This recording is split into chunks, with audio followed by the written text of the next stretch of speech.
Sup, my fellas. Don't forget to leave feedback, and enjoy the story. A powerful beam of energy shoots into the sky, shattering the surroundings. Narration explains that a mysterious gate suddenly appeared and monsters poured out. Various terrifying monsters rampage as the narration says humanity was powerless against them. More feral monsters charge forward menacingly. Armed humans counterattack the monsters with weapons and powers. The story says that over time humans with special abilities began to appear. These empowered humans slice through attacking monsters. People start calling the superpowered humans Awakeners. Awakeners battle huge monsters, including a giant cyclops. A massive explosion rocks the battlefield. After battles, humans harvest valuable drops from slain monsters that can be sold for millions. The profit from monster drops leads people to become obsessed with money. Humanity's struggle for survival turns into a profitable monster hunting business, elevating Awakeners. Hunters continue slaying powerful monsters on the battlefield. These Awakeners eventually come to be known as Hunters. A devastated hunting field shows a lone worker approaching a large monster corpse. Narration introduces those who support hunters from behind the scenes as hunter assistants. A masked young man carrying a chainsaw is shown as one of these assistants. He states that he is one of the hunter assistants. He explains that his specific role is a cleaner who processes monster remains after they are killed. He says he works in the resources collecting department, salvaging useful materials. Sometimes this means working in grim places filled with bones. He psychs himself up, vowing to gain likes and level up everywhere for a reason he has in mind. The cleaner dramatically introduces himself by name as Jichiak Eum. Flashback shows young Jichiak eating ice cream with his grandfather, who warns him to eat slowly and not spill. His grandfather rests a hand on his head, looking at him fondly. The grandfather tells young Jichiak that something good will happen to him tomorrow, which Jichiak questions. Grandfather adds that until then Jichiak must obey the old lady and try to live a good life. Giving a thumbs up, the grandfather promises that tomorrow will be a golden day. He advises Jichiak to always be kind in the future, and the boy agrees. Suddenly Jichiak finds himself alone and confused, wondering what just happened. He realizes his grandfather vanished and starts calling out for him. Panicked, the child runs around frantically shouting for his grandfather. He keeps searching, asking where his grandfather is. As he calls again, he hears his grandfather's distant voice addressing him affectionately. The boy stops, panting and sweating, as he listens. Jichiak desperately screams for his grandfather to come back. Adult Jichiak awakens from the dream of his grandfather reminding him to live kindly, and wonders why he did not get lottery numbers instead. He begins his morning routine by going to the bathroom. Brushing his teeth, he repeats his grandfather's line that tomorrow will surely be a good day.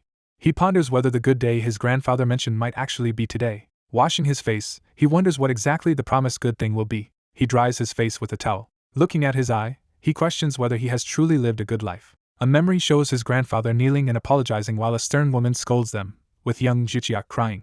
The angry woman is shown shouting at them. The key phrase "live a good life" echoes in Jichiak's memory. He remembers his grandfather crying afterward. Young Jichiak recalls his grandfather telling him this after getting caught stealing yogurt from someone's delivery bag. Adult Jichiak visualizes himself as the crying child in that memory. He concludes that this incident became his grandfather's final lesson. Recalling that lesson, he narrates that he now helps people in small ways, like pushing an old woman's cart. He clarifies he is not saintly, but his grandfather's words simply nudge him to help a little. Walking through the city, he says these memories motivate him to spare some time or money for others. He falls silent, reflecting on this habit. Looking up at the city sky, he compares this habit of kindness to playing the lottery, hoping something good may come. A wide view shows Mod and Seoul. News narration mentions that parts of the expressway are closed due to damage from a gate that appeared yesterday. The broadcast identifies the time and place as Seoul in the near future and warns highway users to be careful and support fundraising. A city bus passes as the narration says many cities worldwide have been affected. On the bus, Jichiak listens as it is explained that barrier stones now prevent gates from appearing in city centers. The narration adds that people have adapted and resumed their usual lives. A caption marks the third Hunter Assistant team meeting point. At a building entrance, an announcement orders workers to gear up and head to the newly reset dungeons in Area XX. Inside, Jichiak checks in as Hunter Assistant number 20431. The system confirms his identity and authorizes him to start work. Walking down the hall, he notes that dungeon occurrences seem to be increasing lately and wonders if it is just his mood. At a job site strewn with monster corpses, assistants complain about the hunters and rush to finish so they can go drink. Two suited assistants spot their arriving colleague. Jichiak appears in full cleaner gear, chainsaw on his shoulder. He marvels at the size of a monster corpse as he starts cutting, noting that they clean up these remains in dungeons. Suddenly he feels a powerful sensation and tells himself to wait. A strange, intense feeling surges through him. He staggers as something overwhelms his senses. Bent over the carcass, he grumbles that the stench is so bad he will lose his appetite for days. He resumes work, cutting through tough, stone-like parts of the corpse. He finds it surreal that he handles monster corpses so routinely now. Nearby monster blood pools on the ground. Other assistants load chopped monster parts into containers and trucks. A senior praises the clean cuts Jicheok made, saying they are textbook examples for new workers. Jicheok laughs that compliments will not change anything, but the senior says he is proud and someone must stand up for workers like them. The man gives Jicheok a thumbs up, calling him courageous and better than the rest lately, which surprises Jicheok. He then rallies everyone to give Jicheok a thumbs up in appreciation. The crew enthusiastically agree, giving Jicheok multiple thumbs ups while he wonders why this gesture feels so familiar. As Jicheok cuts, blue screens appear awarding him points and announcing that a mysterious god has taken interest and awakened his hidden abilities. Startled, Jicheok jumps back, shocking his co-workers. Blue energy swirls around his body as the awakening fully manifests. Panicking, he asks what is happening to him. Overwhelmed by heat and energy, he recalls the message about awakening. As his chainsaw hits the ground, he asks if this means he has become an awakened. Co-workers rush over asking if he is okay, while he insists it is nothing. He claims only that his feet feel slightly numb. His colleagues joke about how hard he worked and tell him not to overdo it. Jicheok reminds everyone to be careful since accidents have been frequent lately. He scolds himself for overreacting and tries to calm down. He notes that he must stay composed because his chest-mounted body camera is recording. A definition explains that the bodycam monitors assistants in real time to prevent them from stealing monster resources. Looking at his glowing hands, Jicheok muses that actually experiencing awakening feels strange despite hearing so many stories. When called to wrap up work, he responds, still thinking that awakening usually happens to people in their early 20s. He remembers a 31-year-old who gained fame as the oldest awakener and compares it to his own age of 28. Handling more monster meat, he admits he lacks confidence, perhaps from hearing too many stories. He thinks that awakening with only a mediocre ability would not be very beneficial. Seeing a dead hunter's hand on the ground, he fears that with a weak ability he would quickly end up as monster food. He silently contemplates this grim possibility. Surveying the battlefield, he reflects on how many hunters have died and notes that they had to cut open a monster's belly to retrieve a hunter's torn body. He concludes that it is hard to stay sane doing hunter-related work. While he labors, more blue screens repeatedly urge him to check the status window. The prompt continues to hover as he keeps avoiding it. Annoyed, he wonders what this thing is and why it keeps pestering him. A coworker asks if he is almost finished and urges him to hurry so they can leave, and Jicheok agrees. The status window pops up again, irritating him further. Elsewhere, 3 hunters converse quietly. One suggests they should keep something hidden from the government. Watching from afar, Jicheok thinks about how hunters enjoy privileges like immunity, pensions, and legal weapon ownership. Narration explains that despite these benefits, hunters also carry a duty to rush to gates appearing near their homes. It adds that such benefits are never free in this world. Later, Jicheok opens a locker room door. He thinks that becoming at least a C-rank hunter is necessary to survive, while those below D-rank are in constant danger. After work, his superior praises him for a job well done and Jicheok responds cheerfully. As they leave near a bus stop, co-workers say the team did well thanks to him and remark on needing young strength, while he modestly credits everyone. More blue screens grant him additional points for his sincerity, boosting his total. He sees his current point total displayed as 17 and is shocked. Riding the bus, he wonders what in the world this mysterious system is. At home, a caption identifies Jicheok's apartment as he looks for his medicine. Discovering he is out, he laments that each hunting trip leaves him bedridden for days. Grabbing his aching shoulder, he notes that hunting is dangerous and unpredictable, making regular work hard. A new blue message from the unknown god appears asking him to confirm something, leaving him stunned. He recalls that being directly chosen by a god for awakening is extremely rare and questions why he would be chosen. He remembers news about the world shock when the first entity identified as a god appeared. He narrates that people struggled to accept the existence of gods, and even more astonishing was that these beings protected and strengthened chosen awakeners. Opening the fridge and a drink, he wonders if his own awakening with a message is the same phenomenon. He drinks deeply from the can, thinking. Deciding to see what the system wants, he resolves to check it out. He raises his hand to invoke the system. Speaking the command to open the system, he triggers the interface. Light envelopes him as the system activates, and he excitedly wonders if he can now view his stats. Smiling, he says he already understands the basics from spending time with hunters. He expects the usual status display showing his name, job, level, and other information. Instead, a screen greets him with "Welcome to GodTube," confusing him because it is not the status window he anticipated. Another message states that he has been chosen as a GodTube social star due to a god's interest, and tells him to click help for instructions. He notes that this interface feels very different from the normal hunter systems he has heard about. He admits he has never heard of anything like this before. A video suddenly plays of a man giving him a thumbs up and cheering him on. Frustrated, Jicheok wonders why he keeps seeing thumbs ups from everyone today. Realization dawns as he connects the repeated thumbs up to his grandfather. He remembers his grandfather giving a thumbs up and telling him to live a good life, realizing that this might be the good thing promised in his dream. Setting his drink down, he falls silent, processing this connection. He decides it is still too soon to know if this development is truly good or bad. Determined, he taps the interface to access more information and understand the system. The system explains that GodTube's social star is a job granted by the god, and from now on Jicheok must gather thumbs up from other people. People cheerfully give thumbs up, introducing the idea that this gesture is important. A system explains that received thumbs ups become points that can be used to increase one's strength. The protagonist sees a massive number of likes appearing and is shocked. He wonders what it means to earn points from thumbs ups and questions if this is crazy. The explanation recalls that, for normal hunters, points are usually obtained by killing monsters. The interface adds that points can also buy rare items or skills and unlock an auction house at higher levels, making him wonder why his case is different. It further says that more points directly grant more power, leaving him speechless. Suspicious about this thumbs-up mechanic, he decides to open his status window. His status shows him as a low-ranked GodTube social star whose goal is to gather likes to grow strong and famous. Seeing this evaluation, he panics and exclaims in disbelief. He fixates on being called an undeveloped chick and an unknown GodTuber, feeling insulted. He questions what this strange occupation of GodTuber social star even is. Disappointed, he laments that instead of cool powers like shooting lightning, he only became a GodTube social star. He rubs his face in frustration and wonders what to do next. Remembering his grandfather's advice, he considers simply continuing to do good deeds. The system clarifies that likes can be used to raise his stats. He accepts that he has awakened but is still confused about what this GodTube social star role entails. He complains internally that he expected thunder powers from his hands, not this. Looking at an image of his grandfather's thumbs up, he asks if this path is truly a good one. He hesitates, then prepares to speak his decision. Resolving himself, he decides to give this new system a try since his awakening is already done. He taps the interface to adjust his stats. Reviewing his low attributes, he thinks it is smartest to invest in health and strength. He imagines needing physical power to fight any monster that appears before him. He pauses and reconsiders that plan.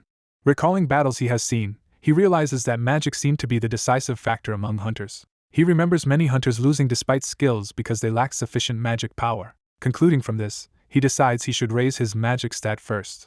The system asks if he wants to spend 15 likes to upgrade magic from F to F+, leaving him momentarily confused. He questions how the cost is calculated and why that upgrade needs 15 likes. He decides he should not waste points carelessly even though he obtained them easily. He finally confirms the upgrade. The system deducts 15 likes and explains that F+ magic allows him to store and use mana. Mana surges into his body and he reacts in alarm. He senses swirling energy and marvels that this must be mana. The mana spirals violently within him. His chest burns as if mana is concentrating in his heart, and he wonders what he should do. He steels his resolve to control this power. He experiments by focusing mana into his fingertips and is excited to feel energy gathering there. The system states that his understanding of magic has deepened. A description appears explaining that magic can temporarily enhance the body or be used more effectively with skills, and he concludes his awakening is real. Noticing he still lacks any skills, he wonders if he should collect more likes to purchase one. After seeing he has only 2 likes left, the system asks if he wants a skill and begins opening a skills shop. Panels of options slide by in front of him. Surrounded by countless skill windows, he asks if all of these are skill choices. Excited, he exclaims that there are an enormous number of skills available.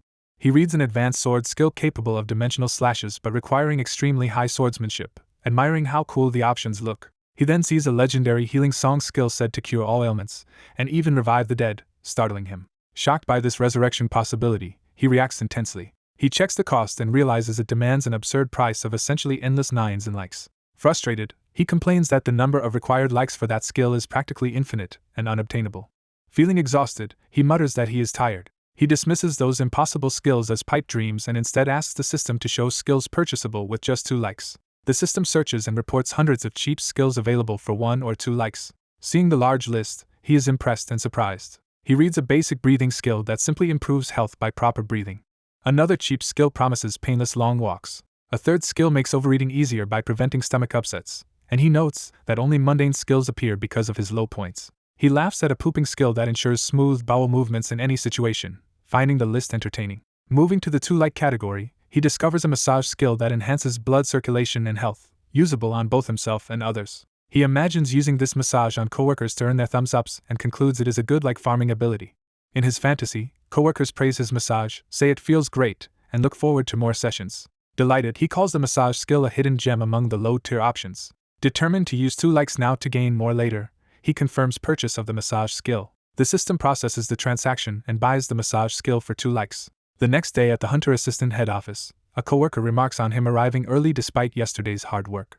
Another colleague points out how diligent a certain Mr. Kim is for coming early as well. They chat about Mr. Kim commuting daily from far away instead of using the dorm, and he modestly says he is used to it though he seemed tired yesterday. Mr. Kim explains he keeps working because he is broke and must earn money rather than rest. Jicheok cautions him about their dangerous job while his own uniform ID confirms his worker number. He falls silent as he fastens his uniform, thinking. He realizes the bodycam he wears must contain many interesting recordings. He asks Mr. Kim whether they can upload their bodycam footage online, mentioning how hunters post their own recordings. He says he would like to upload too, but Mr. Kim replies he thinks it is not allowed. Mr. Kim reminds him that their contracts included strict confidentiality clauses, which Jicheok recalls. Mr. Kim adds that even if they uploaded, no one would want to watch boring corpse cleanup videos. He concludes that only flashy videos of hunters using cool skills get interest, and Jicheok acknowledges that. Mr. Kim still offers to accompany Jicheok to ask their superiors about it. Jokingly, Mr. Kim says they will probably just be scolded, but it is better to be scolded together. As they head toward headquarters, Jicheok notes it is tough for contract workers to make requests but agrees to go. Jicheok thanks him, and Mr. Kim replies that he trusts Jicheok has a good reason for his plan, even giving a thumbs up. Jicheok receives a system notice of a new thumbs up, and he happily resolves to create more chances to massage coworkers today. At 12:30 lunch break, workers gather around the cafeteria area. After eating, coworkers talk about how full and satisfied they are with the meal. Jicheok hints that overeating might cause trouble, while his friend marvels at his ability to eat after handling monster corpses. Another worker asks Jicheok if he is really going to request private bodycam broadcasting permission from head office, and Jicheok complains how fast rumors spread. The coworker says whoever heard the idea does not matter and suggests they all go together to make the request. The group encourages him, saying they should unite and speak up together, and that getting scolded as a group is less scary. Jicheok is touched, thinking all the older men are supporting him like family. Seizing the moment, he announces that he recently learned massage techniques and offers to demonstrate them. Other workers discuss how effective his massages already felt and contemplate getting one during lunch. The scene shifts to lunch break where the crowd gathers indoors. Inside the lounge, Jicheok invites Mr. Kim to sit so he can start massaging him. Jicheok seats him and gets ready while others watch with interest. He briefly worries that giving massages in front of everyone might be embarrassing. Activating the massage skill, he nervously moves his hands toward Mr. Kim. Someone volunteers confidently to go first. Jicheok begins with a gentle massage, and Mr. Kim happily boasts about getting special treatment. Jicheok reassures another coworker not to worry as he prepares to keep massaging even though there is no going back now. His gloved hands knead deeply into tense back muscles, applying the skill. Jicheok breaks into a sweat as he concentrates seriously on his work. He is startled when his hands start moving on their own under the influence of the activated skill and wonders if skills can act autonomously. The vigorous massage surprises Mr. Kim, who admits it feels quite good. Jicheok senses something odd in the massage sensation and questions it. His hands drift a bit low toward the waist, intensifying the pressure. Mr. Kim yells as a sharp shock hits his waist. Worried, Jicheok apologizes and offers to stop, but Mr. Kim laughs that it felt so good he did not notice the moment of pain. Examining him, Jicheok observes his back now appears straight, prompting further amazement from the others. The onlookers are impressed, likening his hands to a massage machine and asking where he learned such technique. Mr. Kim joyfully reports that his back pain is gone, praising Jicheok with a thumbs up. Jicheok smiles as the system notifies him that he has earned 1 point. Other coworkers excitedly clamor for their turn, and Jicheok agrees to massage all of them. He begins massaging another worker's shoulders and back. His hands move rapidly like a powered machine, pounding another coworker's back. Afterward, a satisfied coworker gives a thumbs up, and the system awards Jicheok another point. Yet another coworker receives a head and neck massage and Jicheok gains an additional point. Surrounded by coworkers giving thumbs ups as points accumulate, Jicheok is pleased that at this rate he will quickly recover the likes he spent. He realizes that the calm massage skill is passive and does not consume mana, which surprises him. He then wonders what will happen if he channels magic power into his hands while massaging, recalling that magic enhances skill effects. Closing his eyes, he concentrates to control his mana. He focuses intensely as blue magical energy swirls around his hands in preparation.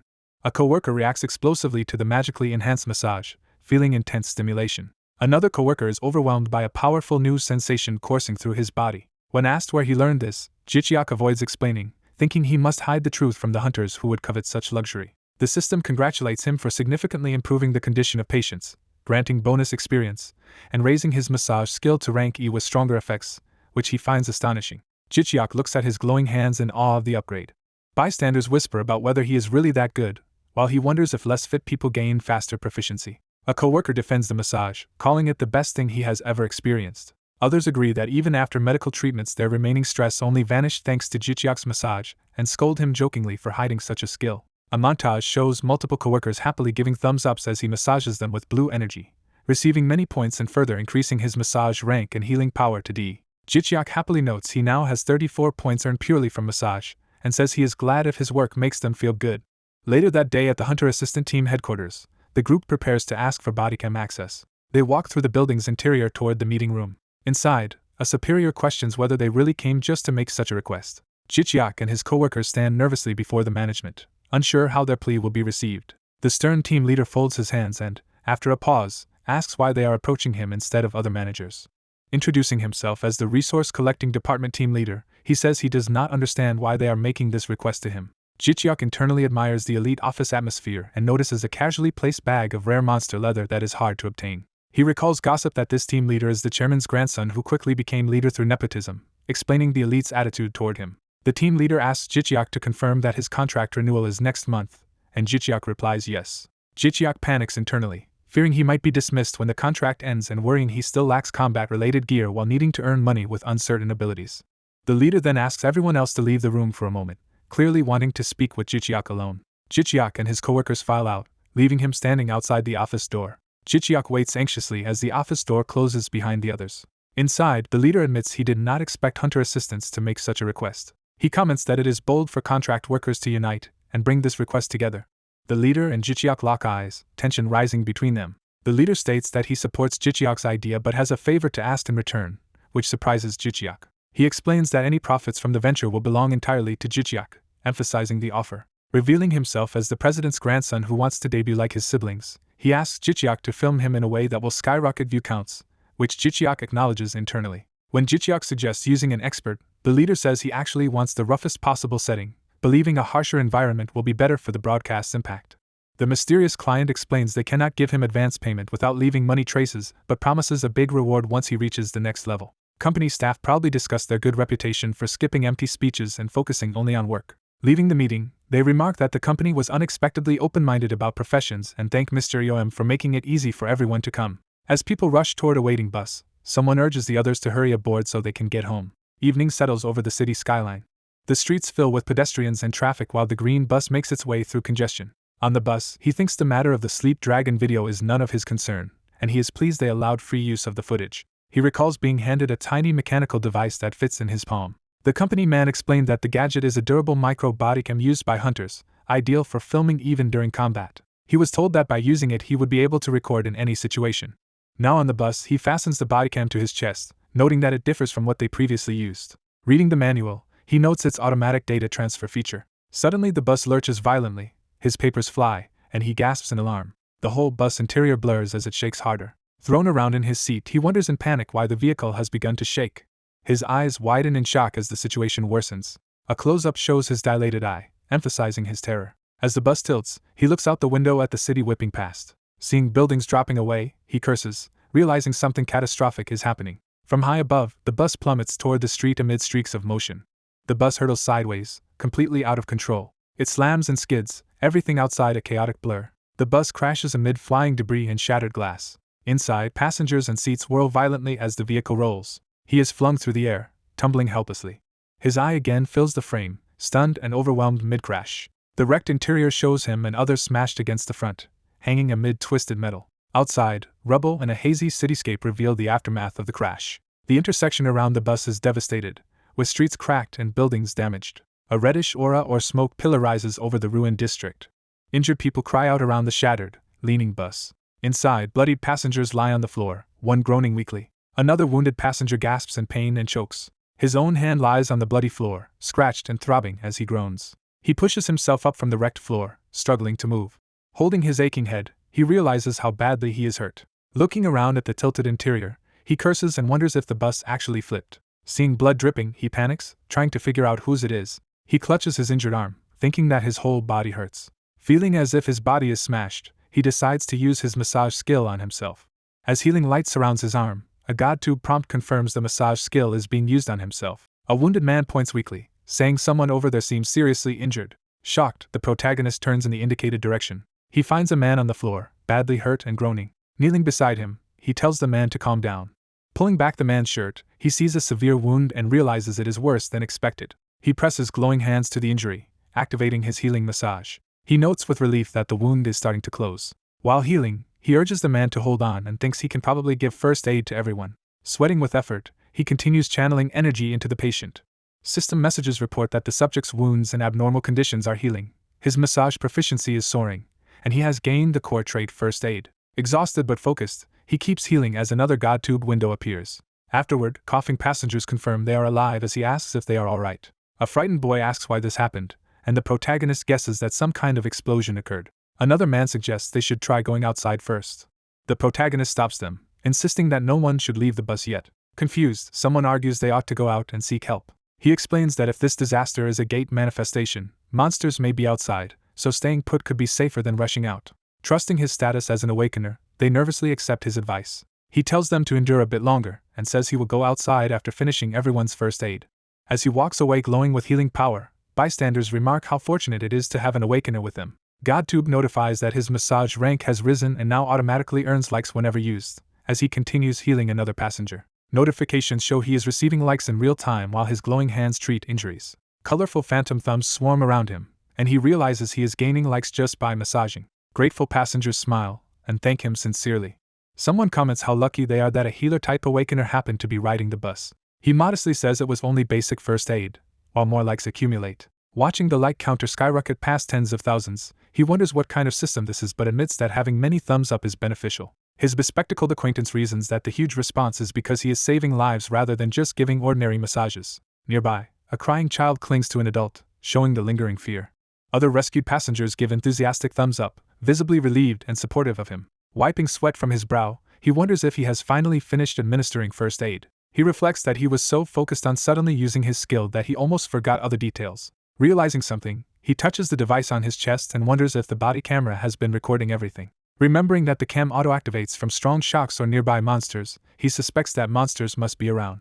He asks if anyone still feels unwell, but people answer that they feel fine. A passenger thanks him, saying the pain is gone, while he tells everyone to remain in the bus while he checks outside. He reminds them that what he did was only first aid and they should go to a hospital later, and they urge the awakener to be careful. He reassures them to wait a bit longer while he steps out. He climbs through the damaged bus doorway to survey the situation. Stealing his expression, he prepares himself mentally for what he might face. Outside he sees the city center in ruins, streets split and buildings leaning, confirming the scale of the disaster. In the distance, blue lightning and levitating debris herald the gate's energy while a terrified child cries in the street. Watching panicked civilians and wreckage, he thinks the whole area has descended into complete chaos. Stepping over rubble, he notes the pervasive stench of burnt flesh and blood. He also smells mixed oil and fuel, making the surroundings reek. Suddenly something catches his eye, startling him. He spots a massive swirling gate spewing bright blue energy and curses, realizing a gate has indeed opened here. The gate's energy shoots downward toward the city like blazing comets. He senses that the energy waves from this gate are unlike anything seen before and far more ominous. From the gate, hordes of goblin-like monsters pour out into the middle of Seoul, snarling and shrieking. Viewed from afar, the goblin swarm dives from the portal, prompting his shocked reaction. Seeing the group veer toward his position, he panics that the goblins are coming straight for him. Inside the bus, someone shouts that the monsters are heading their way. People scatter in terror while he urges everyone to run. Amid the stampede, he hesitates, anxiously asking himself what he should do. He reminds himself that his expertise is dealing with corpses. He grimly notes that these monsters, unfortunately, are still very much alive. Hearing or seeing something near the overturned bus, he startles again. He remembers the still vulnerable passengers and worries about their safety. Forcing himself to focus, he recalls his training and recognizes that the first goblins approaching are just scouting units. Determined, he sprints back toward the bus. He thinks that if these scouts return to the gate, much stronger main forces will follow. Entering the ruined bus again, he reasons that since this is Central Seoul, skilled hunters should arrive soon. Facing the remaining passengers, he decides that until reinforcements come he must do everything in his power to help. The shaken survivors silently watch him, depending on his lead. He resolves to do his best, then yells for everyone to flee as far as possible and find shelters or government buildings. Watching them escape, he is relieved that they all managed to get out safely. A sudden ominous rumble makes him look up in alarm. He sees goblins leaping across the ruins toward him. Forcing himself to calm down, he reminds himself that there is still time, and he must think clearly about what he needs. He calls out to open the system shop, triggering a GodTube shop interface that advertises likes as power and wealth. Knowing the urgency, he orders the system to immediately open the beginner's package he had reviewed earlier. He taps the glowing interface to confirm the purchase. His eyes flare as the package activation begins. Energy swirls around him while a message announces the beginner's package is opening, and he reacts in astonishment. The system states that during the beginner period he can use 2 skills, and a sword materializes in his hand. It also grants him a basic equipment set, including a shield that appears in his other hand. Further prompts say an item drop booster is active and his skills proficiency is rising, granting him the beginner skill Firm Mind for mental stability. Another prompt explains the sword and shield beginner skill that boosts defense when blocking and power when attacking multiple foes. A final notice confirms the beginner package has been fully applied. A glowing sprout symbol appears above his head, and he wonders in confusion what it is. The sprout hovers brightly as he repeats his baffled question. Looking up, he realizes the icon openly marks him as a rookie. Standing with sword and shield while the sprout floats overhead, he complains about this embarrassing effect. Accepting it, he focuses and asks himself if he is at least adequately prepared for now. Checking his like balance at 127, he notes he lacks area of effect skills and must plan accordingly. Deciding that raw strength matters most, he orders all remaining points to be assigned to strength. Power surges through him, the system confirming his D-rank strength has increased by 1 level. Feeling immediate physical empowerment, he marvels at the strength coursing through his body. Confident, he concludes this power should be enough to smash goblin skulls. As he moves through the ruined streets, he hears distress ahead and realizes some people still have not evacuated. He dashes toward the sound without hesitation. He plants himself on elevated rubble, sword and shield ready in a defensive stance. With fierce resolve, he prepares to leap into combat. He spots 3 goblins menacing a man protecting someone on the ground and curses the odds. The crouching man clutches his companion, recognizing how dangerous the situation is. 1 goblin lunges, baring its fangs. The protagonist shouts to draw the goblin's attention toward himself, successfully taunting them. Grinning with determination, he reminds himself that he now has the beginner package on his side. His eyes sharpen as he braces for incoming attacks. A goblin blade slams into his shield with a clang, but he withstands the blow. He holds the dented shield firm, absorbing the force. More jagged blades whistle through the air toward him. Startled, he realizes he is under a coordinated surprise attack. 1 goblin leaps straight at him as he raises his shield to block. The snarling creature closes in, claws outstretched. He charges forward with shield leading, launching his own counterattack. A goblin screams as the clash begins. 1 goblin's slashing strike meets his shield with a burst of sparks while it screeches, marking the start of their close-quarters battle. The protagonist is shocked that despite it being his first real fight, he is performing unusually well. While clashing with a goblin, he wonders if blocking its surprise attack was no coincidence, since combat feels strangely natural to his body. Noticing his enhanced strength, he suspects his increased strength stat is responsible. He tightens his grip on his weapon, ready to continue fighting. A goblin charges at him, roaring aggressively. Both he and the goblin are hurled backward by the impact of their clash. He leans forward with determination, pushing the offensive. A goblin speeds in with its weapon, preparing a powerful strike. A blue arc of energy slices across the battlefield. Using his sword and shield, he sweeps through, severing the attacking goblin. The goblin's body parts hit the ground as he stands on a high ledge with sword raised. From above, we see the goblin's corpse scattered on the street far below where the protagonist stands. Nearby goblins are startled and cry out in fear at what just happened. A frightened couple watches, realizing what is occurring. The protagonist stands with sword and shield, processing the outcome. Calmly, he confirms his attack worked and reasons that his composure must come from the firm mind skill. Looking at his reflection in the sword, he notes that his mind feels unexpectedly calm. He concludes that hunters must possess skills like his beginner's package, which he now finds extremely useful. A goblin dashes toward him to attack. A man yells to him to be careful as goblins rush at the lone hunter. He briefly freezes as the warning sinks in. He focuses his eyes, regaining concentration. He hurls his shield toward an oncoming goblin. The spinning shield slams into the goblin, striking it hard. As 1 goblin screams, he retrieves the shield and prepares for more incoming enemies. A goblin charges straight into his shield, shrieking. He blocks a massive overhead strike, straining against the goblin's weapon. A goblin unleashes a furious flurry of blows at him. He counters with his own rapid series of sword swings. While they trade blows, he notes that though the goblins are fast, that is their only advantage.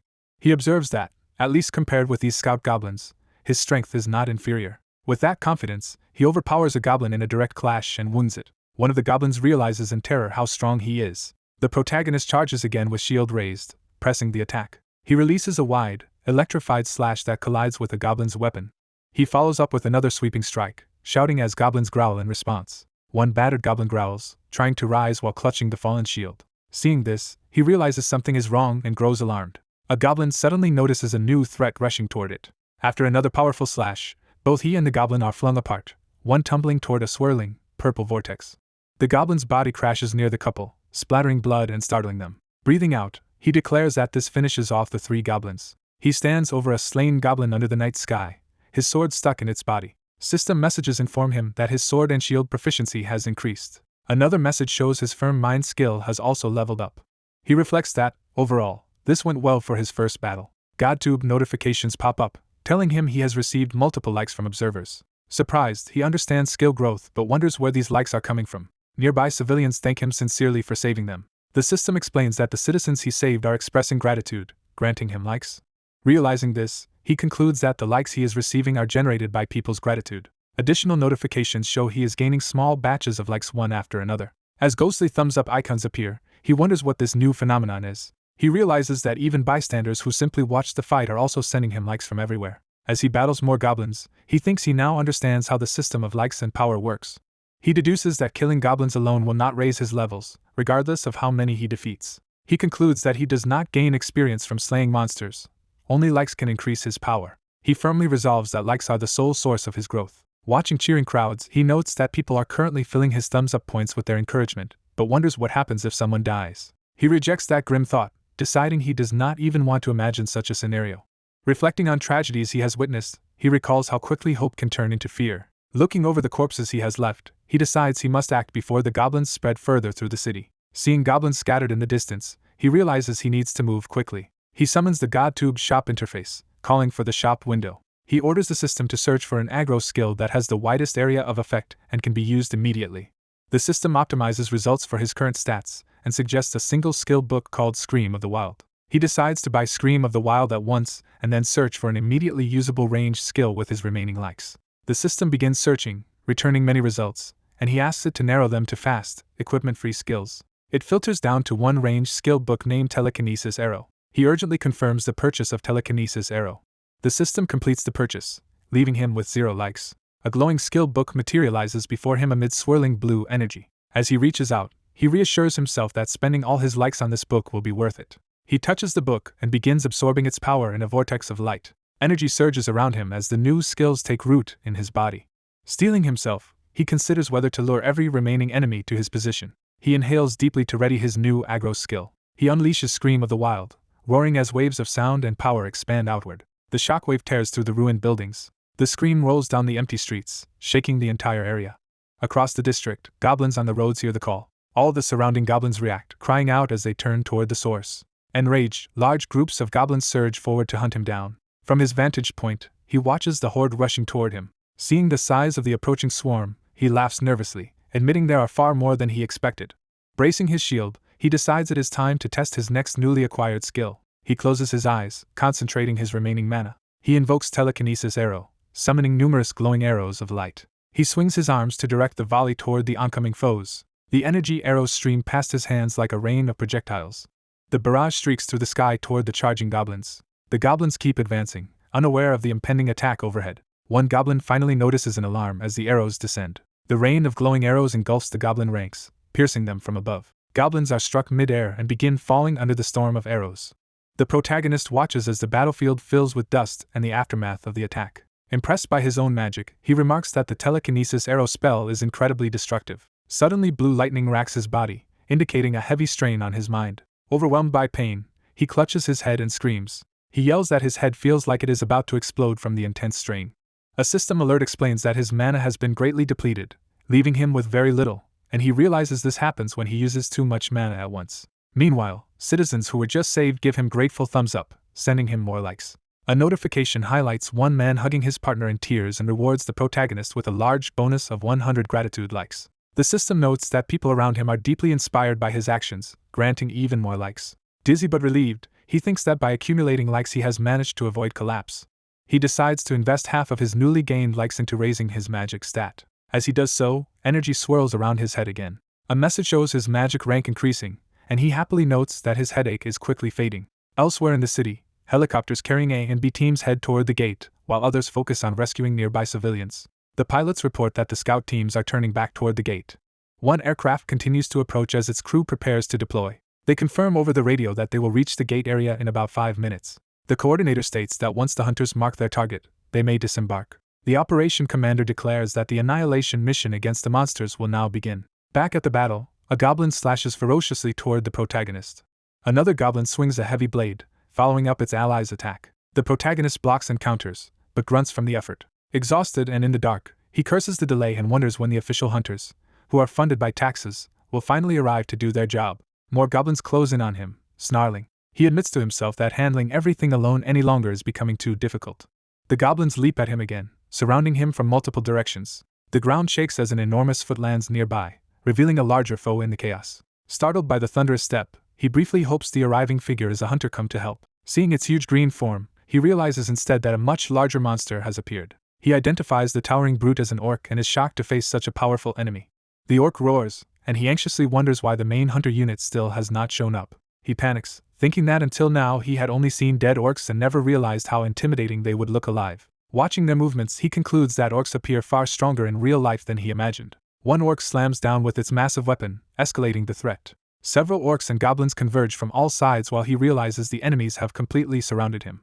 His legs tremble under the pressure, reflecting his fear. He despairs that with the citizens already evacuated there is no way to earn more likes right now and wonders desperately what to do. Suddenly numerous hunter transports and figures drop from the sky toward the battlefield. Looking up, he brightens, realizing help has finally arrived. Hunters descend like meteors around him, and he thinks with relief that he is now saved. One hunter in goggles streaks downward, leading the assault. Charged with electricity, another hunter prepares to obliterate the goblins as the protagonist cheers them on to crush the monsters. A swordswoman hunter dives in with a flaming greatsword. Her slash explodes in a blinding arc that devastates the area. The aftermath is a storm of blasts and shockwaves tearing through the monsters' ranks. Orcs are engulfed in the explosions, hurled away amid smoke and light. The protagonist shelters behind his shield, admiring how strong the hunters are and reaffirming his feeling of safety. Plumes of monster smoke and spirit-like wisps rise toward the starry sky as the battle ends. The ground is littered with dismembered goblin and orc corpses, proving the hunters' overwhelming victory. The monster bodies begin to dissolve into smoke, fading from the streets. Amid ambulance sirens, a rescued woman thanks him, saying she and her husband are alive because of him, and asking how they can repay him. At the ambulance, someone offers him something in gratitude, addressing him respectfully as Mr. Hunter. He modestly refuses payment, but the man insists, explaining that the protagonist saved his pregnant wife and he wants him to accept a small token. Embarrassed by their insistence, the protagonist smiles and tells them to focus on their own safety and get checked at the hospital. The system reports that the couple is deeply impressed by his integrity, and awards him 100 points for his selfless refusal. A civil servant notes that people have been thanking Jichiak repeatedly. A system message says viewers admire his quick responses while he modestly claims he only did his duty. The system adds 30 more points to his total. The civil servant recalls that his mother survived because someone delayed the monsters until evacuation. He admits he feared hunters would arrive too late and everyone might die, asking if the situation is under control. He explains that incidents like this occur, but this time there were unusually many casualties. Jichiak agrees with him. The official reads Jichiak's profile, remarking that he awakened recently. The assessment shows Jichiak possesses balanced abilities of an all-rounder. The man comments that multi-class people are rare, and Jichiak reacts sheepishly. The official tells Jichiak to rest while they process monster loot and praises his work. A system message states that a public official is grateful to Jichiak and awards him 101 points. Jichiak notes that he has just received 101 points. Feeling recognized by the authorities, he starts to feel like a genuine hunter. The scene shifts to Jichiak's apartment building. Jichiak arrives home and takes off his shoes. Exhausted, Jichiak collapses spread-eagled onto his bed. Lying there, he reflects that fighting monsters today still feels unreal, like a dream. He vividly recalls battling goblins in the earlier fight. He keeps replaying memories of fighting monsters. A new quest notification appears from GodTube. Jichiak, surprised, looks up at the floating quest window. The quest explains that for his GodTube debut he must upload today's recording to earn a beginner skill reward. Examining the listed beginner skills, he thinks they all look very valuable and worth the effort. Holding the recording device, he wonders how he is supposed to upload the footage. The interface opens an energy vortex and instructs him to insert his data. Unsure about editing, he asks if he can just upload the raw footage. He decides to upload the data before going to sleep anyway. The recording is sucked into the swirling GodTube interface. Numerous data panes stream upward as the upload progresses. The system confirms that the upload has completed. Another message reports that the quest is finished, and rewards are now being issued. As Jichiak sleeps, glowing GodTube energy swirls over him. A sepia flashback shows a younger Jichiak running, breathing hard. His grandfather runs with small Jichiak in his arms toward help. The sweating grandfather reassures his feverish grandchild that they are almost at the destination. They reach a hospital emergency room. The grandfather desperately hurries inside. Young Jichiak weakly calls out to his grandfather as they reach the reception. The grandfather encourages him, promising ice cream if his fever goes down, but saying he must first get a shot. The child trembles and tears up at the thought of the injection. A nurse injects the shot into the child's thigh. Jichiak cries loudly in his grandfather's lap after the painful injection. Later the grandfather buys him the promised ice cream. The child happily reaches out for the ice cream. Grandfather gently tells him to eat it slowly. Little Jichiak eagerly bites into the ice cream. The grandfather smiles warmly, relieved. Sitting together on a park bench, The grandfather tells Jichiak he wants nothing more from life. He asks Jichiak only to grow up healthy, and the boy cheerfully agrees. Back in the present, music plays as half-asleep Jichiak murmurs about his grandpa. Still groggy, he reaches to answer his ringing phone. He picks up the call. Lying on his bed, he answers hello, while the caller urgently asks what happened. Realizing who it is, he drowsily recognizes Mr. Kim. Sitting up in surprise, he insists he already finished the job yesterday, but Mr. Kim says he has awakened and is on the news now. Confused, Jichiak asks about the news, and Mr. Kim exclaims that he is currently being featured. Jichiak hurriedly ends the call, promising to call back. He rushes off with the phone in hand. He wonders what it means that he is on the news. Noise and screams from a broadcasted battle echo from his TV. The screen shows a devastated cityscape from the report. The footage displays swirling blue energy tearing through the ruined streets. Viewers see waves of monsters being hurled by that energy blast. The camera shows Jichiak himself standing on rubble wielding sword and shield.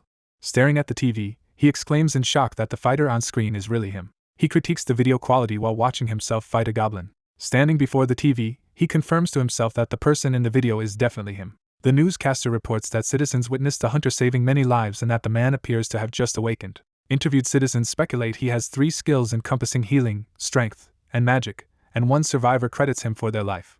The announcer adds that witnesses say the hunter vanished silently afterward, and authorities have hidden his personal information. Watching, Jichiak wonders what all this commotion is about. The anchor mentions the clip has also been uploaded to a social media site. Jichiak realizes with alarm that this must refer to GodTube. The news states that the video is receiving a massive and rapidly increasing number of views.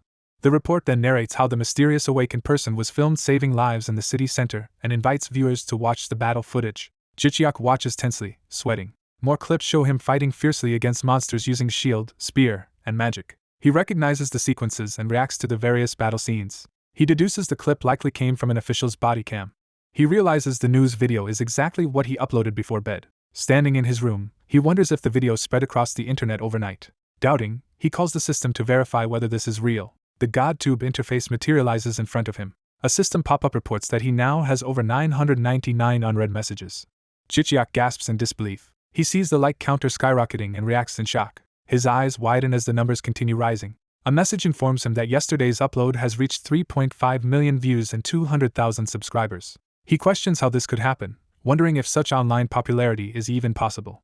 Noting that likes are fewer than views, he compares the two metrics. The system clarifies that it tracks likes separately from views and shows his current total like count. Jichiak notes that, for a first video, around 80,000 likes is impressive. He reflects on the enormous numbers of likes, subscribers, and views displayed. Collapsing back on the bed, he wonders whether this situation is a dream or reality. He thinks that he simply slept and woke up to find himself a sudden GodTube star. The doorbell rings, drawing his attention to the front door. He wonders who would visit him, since he rarely has guests. Approaching the door, he asks aloud who it is. A voice outside identifies himself as Mr. Eum's visitor.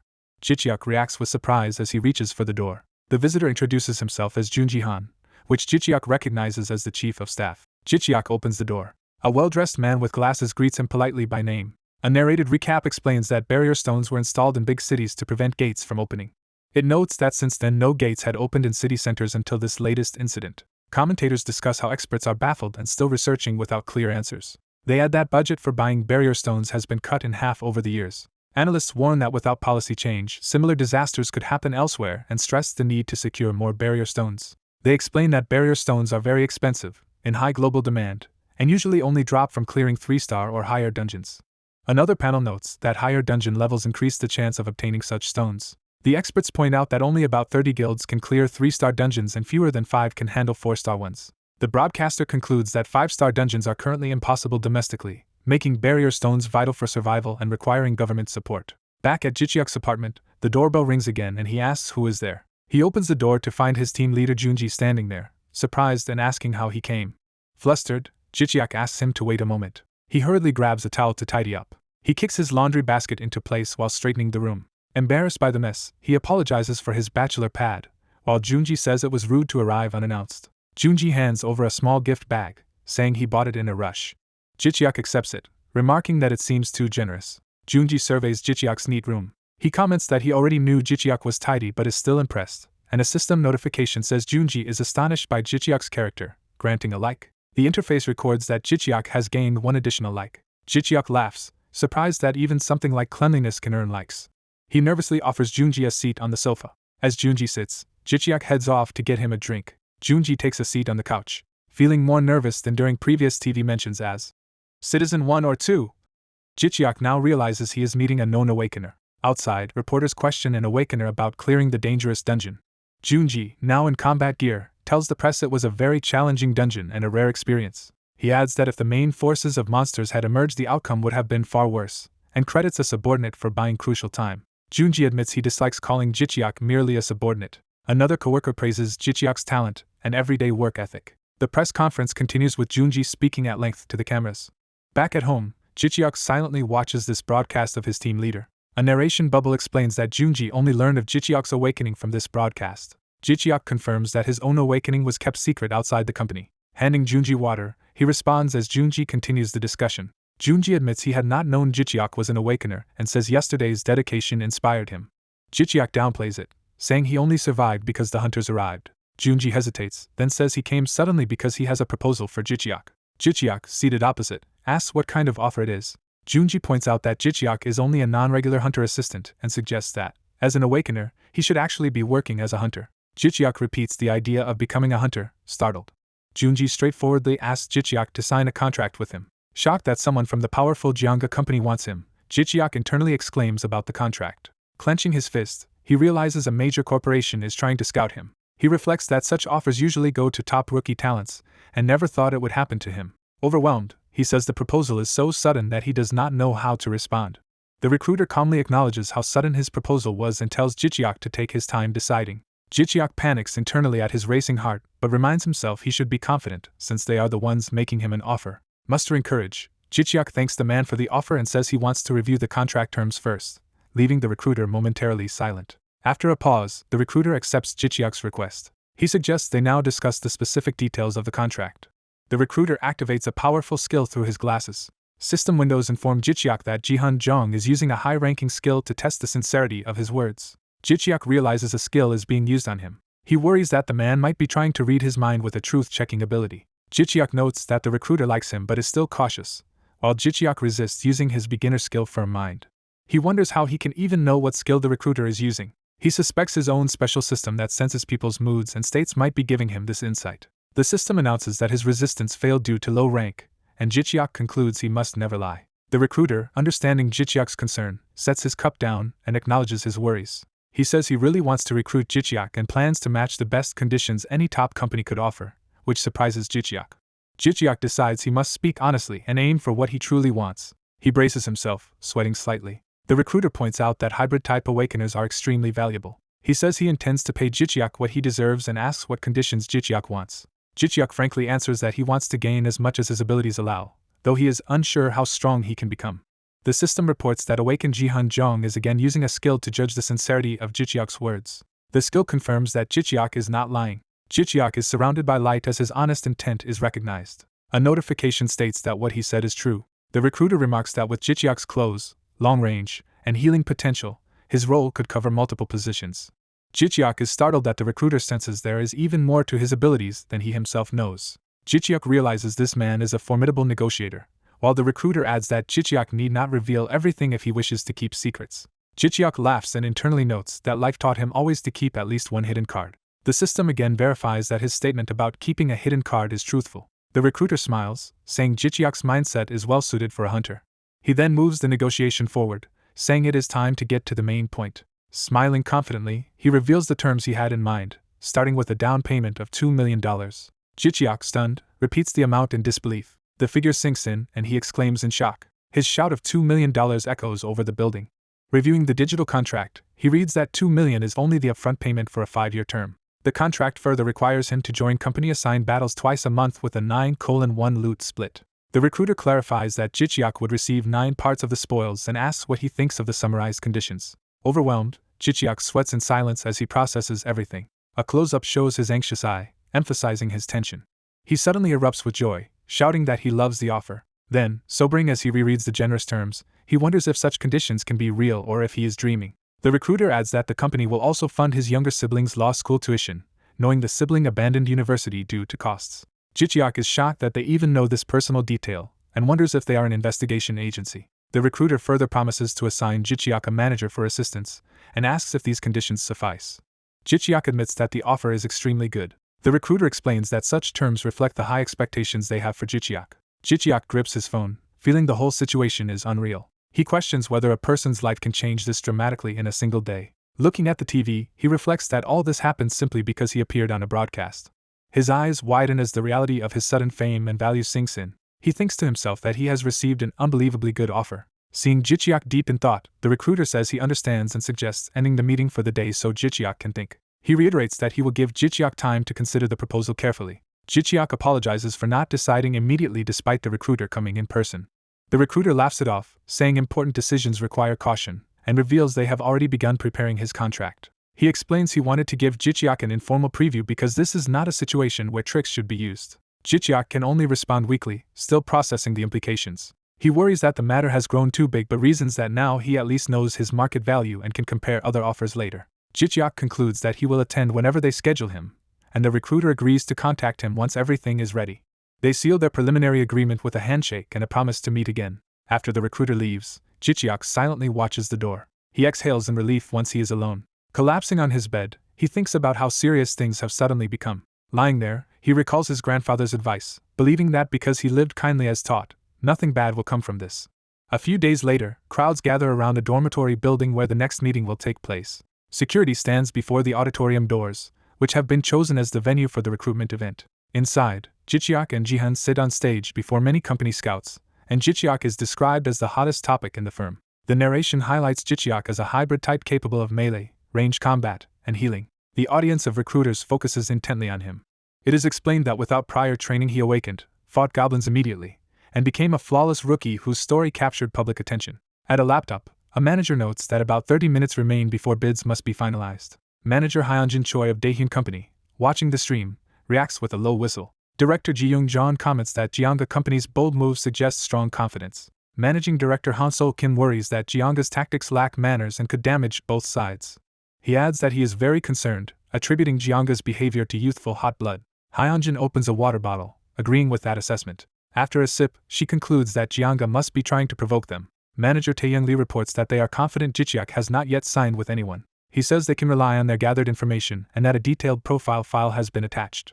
Managing Director Ji-young replies that he read the profile and notes how hard things get when hardworking rookies appear. He feels this particular rookie will make things even more challenging than usual. Han Sol points out that because Jicheok is an older awakener with social experience and strong online interest, he carries significant influence. That influence could greatly impact whichever company's image he joins. Ji-young then pressures Hyunjin, calling her the company's treasure and saying he trusts her to secure Jicheok.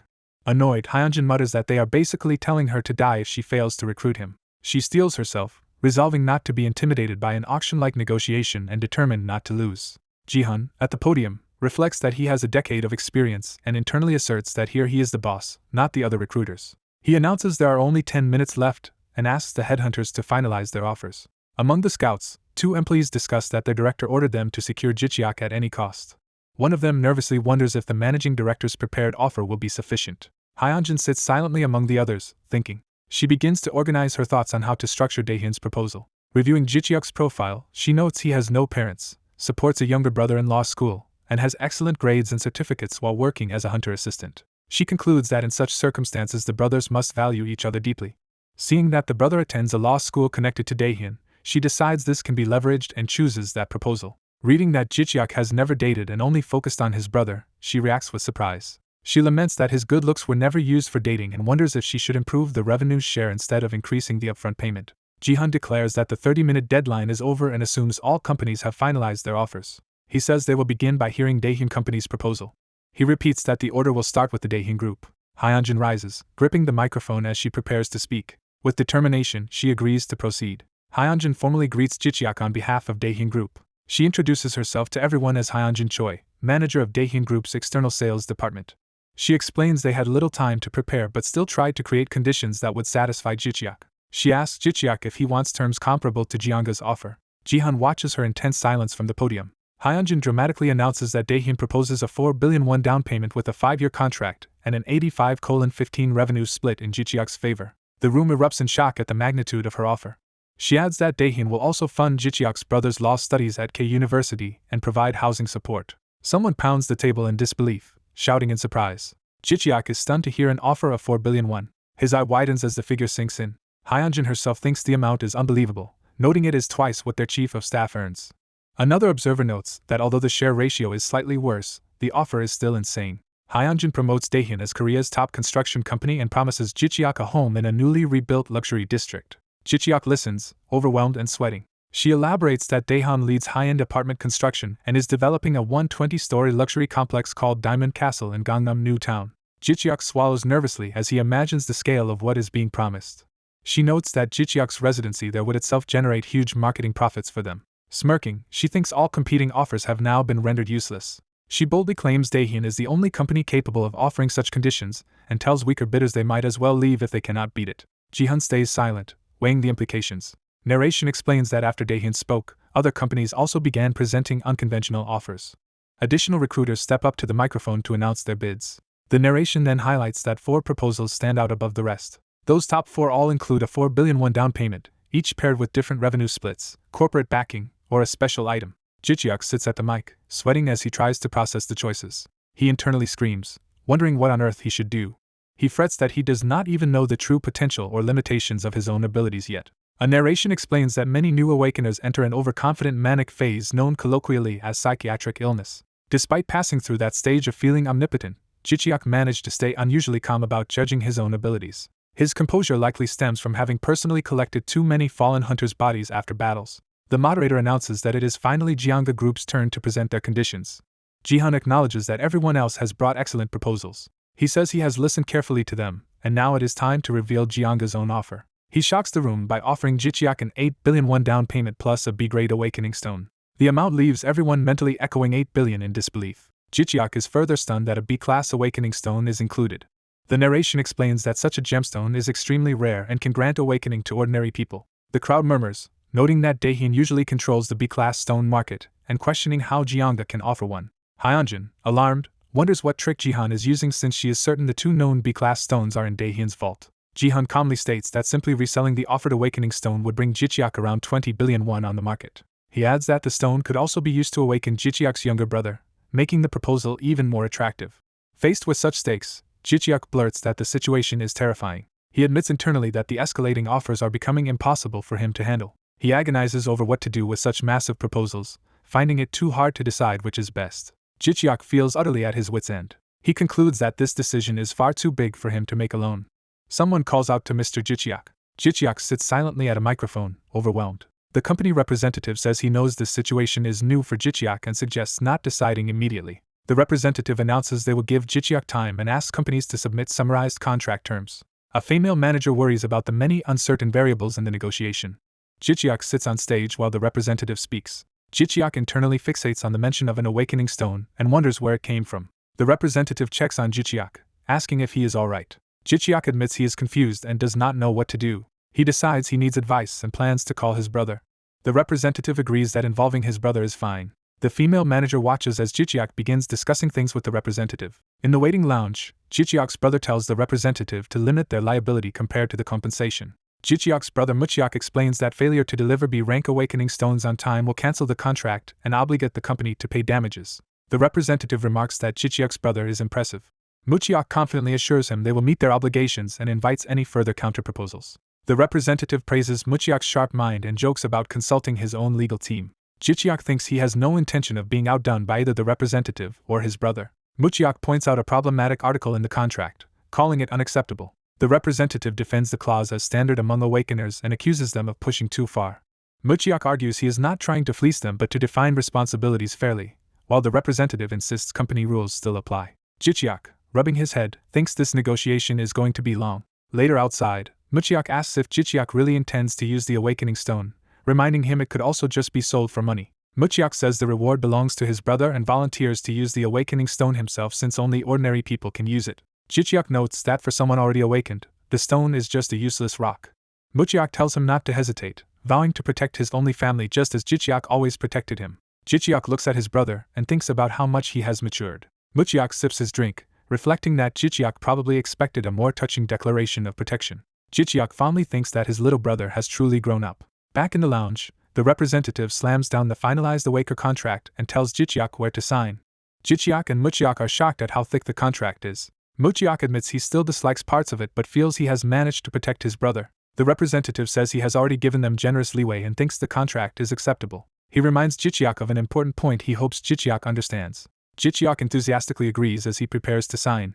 He reaches for the pen.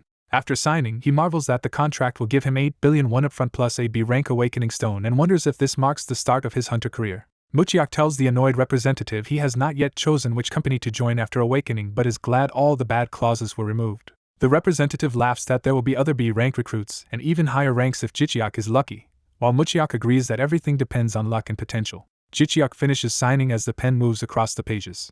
The representative declares the contract complete as Jichiak's signature appears. They shake hands and wish each other well for the future. As they part, the representative adds that he has something more. He hands Jichiak a small rune-marked box as a gift, telling him to open it at home. Jichiak and Muchiak react with curiosity to receiving an unexpected gift. Outside the building, the female manager approaches, saying she waited to tell Jichiak something, while he mentions he has already signed with Junga Group. She hurriedly says her reason is not to contest the contract, prompting him to ask what it is about. Muchiak watches their conversation silently from a short distance away. The manager nervously explains she does not want him to misunderstand but that Junga Group is actually the last place she would choose. Jichiak asks her why she feels that way. She hesitates, unsure how to answer. She finally warns that the company is in turmoil and fears he will suffer because of internal conflicts. He confirms he has heard rumors about infighting. She further explains that Young Jihan, the man who recruited him, was once known as Junga Group's maniac and is the chairman's discarded grandson. Jichiak, who already sensed something was off, grows more suspicious. She notes he probably knows of the other heirs from work but not much about Young Jihan. He admits this is his first time hearing such details. She says it is strange that someone like Jihan suddenly joined the company. She recounts that after lying low for years, Young Jihan suddenly reappeared in the corporate world. She adds that if his old bad temper remains, Jichiak will have a very hard time. She concludes that unless Jihan has truly changed, dealing with him will be dangerous. Jichiak grips the contract envelope uneasily. He panics internally, thinking Jihan should have told him this before the contract, and now the situation feels frightening. The manager apologizes for taking his time, calling it a senior hunter's concern, while Jichiak says he believes she spoke out of genuine worry. She hands him a business card. Jichiak looks at the card in surprise. She says that if his contract with Junga is ever broken, he should contact Deechin Group, which will offer him better terms. Jichiak is left stunned by this new option. He watches her walk away down the street. Muchiak suggests they go eat, and Jichiak agrees to look for a good place. As they walk, Muchiak asks what she wanted, and Jichiak says she just gave him her card in case he needed it. Muchiak is amazed she is still trying to recruit Jichiak even after he signed elsewhere. Jichiak falls silent while glancing back at the office building. He wonders if Young Jihan really has such a dark backstory. Looking up, he thinks Jihan currently just looks like a handsome, picky third-generation chaebol heir. He questions whether the rumors are just a mischievous joke like Jihan once claimed. Muchiak calls him to hurry up because he is waiting. Over the meal, Muchiak suddenly tells his brother he plans to drop out of school. Jichiak explodes, asking if he is crazy after studying so long. Muchiak is startled and argues that it is stranger for an awakener to remain a lawyer when hunters earn far more. Jichiak challenges what happened to Muchiak's original dream of becoming a lawyer. Muchiak admits his real dream is simply to make lots of money and buy a building. Jichiak, exasperated, tells him to take only a semester off and reconsider continuing his studies. As Jichiak scolds him, his stomach growls awkwardly. Muchiak compromises that if Jichiak insists, he will at least focus on training his body before using the awakening stone, since a stronger body raises the chance of success. He agrees enthusiastically to work out properly this time. Jichiak warns that if any extra contract proposals come while he is away, Muchiak must not accept them and should tell him everything, then suggests they finish eating. Later, Jichiak researches and learns Young Jihan's father is the chairman's fourth son and that the older three children are all highly accomplished with many articles about them. In contrast, he finds almost nothing about Jihan's father, as if the man barely exists. Jichiak finally locates some old reports. The articles describe the fourth son's scandals with reckless spending and drunk driving accidents, though the damning links have since been deleted. He sees that those scandal links were also erased. Sitting on his bed, he wonders why so many links are gone. He suspects Junga Group suppressed the information because it damaged their reputation. As he moves around his room, he notes that while the other heirs married celebrities, the chairman seems to have completely written off his fourth son. Drinking water, he realizes Young Jihan, like his father, has very few traces left online. He reads tabloids about Jihan's teenage drinking, smoking, lavish spending and excuses, realizing the media treated him like a typical scandalous heir. Jichiak sighs in relief, concluding that manager Choi Hyujin's warnings about Jihan were true. Looking at Jihan's photos, he thinks the man appears like an elite honor graduate who has studied hard. He then recalls that Jihan still seemed slightly arrogant when dealing with him. Feeling drained, he tosses his phone aside and mutters that he must just be tired. Standing before the rune-marked gift box, Jichiak hesitates in silence. He remembers they promised to send the B-rank awakening stone within a week and wonders what could already be inside this box. Examining it, he suspects it is some gate-related item due to the runic markings. His eyes widen nervously as he prepares to open it. The box jolts open in his hand, revealing a wristwatch. Startled, he wonders if the plain-looking watch hides any special abilities. He decides to check his GodTube point shop, thinking he must have accumulated a lot of points. He opens the system shop interface and plans to look for an appraisal skill. While walking through the swirling interface, he reasons that hunters need appraisal skills to avoid being cheated on dungeon loot. Facing the GodTube screen, he notices the shop layout seems bigger and different from before. He commands the system to search for appraisal skills. The GodTube screen begins searching for appraisal skills. He estimates the casting time and believes his current power should be enough to learn such skills as the system continues searching. The loading circle reflects on his face as he waits. The system reports over 1.2 million appraisal skills found. Jichiak realizes finding the right one among so many options will be difficult. He reacts to a costly skill called Wise Man's Eyes priced at 100,000 points, shocked by how expensive it is. He notes he only has about 108,000 points in total. Concluding he cannot afford that, he decides to balance his skills and filter the list for cheaper growth-type appraisal abilities. The system starts a new filtered search. The search animation plays again. GodTube returns a single result: the growth-type F-rank skill Eye of Observation, which can evolve to Eye of Insight and costs 1,580 points. Excited, Jichiak says this inexpensive evolving skill is exactly what he needs. He purchases Eye of Observation and watches the glowing skill book materialize, wondering how to activate it. The purchased skill manifests as a radiant book in the swirling space. The book bursts into light, signaling the skill's activation. Jichiak learns that using the skill is simple, requiring only that he think about what he wants to appraise to gain insight. He then wonders what object he should test the new appraisal power on. His gaze falls on the mysterious watch resting on his desk. He picks up the watch, ready to test the skill. Holding it up, he prepares to observe it carefully. He focuses his new ability on the watch. A status window reveals it as an artifact called an accurate watch, a durable extra-dimensional timepiece with no combat rank that is perfectly waterproof and reliable. Jichiak exclaims that he can see its information but is disappointed there are no attack or defense stats like in games. He sighs, feeling let down. He concludes the watch only tells time but decides to wear it anyway since it is still an artifact. Looking at it on his wrist, he thinks it is still a decent interdimensional gift. Suddenly a blue rabbit-like symbol flickers on the watch face, making him wonder what it is. Tired, he stretches and decides to open his status window to test a hypothesis about his skills. When he checks the Eye of Observation, the system grants him extra mastery and a beginner bonus, which delights him. As the glowing eye icon appears, he notes the skill's effect was small at first but should evolve significantly with continuous use. He notices that even when experience and discounts apply, his character level remains fixed. He realizes only the skill experience itself is progressing. Imagining himself fighting at level 1 forever but endlessly upgrading his skills with the novice bonuses, he sees huge long-term potential. He opens the point shop menu again. Narration explains that this point shop, fueled by likes, works very differently from ordinary stores. Items labeled exclusive cannot normally be bought, so he understands he cannot grow stronger just by monster hunting. He concludes he needs people's attention and likes in order to power up. Encouraged, he thinks it may take time but believes he can succeed with the right array of skills. He starts purchasing abilities that top GodTube hunters are known to have. The display shows his remaining likes dropping to 80,000 after these purchases. A glowing book and cube appear amid swirling magical energy. Jichiak gains the Mana Heart of Archdragon, using a dragon heart to absorb mana. He learns an arcane circle that greatly boosts mana recovery when he stands inside it. He receives Sylph's blessing to raise his attack and agility, and repeatedly practices his new skills. The scene shifts to Jichiak's apartment building. At home, Jichiak checks his phone and reacts in shock. He confirms he has received 8 billion in his account. His phone rings and he sees it is his team leader calling. On the call, he confirms the large deposit has arrived and thanks the caller. The team leader says the payment was processed quickly and offers to assign him a manager.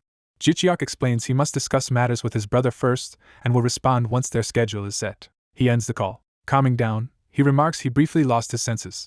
The doorbell rings and someone outside calls to him, prompting him to say they arrived quickly. Jichiak opens the door and welcomes the visitor. His brother, in an excited mood, asks if the down payment has been received. They look at the bank app together, amazed at the game-like amount and number of zeros. His brother asks about living in the new house, and they decide to search together for a sturdy home suitable for Jichiak's hunter work. The brother, having already found candidate places, drags Jichiak out to start viewing them. He urges Jichiak to hurry because they have many properties to see. Jichiak notes internally how overly excited his brother is.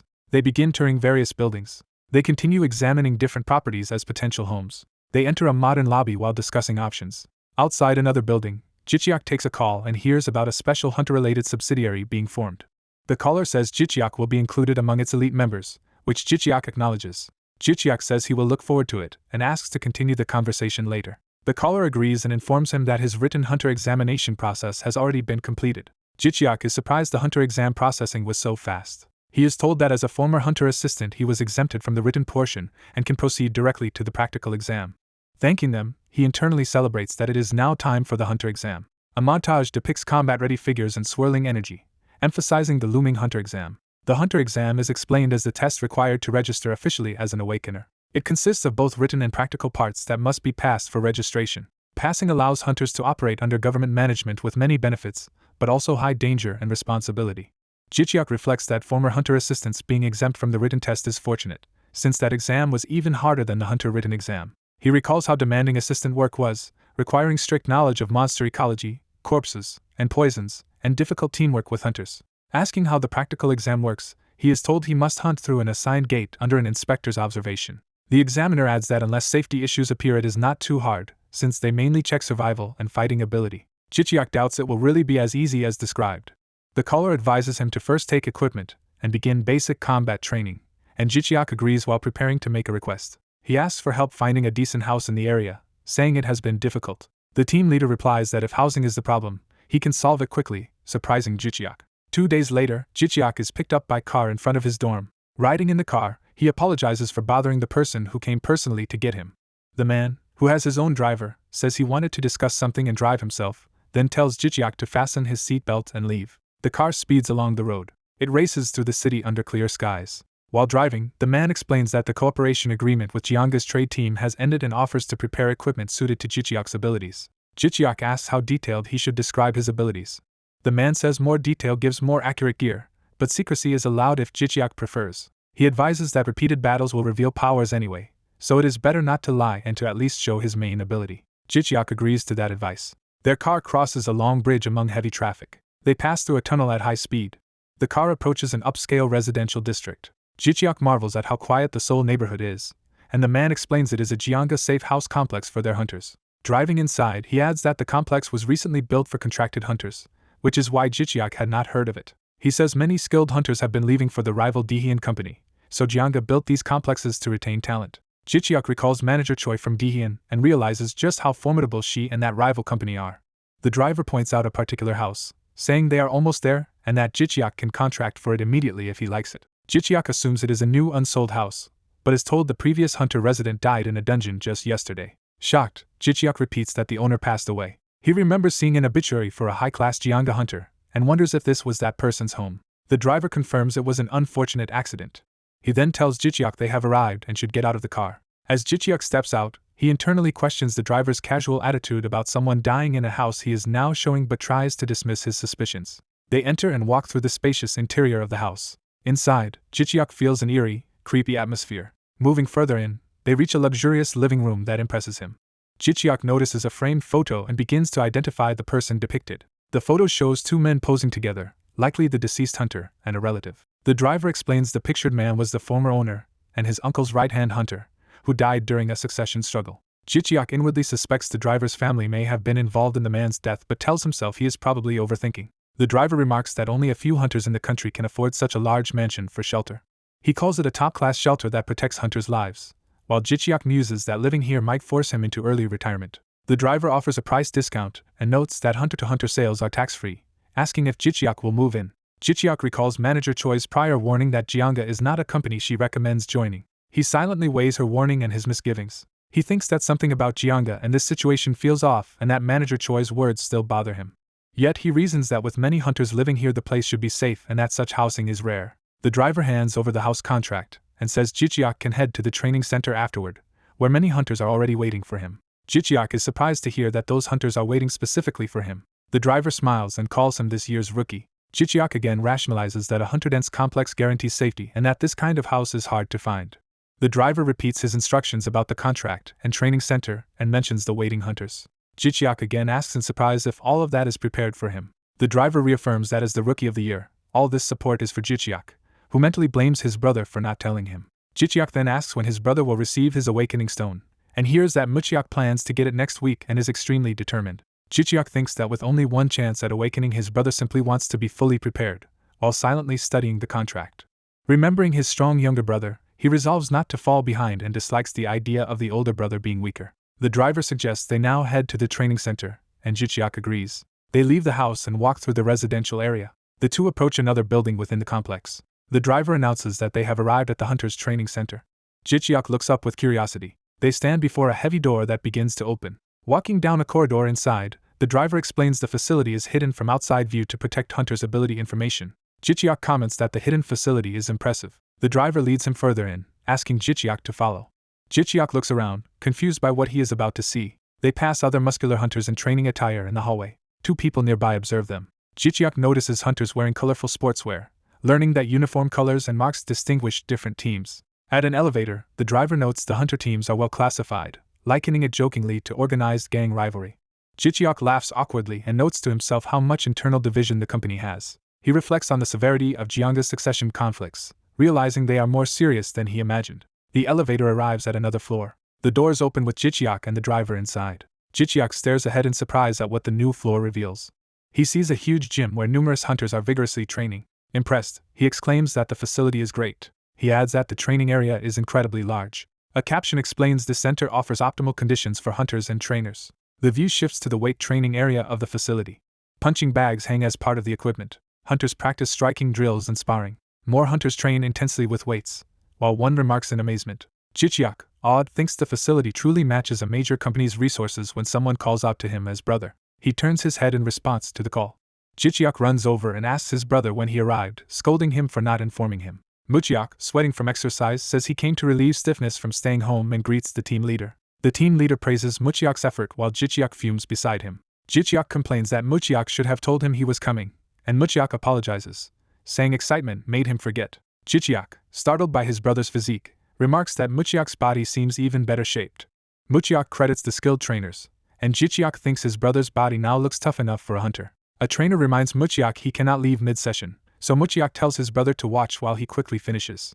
Jichiak and the team leader step back as Muchiak returns to training. Jichiak watches intently, focused on his brother. A trainer comments that Muchiak has not awakened yet but already looks like a hunter.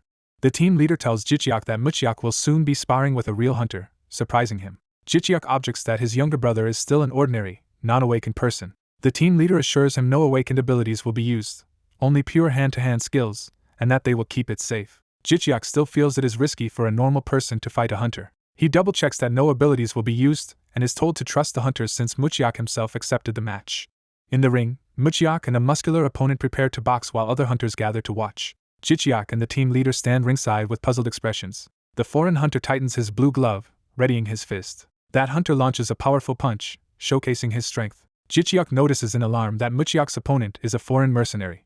The team leader explains the man recently joined as a mercenary and was chosen because Muchiak's physical abilities require a strong opponent. Watching the two in the ring, Jichiak still feels the arrangement looks dangerous. Muchiak happily bounces in place with his red gloves, while Jichiak wonders why his brother looks so cheerful. The two fighters touch gloves as the match formally begins.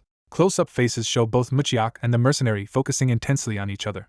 Jichiak calls out for Muchiak to be careful and not get hurt. The mercenary quickly steps in with sharp movements as the bout starts. He swings a heavy punch at Muchiak. Muchiak raises his guard, reacting to the incoming attack. The mercenary's extended punch slams into Muchiak's defense, signaling the fight is fully underway. Muchiak charges in, breathing hard as the spar begins. Spectators remark in fear that the pro hunter's punch is so strong they can feel the wind from it. The mercenary throws a powerful punch while onlookers worry Muchiak might be badly hurt. Someone anxiously notes that even without using abilities, the opponent is still a professional hunter. Muchiak's feet shift quickly as he moves in the ring.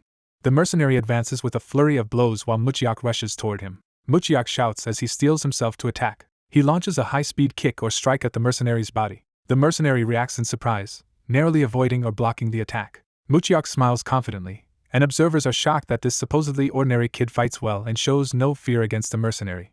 The mercenary, facing a dark silhouette of his opponent, speaks warily. A coach or staff member praises Muchiak's performance, and says even the opponent must be surprised. Buoyed by the praise, Muchiak thinks he can actually win this fight. He plants his foot decisively, preparing another charge. The mercenary dashes in while Muchiak holds his ground in a ready stance. The mercenary grows frustrated as Muchiak keeps slipping past his attacks. Muchiak watches the incoming blows above, tracking their motion. From above, their movements cross as the mercenary presses the attack and Muchiak evades. The mercenary's punch stops against Muchiak's guard, drawing shocked exclamations. Muchiak clenches his teeth, bracing against the impact. They trade heavy blows at close range, each trying to land a decisive hit. Muchiak fires a fast red-gloved punch toward the mercenary. The mercenary's face reddens in alarm as he realizes he has been hit hard. Muchiak's counterpunch smashes into the mercenary's head, stunning him. Muchiak, pleased, notes that his punch landed cleanly. The mercenary staggers and drops toward the mat while Muchiak stands ready. The mercenary looks dazed and shaken by the blow. Muchiak smiles calmly, maintaining his composure after knocking the man down. Spectators gape in astonishment at what just happened. Muchiak's friend exclaims in disbelief that the pro hunter is actually down. The analyst comments that Muchiak's punch connected squarely with the mercenary's jaw. He further evaluates that Muchiak is far more capable than expected, holding his own against an experienced hunter. Another observer agrees, surprised that the boy they thought only studied is fighting like this. The analyst highlights that Muchiak's eyesight and reaction are especially impressive, noting he has not yet taken a proper hit. A sequence shows how Muchiak has been repeatedly dodging the mercenary's attacks. His friend reflects that Muchiak has avoided every strike, revealing unexpected talent that eases his earlier worries.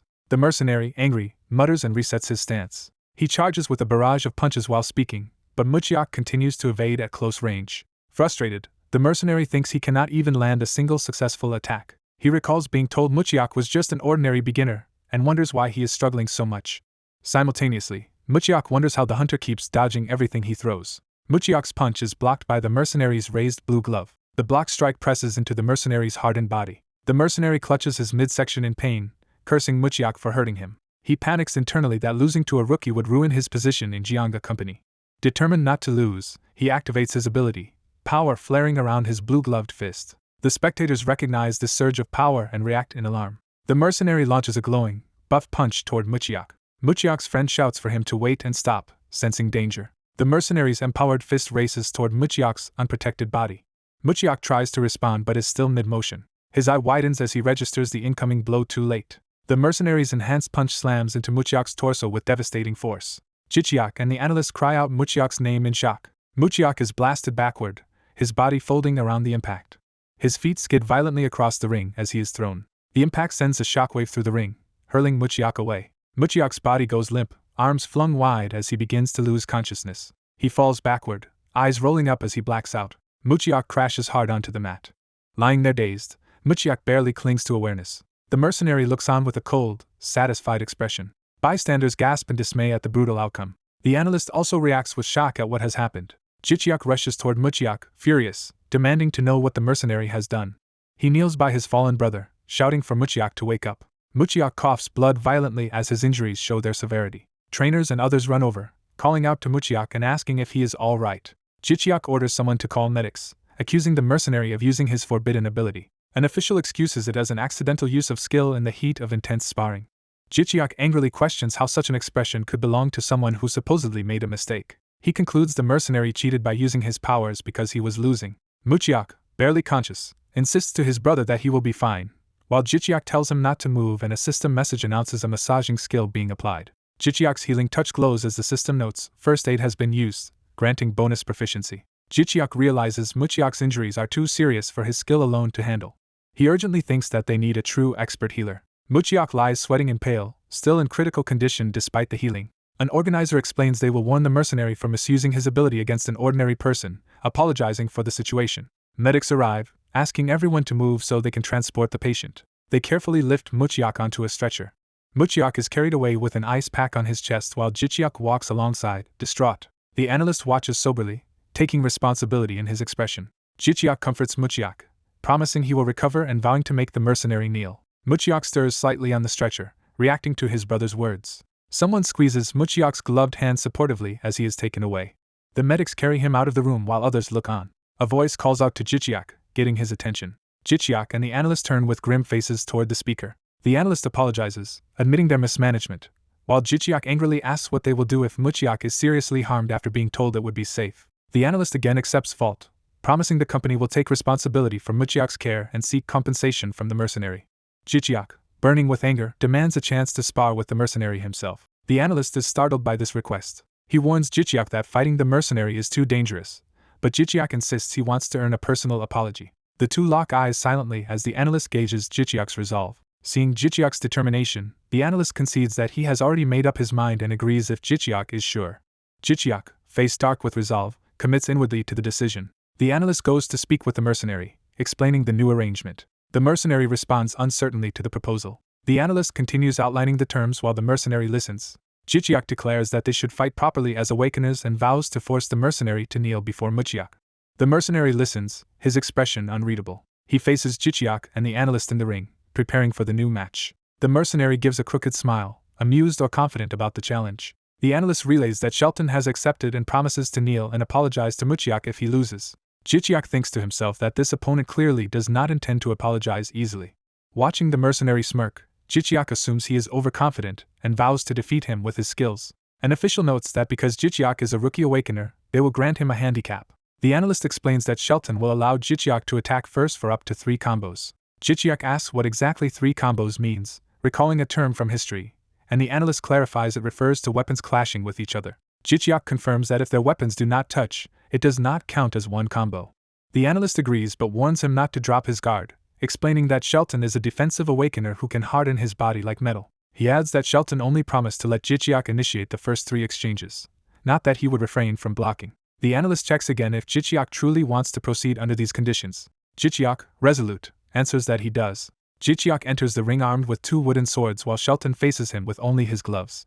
Jichiak notes that with swords against empty hands, the mercenary must rely on close-range fighting. The referee explains the simple rules: surrender, incapacity, or leaving the ring counts as a loss, and since both sides agreed on the 3-combo handicap, Jichiak will attack first. Shelton looks slightly tense as the match is about to start. The referee signals for both fighters to get ready. Jichiak and Shelton take their positions in the ring with the referee between them. The analyst watches intently from outside the ring. Shelton crosses his arms confidently, appearing unconcerned as the wooden swords point his way. He thinks Jichiak is just a newly awakened rookie and decides to observe him carefully at first. Shelton activates his defensive skill, energy swirling as his body begins to transform. His limb darkens and hardens as the iron-like change spreads. Fully turned to an iron body, he stands like a living metal statue. Jichiak dashes forward, saying he expected this and is ready. He prepares to activate his own abilities in response. Jichiak calls upon a buff called Blessings of Sylph, summoning wind spirits. A system message states that spirits bless him, boosting his agility and strength as blue energy surrounds him. The wind swirls around Jichiak, his hair and clothes lifting as his power rises. Spectators realize he is a spirit user, likely commanding wind spirits, and watch in surprise as he runs. The analyst wonders when Jichiak learned such a skill. Empowered by wind, Jichiak advances on the metal-bodied Shelton. Shelton, confident, thinks that even with 3 free attacks Jichiak will not be able to scratch his hardened body. Jichiak, wrapped in swirling wind, promises to make the mercenary even dizzier with what comes next. He activates another skill, Wind Cloud Walk, and a system message notes wind and cloud energy infusing his steps. Jichiak surges forward even faster, carried by the wind. He leaps high, spinning with both wooden swords as the wind propels him toward Shelton. Observers, including the analyst, are astonished by the sudden burst of speed and movement. Jichiak circles Shelton at high speed, creating a vortex of wind as he maneuvers around the ironclad fighter. Shelton, confused, wonders why Jichiak is moving around instead of attacking directly. Jichiak closes in, thinking triumphantly that he has caught him. He triggers yet another ability, announcing the use of the skill Shadow Stealing. Jichiak steps precisely on Shelton's shadow as part of the technique. A system message explains that by stepping on the opponent's shadow, he steals some of their speed and defense attributes. Another message says the stolen stats will last 10 minutes, and Jichiak happily notes that siphoning even a fraction of Shelton's high defense is worthwhile. Shelton believes Jichiak is only trying to confuse him with flashy but useless skills and thinks such tricks cannot bring him down. Onlookers murmur in awe, wondering who Jichiak really is to use such powers. The system informs Jichiak that an impressed official has given him likes for his fancy skill as he continues to move, empowered by wind and stolen defense. While swinging his staff, he thinks he must end the fight quickly because his stamina and mana are inferior. He unleashes his skill Telekinesis Arrow, sending multiple energy bolts forward. The telekinetic arrows streak rapidly through the air. The bolts arc down toward the muscular opponent standing on the arena floor. The big fighter notices the incoming attack mid-motion. His eyes widen as he locks onto the approaching arrows. The staff user vows to make Shelton regret giving him a handicap as the arrows explode on impact. A blinding shockwave from the explosion fills the arena. Spectators watch the massive blast roil around the stage. Smoke from the explosion swirls and begins to clear. Through the fading smoke, a foot steps forward from within the blast zone. The protagonist sees the bulky fighter lunging at high speed and thinks his speed is impressive for his size. The iron-bodied fighter charges straight in with a powerful punch. The protagonist notes that speed alone is not enough and activates the skill Dodging Shadow to evade. Using Dodging Shadow, he leaves after images and slips around the enemy's attack. The big fighter yells in frustration as his strike misses. The protagonist glides past another blow, surrounded by blue energy. His afterimages weave among the enemy's sweeping attacks. He smirks slightly, confident in his evasive movement. As the furious opponent swings wildly and curses for him to just get hit, he continues to dodge using shadows. Now composed, the protagonist says it is too early to be surprised by his performance. He prepares a new technique called Shadowless Swords. He infuses both staffs with powers named White Blaze and Dark Blaze. Crossing the empowered staffs before him, he warns his opponent to be ready to apologize. Overhead lights shake and the crowd murmurs in reaction to the escalating battle. The onlookers continue buzzing, stunned by what they are witnessing. A bespectacled man in the audience stares in disbelief at the spectacle. Watching the protagonist's afterimages and slashes surround the bruiser, the man wonders what exactly he is seeing. The iron-bodied fighter is bewildered as cutting energy passes right in front of him. Mid-punch, the big man questions what these attacks even are. The protagonist closes in again, launching more swift strikes. The fighter wonders if such refined techniques can really belong to a beginner. The protagonist focuses intensely, eyes tracking every opening. Their close quarters clash intensifies until the big man exclaims in denial that this can't be happening. The protagonist strains as he blocks a punch with crossed staffs, grunting from the impact. The bespectacled observer notes that in raw strength the protagonist should be losing. The big fighter, confused, wonders why his weaker foe is still holding out. He questions why the protagonist insists on close combat despite having no strength advantage. The protagonist braces with his staff, continuing a controlled defensive stance against heavy blows. Realizing his defensive technique is working better than expected, he thinks this style is actually quite good for blocking. Surprised he can withstand such powerful punches, he decides he only needs to finish the fight now. The iron-bodied man pants heavily, clearly starting to tire. The protagonist confirms where the earlier attacks left glowing wounds on the iron body and decides the flying arrows will exploit these weaknesses. He finishes analyzing the enemy's patterns and prepares to act. Determined, he charges in with swirling energy around him. He resolves to end the match with one final decisive blow. He slips inside the opponent's guard, closing the distance. The larger man commits to a full-force punch as the protagonist darts toward him. Multiple slashes from the twin staffs cut across the bruiser's torso, shocking him. The big man tries a wide counterattack as the protagonist passes by his flank. The protagonist presses the assault, swinging his staff with full momentum. A flurry of strikes rake across the opponent's back and sides. The targeted weak points on the iron body open into glowing cuts. The iron-bodied man reels, realizing his supposedly invincible body is being damaged. He looks up in shock as the protagonist leaps overhead for a finishing strike. In disbelief, he wonders if he has truly lost to someone he considered a weakling. The protagonist's eyes burn with resolve as he brings his power down. Energy converges from all directions as his ultimate attack lands squarely on the opponent. The bespectacled man and the crowd stare in stunned silence at the overwhelming finish. The iron-bodied fighter is blasted away, chest glowing with the cross-shaped wound. The protagonist lowers his staff after completing the technique. The defeated bruiser staggers, clutching his glowing chest wound. The protagonist pins him flat on the mat, clearly having won the bout. From above, we see the unconscious giant spread-eagled on the floor with the victor astride him. Breathing hard, the protagonist bends over, exhausted after the intense fight. Sound effects emphasize his heavy breathing as he recovers. The fallen iron-bodied man lies dazed, also gasping for air. The protagonist shouts that the fight is not over yet. He raises his staff and declares he will not stop until the bruiser apologizes. As he lifts the staff for another blow, trainers rush over, begging him to stop before he kills the man. One staff member pleads with the bespectacled representative to calm the protagonist down. The representative adjusts his glasses, preparing to intervene. He tells Jichiak he can stop because the opponent will apologize once he wakes up. The staff clatters to the mat, showing that Jichiak has relented. Still panting, Jichiak mutters that they will see about that. System messages appear stating that Hunter Jung Jihan admires Jichiak's potential and awards him 3 points, then reconsiders his judgment. Jichiak looks up, confused, as the notification about earning 3 points flashes before him. More notifications show multiple trainers reacting positively and awarding him additional points. Another message informs him he has received 7 more points. The scene cuts back to the scuffed training floor and dropped staff after the duel. Other trainees gather around and carry the unconscious iron-bodied man away to an infirmary bed. Jung Jihan begins addressing the onlookers about what just happened. Nearby, staff discuss that the supposedly ordinary rookie fought like an unstoppable opponent. More trainees watch from a distance while the medic treats Jichiak. Observers remark that even if Jichiak had strong skills, his movement and blocking were amazingly precise. They add that such tactical timing of skills shows considerable experience. Jichiak listens silently, his expression complicated. The medic beside him admits he cannot figure Jihan out. Other trainees excitedly recap how Jichiak chain buffs, debuffs, movement, and evasion skills all at once, wondering if a god supports him. They note that someone under a single god should only use one skill set, yet Jichiak used both spirit and shadow skills simultaneously. A blue-haired woman walks down the hall, discussing that the hunter store trainees do not deserve any reward since they did not hunt anything. She claps her hands as she approaches, drawing attention. Entering the gym, she praises the match she just watched. Young Jihan startles when he recognizes who has arrived. He blurts out in shock that it is his older sister.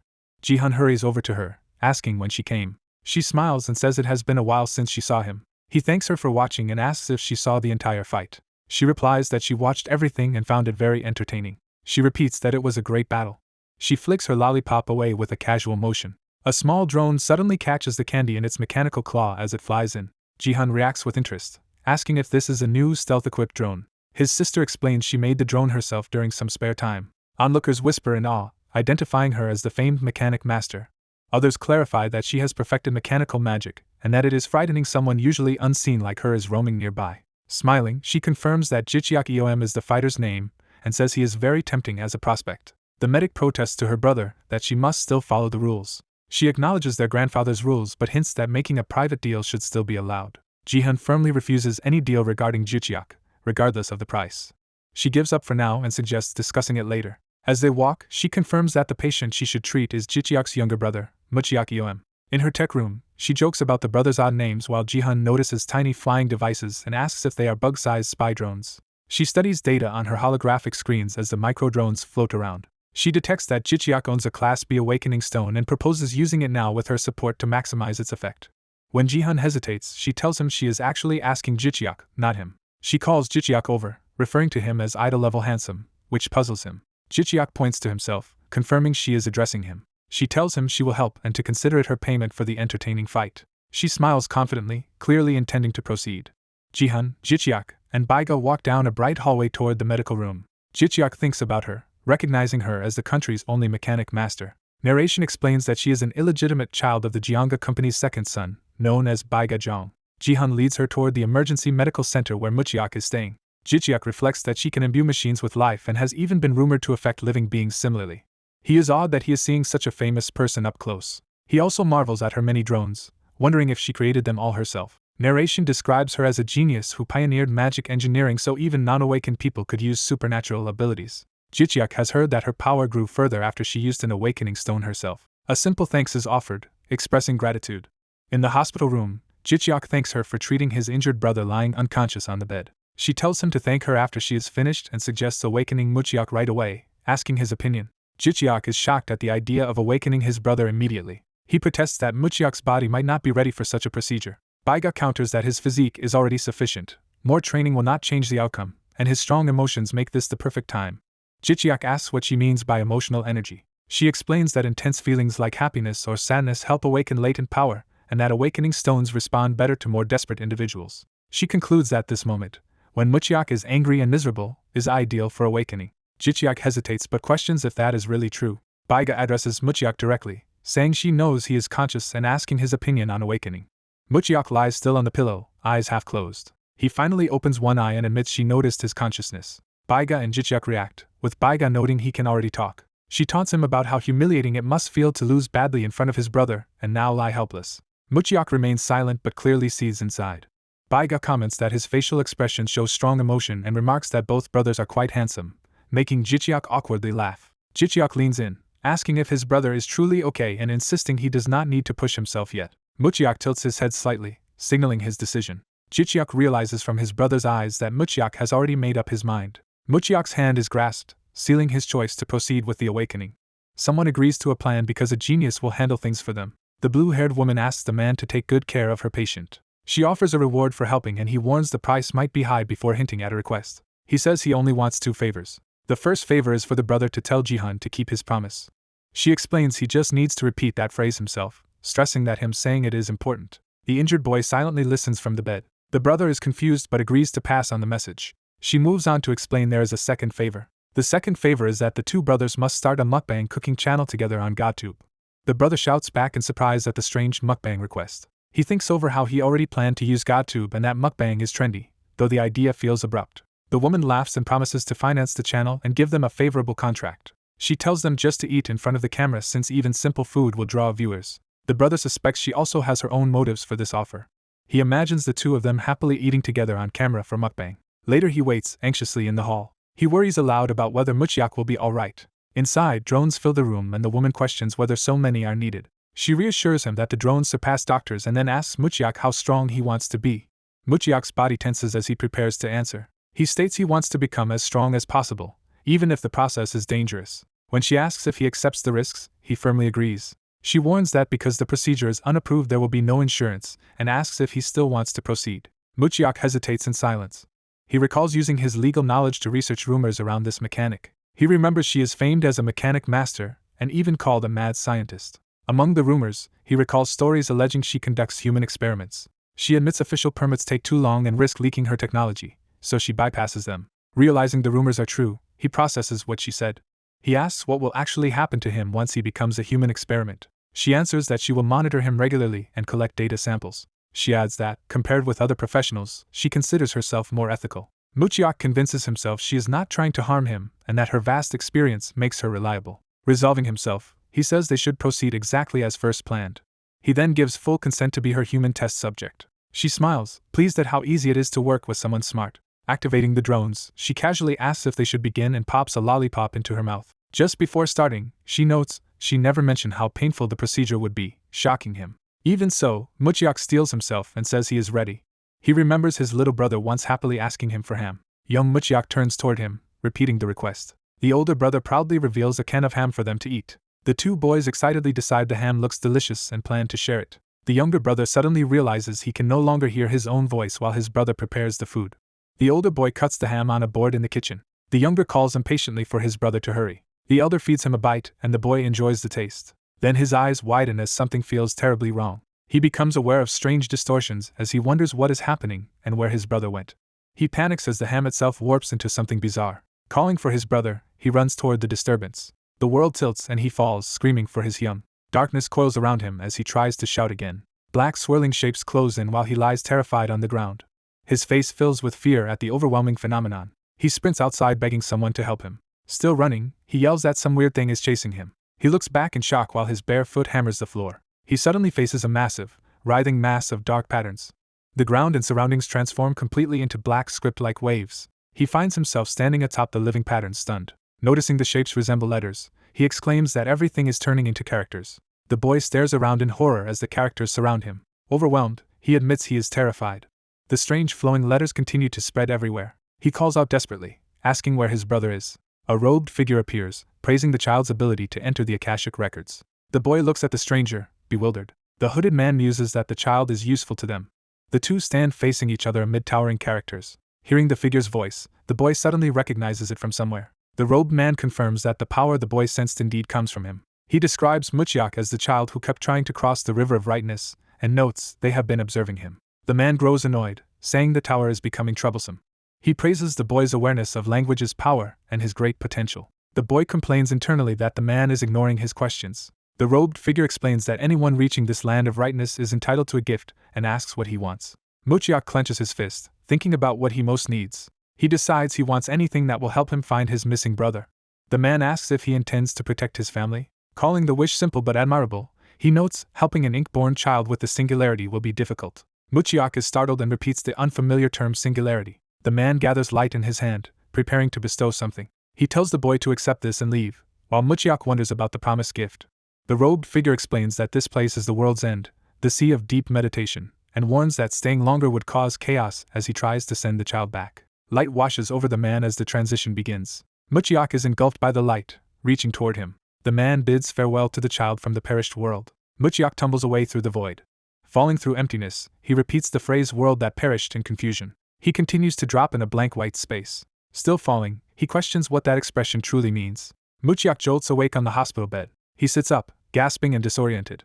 His brother and the mechanic rush over, with the brother calling out Muchiak's name. His shout echoes outside the building. Time shifts to him later walking solemnly through the hall. The mechanic watches him with a calm, knowing smile. His brother grips his arm and asks if he is all right now.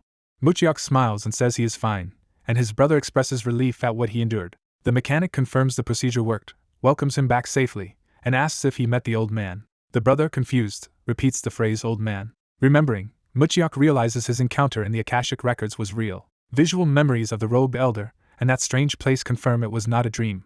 A drone hovers and begins scanning Muchiak. It projects a blue beam over his chest as he lies still. The drone announces the scan's completion, and the mechanic asks for the result. She studies the holographic display projected before her. A glowing panel shows an A grade, impressing everyone. She congratulates Muchiak for achieving an A grade awakening. Both brothers exclaim in disbelief at hearing he is a grade. The mechanic closes her eyes, satisfied. Onlookers murmur among themselves about the result. She laughs excitedly, repeating that he truly obtained an A grade and congratulating him again. Later in the training chamber, someone brings up the word records. The instructor explains that from Akashic records they can draw scripts through the Abyss library. He says these scripts can be used offensively or supportively in battle. Muchiak admits that despite being a grade he has never actually used the skill and is unsure how good it is. The instructor offers to demonstrate how his own ability works, and the others ask to see it. The brother eagerly thanks him and asks for a demonstration. In the chamber, the instructor warns he is a bit nervous since it is his first live use. The brother and instructor watch Muchiak seriously as he prepares. Muchiak closes his eyes to focus. He tells himself he only needs to write whatever words come to his mind. He concentrates harder, maintaining that focus. In his perception, swirling patterns of script begin forming. He gradually deciphers them and recognizes the phrase iron body. He snaps his eyes open, understanding what to invoke. Energy and script-like aura rise around his body as his brother looks on. The characters wrap around his limbs, coating his arm and torso. He activates the technique by declaring the record iron body. The scripted aura suddenly rushes from him and envelopes his brother as well. The brother feels the dark lines etching over his shirt and body. Staring at Muchiak, he asks if the activation was successful. He feels power coursing through him as the markings continue to spread. He notices his skin hardening under the effect. Realizing the strength of the technique, he likens it to Shelton's iron body skill. Delighted, he smashes his fists together and laughs that his body now feels as hard as steel. The instructor watches, thinking the outcome matches his expectations. The brother asks if iron body is the only script Muchiak can use or if there are others. Muchiak replies that he sees only a few beginner scripts such as iron body, haste, dense, and light. The instructor is surprised that is all Muchiak claims to see. He comments that while those are good, they seem insufficient alone to justify an A-grade rating. Muchiak shrugs and says he honestly has no idea.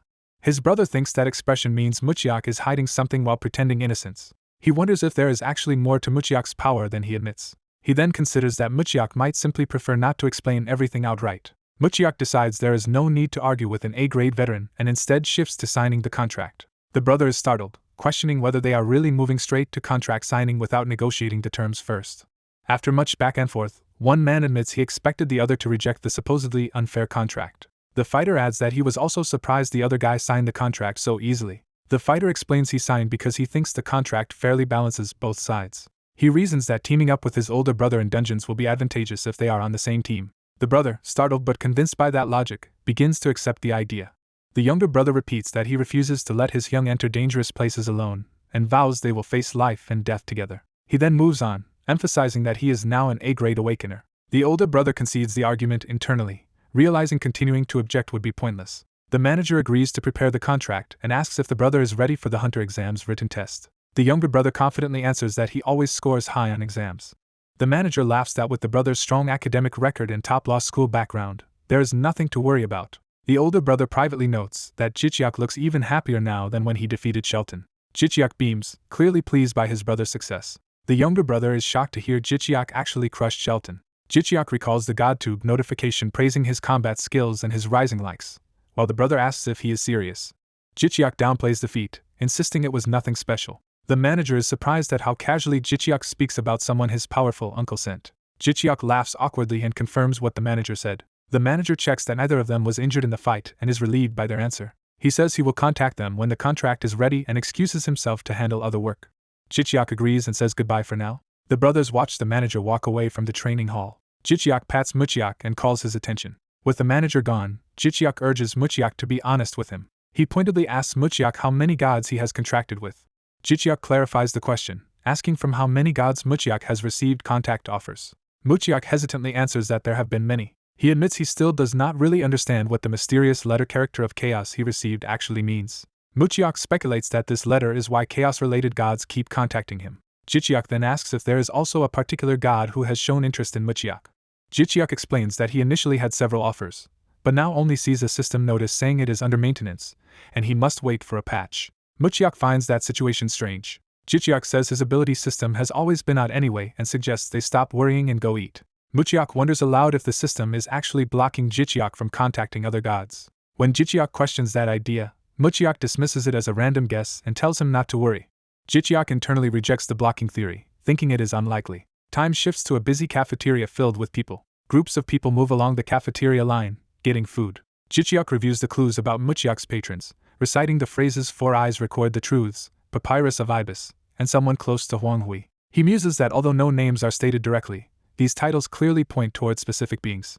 Jicheok concludes that all the gods who chose Muchiak are related to those hints, and suspects the Four Eyes entity is likely Changjia. Jicheok looks puzzled, prompting him to ask who Changjia is.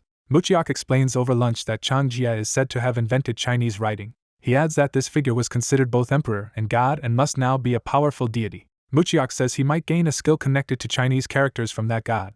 Jicheok, impressed, remarks that this means Muchiak's potential as an A-class awakener is huge. Jicheok brings up the obtaining papyrus clue. Muchiak calmly identifies that one is the Egyptian god Thoth. Jicheok recalls Thoth as the god of books, libraries, knowledge, and magic whose symbol includes obtaining. Jicheok guesses Muchiak could even earn ancient magic from such a patron.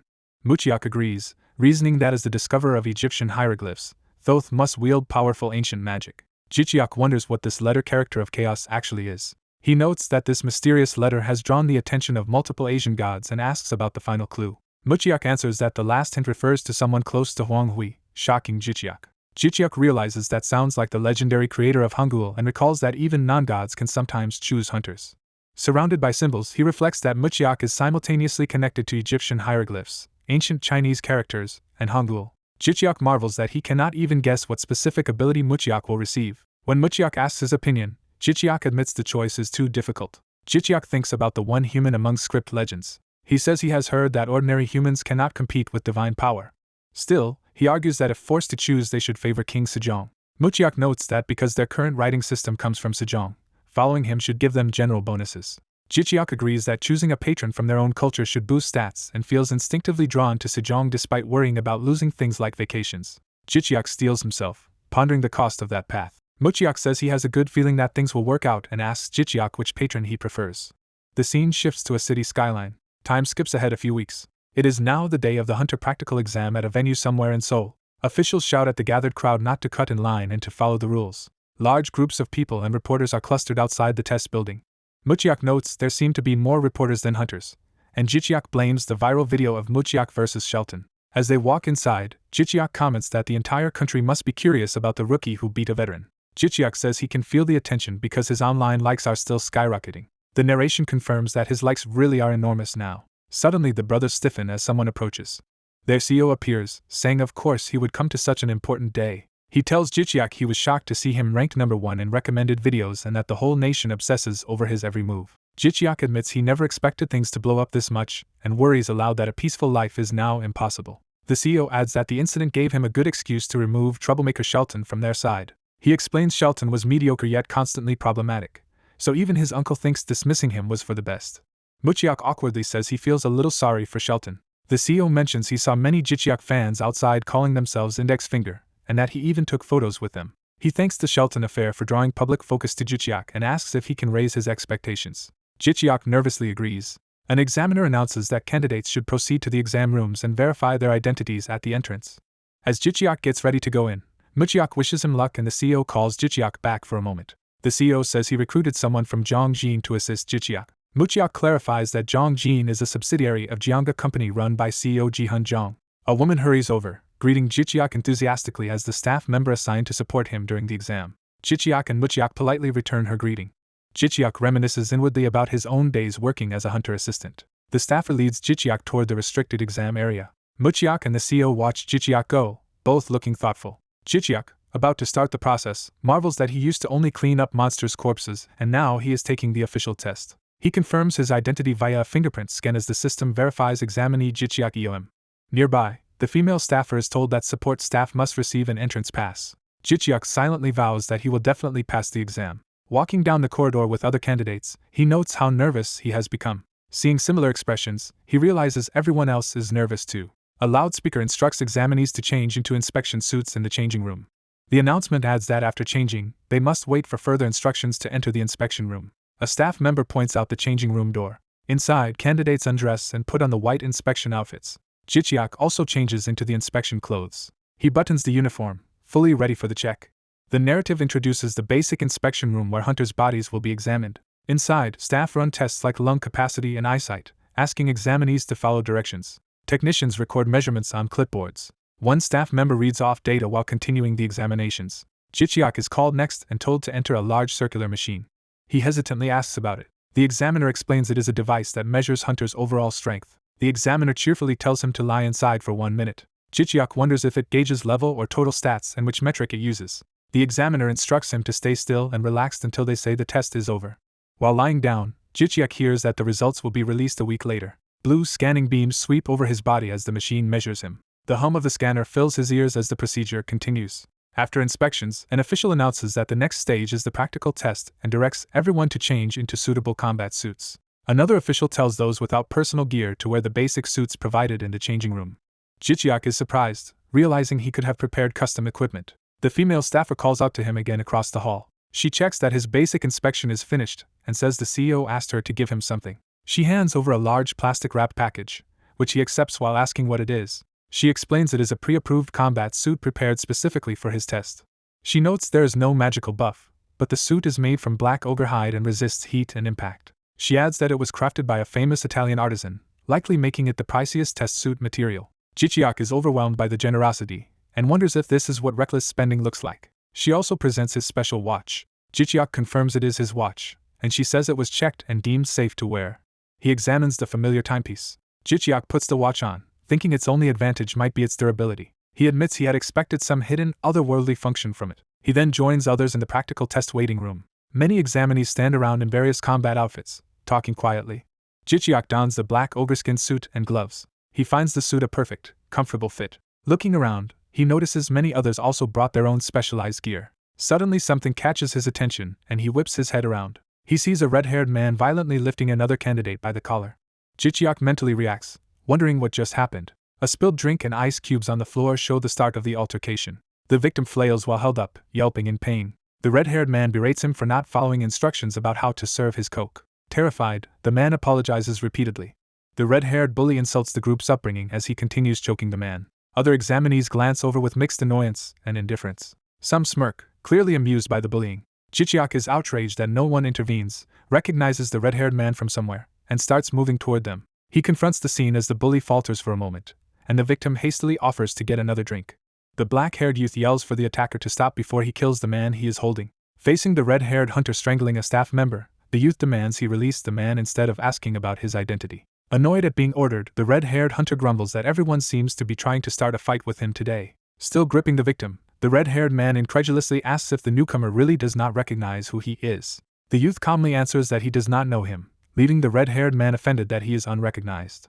The youth ignores the posturing and orders him again to lower his arm and let the staffer go. Realizing his arm is being forced down, the red-haired man is shocked by the unexpected resistance. The scene reveals the youth effortlessly overpowering the red-haired hunter's grip as both men and the staffer hang in a tense standoff. The red-haired hunter curses and prepares to fight, accusing the youth of challenging him with sheer strength stats. The youth focuses intently, his eyes showing he is ready to act decisively.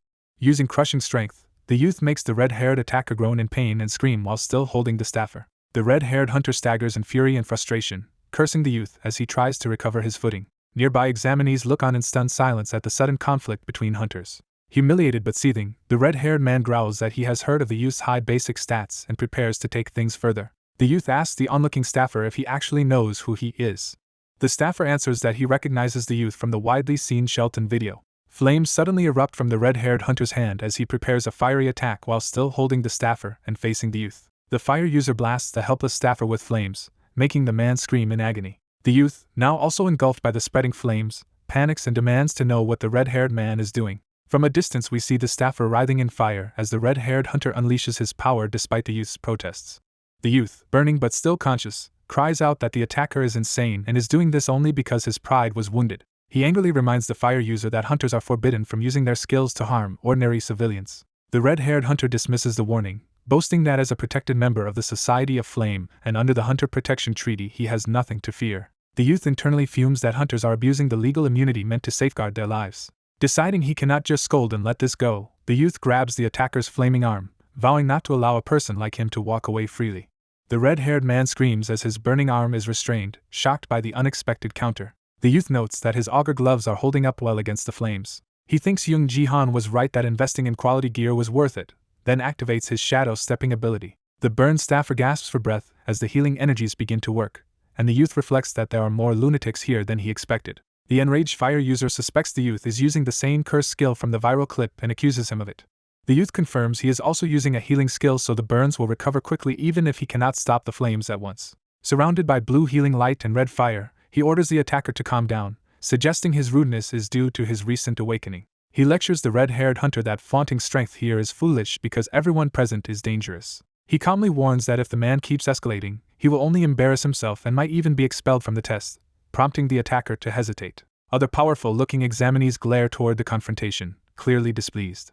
More candidates watch tensely, measuring the trouble being caused. The youth releases the flames upward, sending them toward the ceiling instead of the people. The injured staffer is now covered predominantly in blue healing light, realizing his burns are rapidly fading. The red-haired hunter retreats with the threat to get revenge later, while the youth answers that he is ready any time. The youth finishes healing the staffer, who gratefully says he is fine, and the system informs the youth that staff 2 is thanking him sincerely.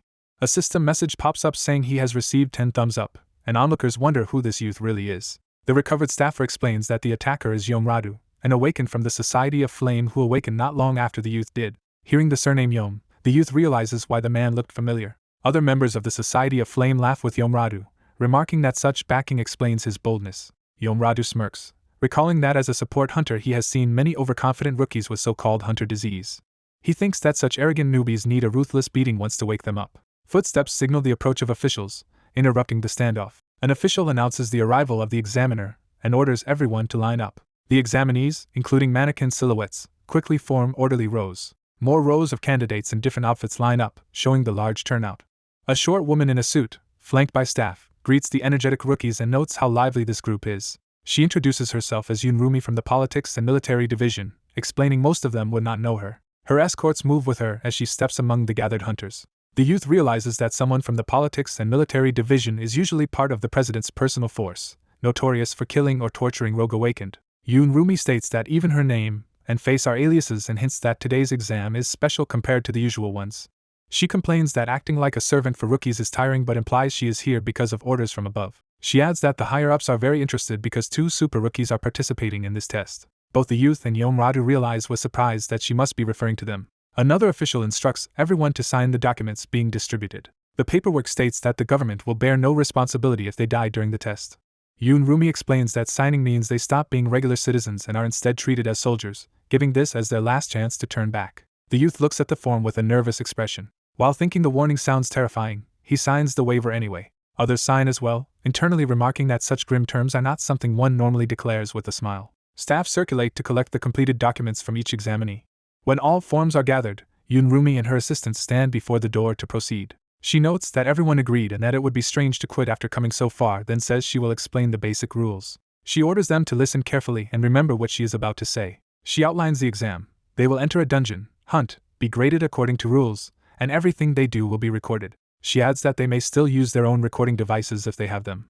She clarifies that communication to the outside is blocked, so social media or similar networks will not work. Lastly, she stresses that this examiner from Politics and Military is infamous for viciousness, setting a grim tone. She coldly states she does not care whether they live or die and that they must protect their own lives. She gives one final chance to withdraw, asking if anyone truly wishes to turn back. Several examinees gulp nervously but no one steps out. Taking their silence as consent, she moves to the next phase and orders everyone to put on blindfolds. The examinees don blindfolds that dull their senses and are arranged into lines of 5. After picking weapons they prefer, they ready themselves for the trial ahead. Still blindfolded, each group is led through a glowing gate into the dungeon. Outside the portal, we see them stepping from a rocky canyon toward the swirling blue entrance. Narrative explains that inside the dungeon, examinees will be separated into small stone chambers all around the map in random groups of 5. The final objective is to fight monsters on their way to a central crystal ball. The test concludes the moment that crystal ball is destroyed. Inside one such chamber, blindfolded candidates are told to remove their coverings as the exam officially begins. As the blindfolds come off, they see a massive ornate door before them. The youth removes his blindfold calmly, taking in the surroundings. Outside the dungeon, alarms blare as operators panic, saying the supposedly safe dungeon is behaving abnormally. Monitors report that the gate is turning into an irregular dungeon and that it has now been sealed. Back inside, the youth sits in his chamber, oblivious to the growing outside crisis. He wonders aloud if modern exams always feature such elaborate dungeon scenarios. Strange glowing runes and devices on the door hint that interacting with it will trigger the exam's start. He concludes the test will fully begin once he opens the great door in front of him. Nearby, someone angrily throws their blindfold to the ground, complaining about how frustrating the situation is. Radu vents that the exam setup is excessively harsh, as he stands in the same chamber as the youth. The youth looks alarmed as he realizes who is in his group. Radu also recognizes the youth and curses his luck at being grouped with him. He stammers in shock that he has to be in the same party as the youth he despises. The youth retorts that he feels the same and internally thinks he is doomed to be with a lunatic. Another teammate nervously steps forward, apologizing while asking a question he does not understand. The ponytailed woman asks if the emergency announcement about an irregular dungeon means this apparent dungeon explosion is part of the exam. Radu speculates that it might be, saying he heard of a similar twist in previous tests. He convinces himself that the higher-ups arranged this special exam because of his own strength. The youth notes that Radu is wearing heavy metal gloves and internally scoffs at his bragging. Two blue-clad siblings introduce themselves as Bang Jin-ah and Bang Jin-woo, explaining they are twins. The youth starts to ask about the silent man in the back of their group.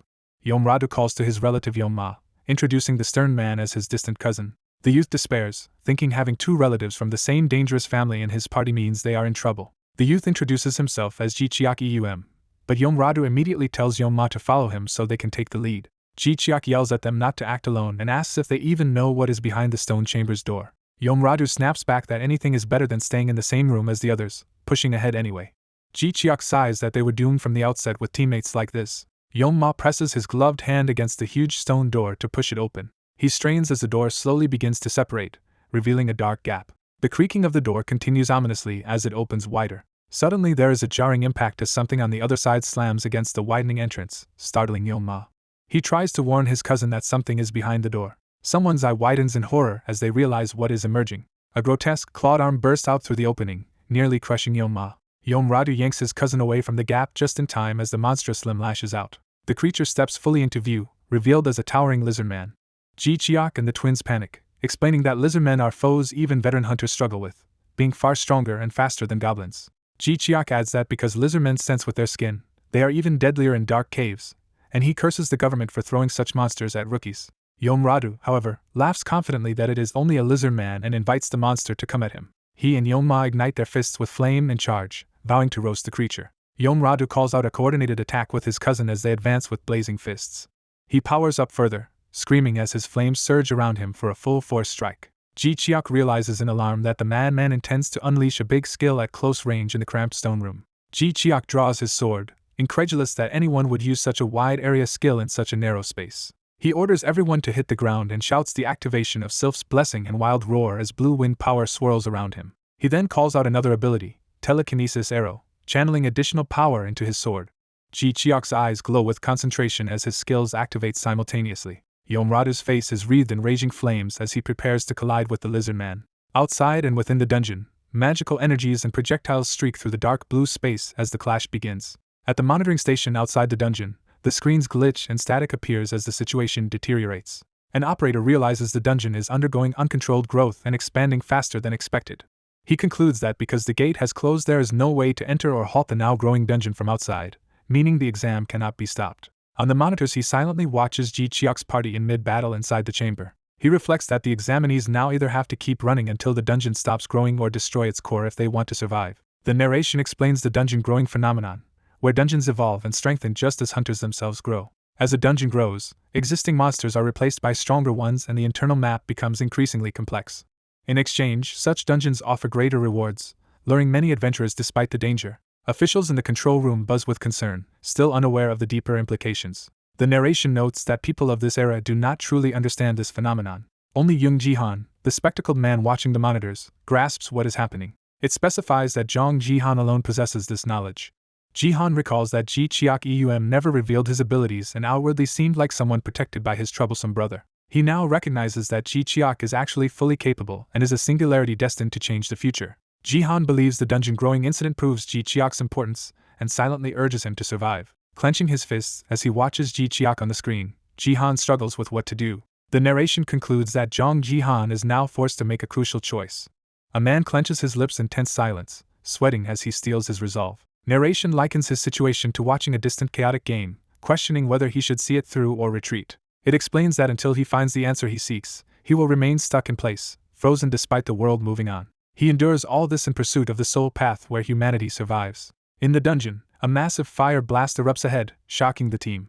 The black-haired hunter angrily thinks the fire wielder is recklessly endangering those behind him. A GodTube quest window appears, assigning him the Temple of the Scale Demon mission with extra rewards for earning 100 likes.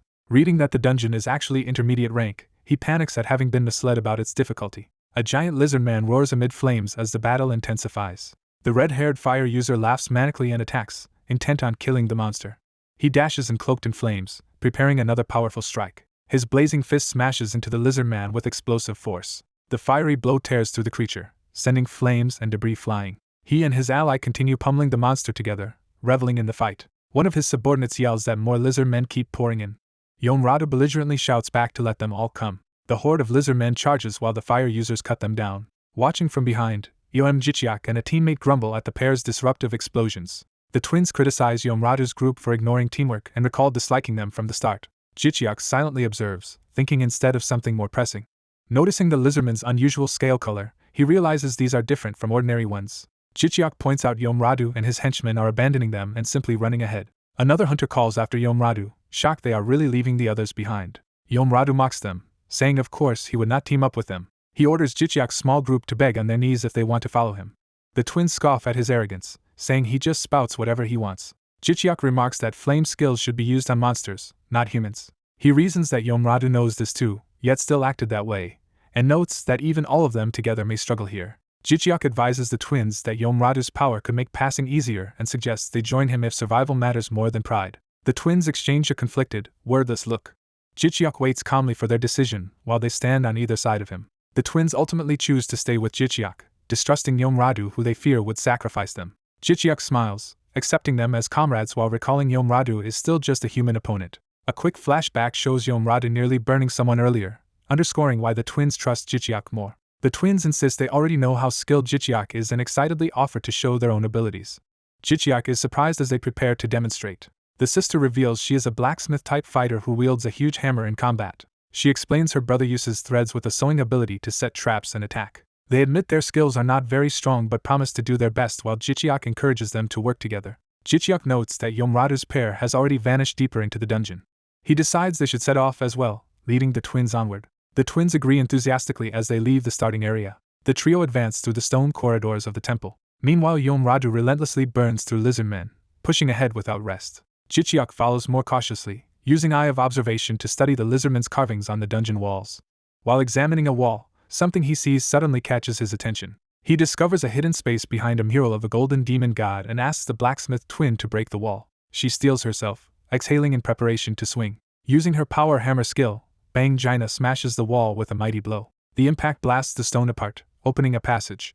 They rush into the newly revealed Scale Devil's hidden temple, wondering if lizard men will follow. The brother checks on his exhausted sister, who admits the hammer skill drained her heavily. Jichiak notes in thought that a single use of her skill leaves her spent, likely because she is a low-level awakener. As they continue through the vast hidden area, they marvel that such a huge secret temple passage exists. Jichiak explains that in dungeons like this, murals and statues usually provide clues to the correct path. GodTube notifies him that his knowledge impressed the twins, granting him 3 likes. He stops them, suggesting they prepare a countermeasure since they do not know what threats may emerge. Jichiak casts Sylph's blessing on the twins, surprising them as blue wind wraps around their bodies. A notification shows Bang Jaina and Bang Jinwa's attack and agility stats increasing. Grateful, the twins thank him repeatedly while their trust in him deepens. Jichiak sees he has received 6 more likes and thinks his investment in magic power is finally paying off. He rallies the team to move out again, and they answer eagerly. Using the secret passage, they bypass many lizard man-filled corridors. Someone secretly watches the trio from a dark vantage point as they proceed. At the same time, Yomradu keeps fighting ahead unaware of the passage, while Jichiak's party eventually reaches its end.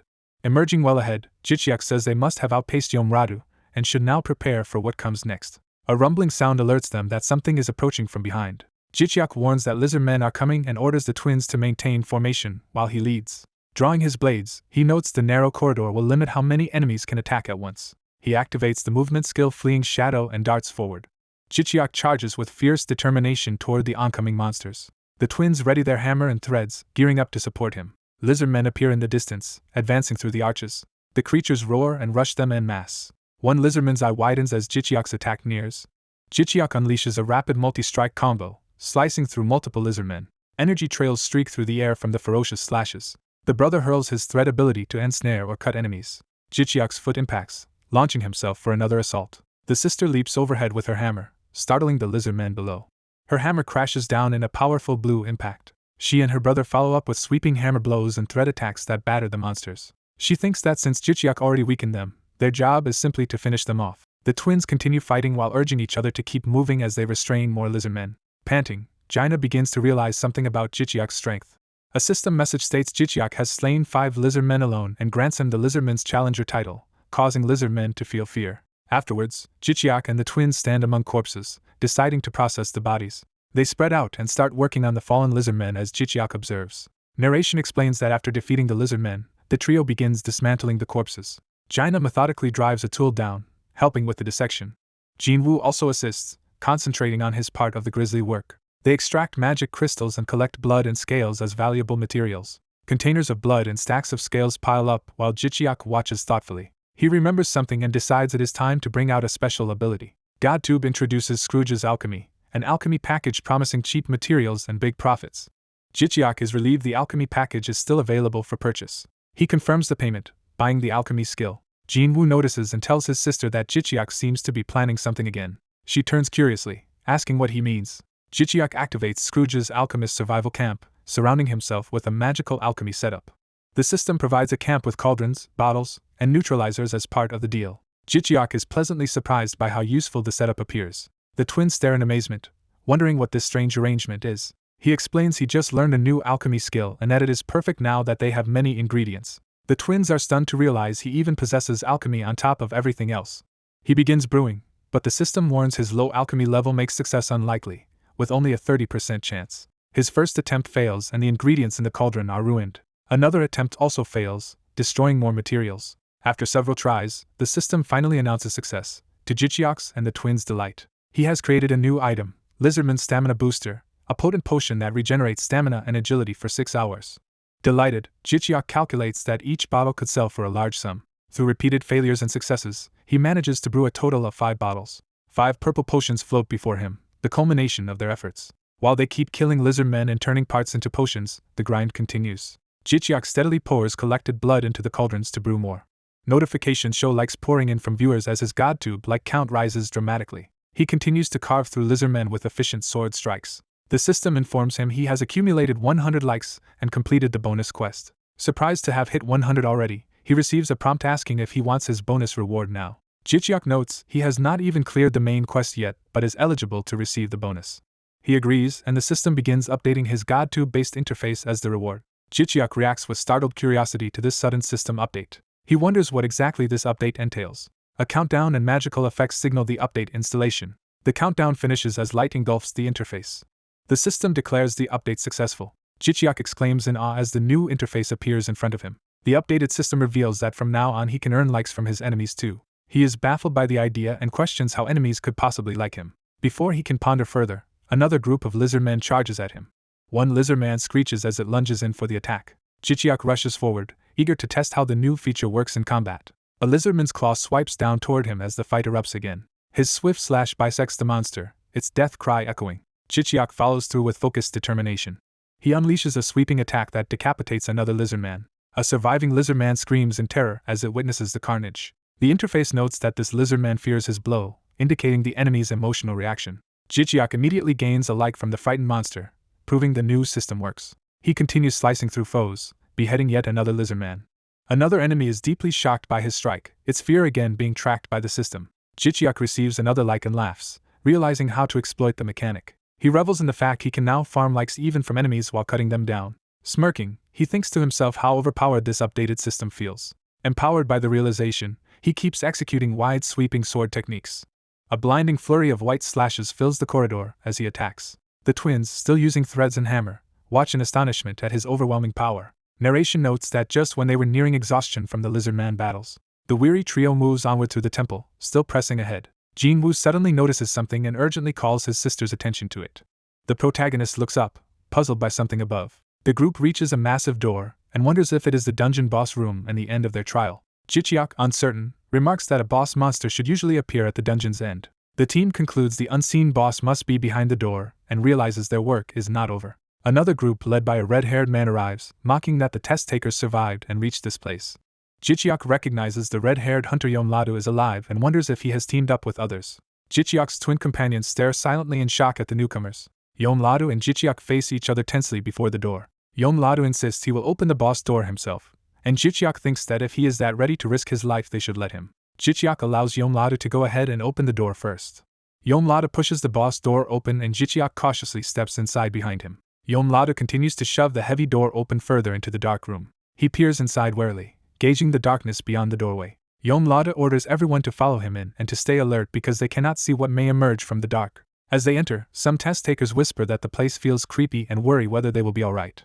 Jichiak's team checks the area, finds no traps, but he still urges everyone to stay cautious. Jichiak is convinced their final mission is hidden somewhere in this chamber. Yomladu ignites a ball of flame in his hand to light the way. The combined group advances through the dark with Yomladu's fire, while nervous test takers watch anxiously. The camera lingers on a shadowy part of the room, building tension as they move forward. A mysterious voice from the darkness demands offerings, startling everyone and prompting someone to shout back in fear. Behind them, the entrance doors begin closing ominously. The doors shut almost completely, trapping everyone inside. The heavy doors slam fully closed, shocking those nearest them. The other test takers scream in terror as they realize they are sealed in. People panic when they see the closed door and realize they have walked into a trap. A winged demon statue on a pedestal speaks again, stating it wants 2 people. The crowd squints at a bright light in front and points out that something is up on the pedestal. Jichiak reacts in shock as he finally sees what is there. The shot reveals the lower half of a large red humanoid figure standing on the pedestal. The entire demon is shown, and the test takers exclaim that the terrifying creature looks like an actual demon. Yomladu quickly commands everyone to prepare for battle and to spread out instead of clumping together. The examinees cry out in disbelief that they are facing a real demon. Some hunters sprint to take positions as others shout for them to hurry over. Jichiak tells his twins the demon seems extremely strong and suggests they retreat for the moment, which they agree to. Jichiak internally notes he cannot sense any killing intent from the demon and wonders what is happening. He also notices the demon only keeps repeating strange lines and seems focused on something else. The demon's glowing eyes fixate on the crowd as it repeats its demand for 2 people. The demon stands motionless on the pedestal while the examinees circle the large magic formation around it. Yomladu's ally points out the demon will not move and just keeps asking for offerings, and Yom wonders if there is some trick or a way to avoid fighting it. Jichiak offers to go closer and check things out himself. As Jichiak calmly walks toward the demon, Yomladu watches in uneasy admiration at his fearlessness. From up close the demon keeps monotonously demanding offerings of 2 people while towering over Jichiak. Jichiak silently studies the demon and wonders why it does not move. He realizes the demon simply repeats the same request and questions whether it intends to attack at all. Observing the pikes around the pedestal, Jichiak deduces their design would channel blood, implying they are meant for impalement. Jichiak suspects the final mission might be horrifying and tells the others he does not think the demon will move for now. He then explains the real problem. The demon seems to be asking them to impale 2 people as sacrifices on the pikes. The crowd erupts in disbelief, calling the requirement nonsense and questioning how the government could assign such a dungeon. Jichiak argues that such an exam would be unprecedentedly cruel in difficulty. He further points out the dungeon is effectively demanding human sacrifices. He reminds everyone that hunters are ordinary humans and not expendable tools. Some examinees reason that while accidental deaths in a dungeon test might be one thing, intentionally impaling candidates as sacrifices is completely different. They conclude that no sane person would willingly accept such a condition. Yomladu pounds on the door in frustration, trying to force it open. He curses when the door will not move at all, realizing they are completely sealed in. Furious, he blames the exam proctors for trapping them and keeps striking the door. The group devolves into despair, shouting that they were set up and expressing that they do not want to die in this place. Jichiak and one of the twins observe the panicking crowd with serious expressions. Jichiak thinks the situation is deteriorating, realizing that inexperienced test takers naturally find this overwhelming and are slipping into panic. A desperate hunter swings his weapon wildly while screaming to be let out. One candidate bolts toward the demon, declaring he will destroy everything as others try unsuccessfully to restrain him. Jichiak yells for the rampaging man to stop. Ignoring him, the man rushes the demon, shouting to be freed. He leaps high, raising his sword to strike the demon. The attacker's furious face is shown as he brings his weapon down. His sword hits the demon but only cracks the pedestal, unleashing an ominous red energy. Shocked, the man realizes his sword has been destroyed. The demon coolly stares ahead after being attacked. Its eyes suddenly blaze brighter as it activates a power. A close-up shows one of its eyes flaring red as the attack is unleashed. The demon fires twin beams of energy from its eyes straight at the attacker. The beams tear through him, engulfing his upper body. His vision blurs in a flash of white as death approaches. The attack punches a bloody tunnel through his torso and hurls his body away. The onlookers stare in horror at what just happened. Yomladu grimly reacts, tightening his jaw. Jichiak and the twins watch, shaken, as Jichiak's eye fills with fear and determination. Blood splatters across the floor from the slain man. Others recoil and shout that the situation is insane. People begin racing back to the sealed door, crying that they will all die if they remain. As they slam against the door, many yell that they cannot possibly fight a monster that killed someone with a single beam of light. One twin collapses from shock as the other supports her and anxiously checks her condition. Jichiak reflects that this terror is unlike seeing people eaten by lizard men. It feels more absolute. He reasons that the dread of an unknowable, seemingly unbeatable foe is far worse than fear of a difficult but winnable fight, while the demon continues to demand offerings. The demon's glowing eyes stare unblinking as it repeats its demand. Once again the voice insists it needs 2 people. Someone in the crowd snaps and suggests they just provide the demanded offerings to end this ordeal. Other examinees argue over who could possibly be chosen, insisting no one would volunteer to die. The crowd falls into uneasy silence, no one willing to step forward. Panic escalates as someone is grabbed and begs frantically to be saved. Jichiak notes that people are beginning to lose their sanity and fears everyone will go mad at this rate. A man proposes that sacrificing just 2 people could be acceptable if the choice is made fairly. Others challenge how fairness can be determined, debating metrics like contribution points versus the fact that they are all human, not numbers. The discussion turns into accusations, with some asking if they are supposed to just wait around until all of them die. The crowd fragments into arguing and jostling groups across the hall. Amid the turmoil, Yom-Lada keeps pounding the door, shouting for everyone to stop. Losing patience, he yells that they should simply select the 2 weakest among them as sacrifices. He further suggests deciding by fighting and impaling the losers, reasoning that stronger hunters are more valuable for survival. Another candidate claims production-type hunters are the weakest and would also have the lowest contribution points. People latch onto this idea and demand to know which among them are production-type hunters. Someone calls out to those hiding in the crowd and another begs everyone not to go through with this and to regain their senses. A man points at Jichiak's twin companions, identifying them as weak, useless production-type hunters. The brother twin urgently moves to shield his sister behind him. Jichiak grimly realizes the mob is trying to corner the twins as chosen sacrifices. A thought bubble notes they are in serious trouble because the group is targeting the twins. The twins exchange looks, one anxious and the other clenching his teeth in anger. Murmurs and whispers ripple through the gathered examinees, building pressure. One man openly argues they should pick the twins, saying someone must die for the greater good, and they conveniently number 2. Yom-Lada smirks to himself, finding the situation developing in a way that amuses him.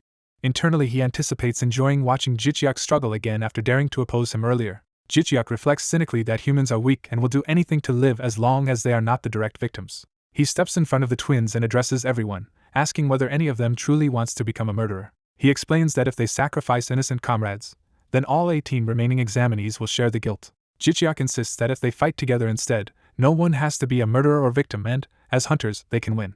Yom-Lada scoffs at Jichiak's idealistic speech, calling it nonsense. Jichiak declares that no dungeon is unconquerable, even as the demon keeps calmly requesting offerings.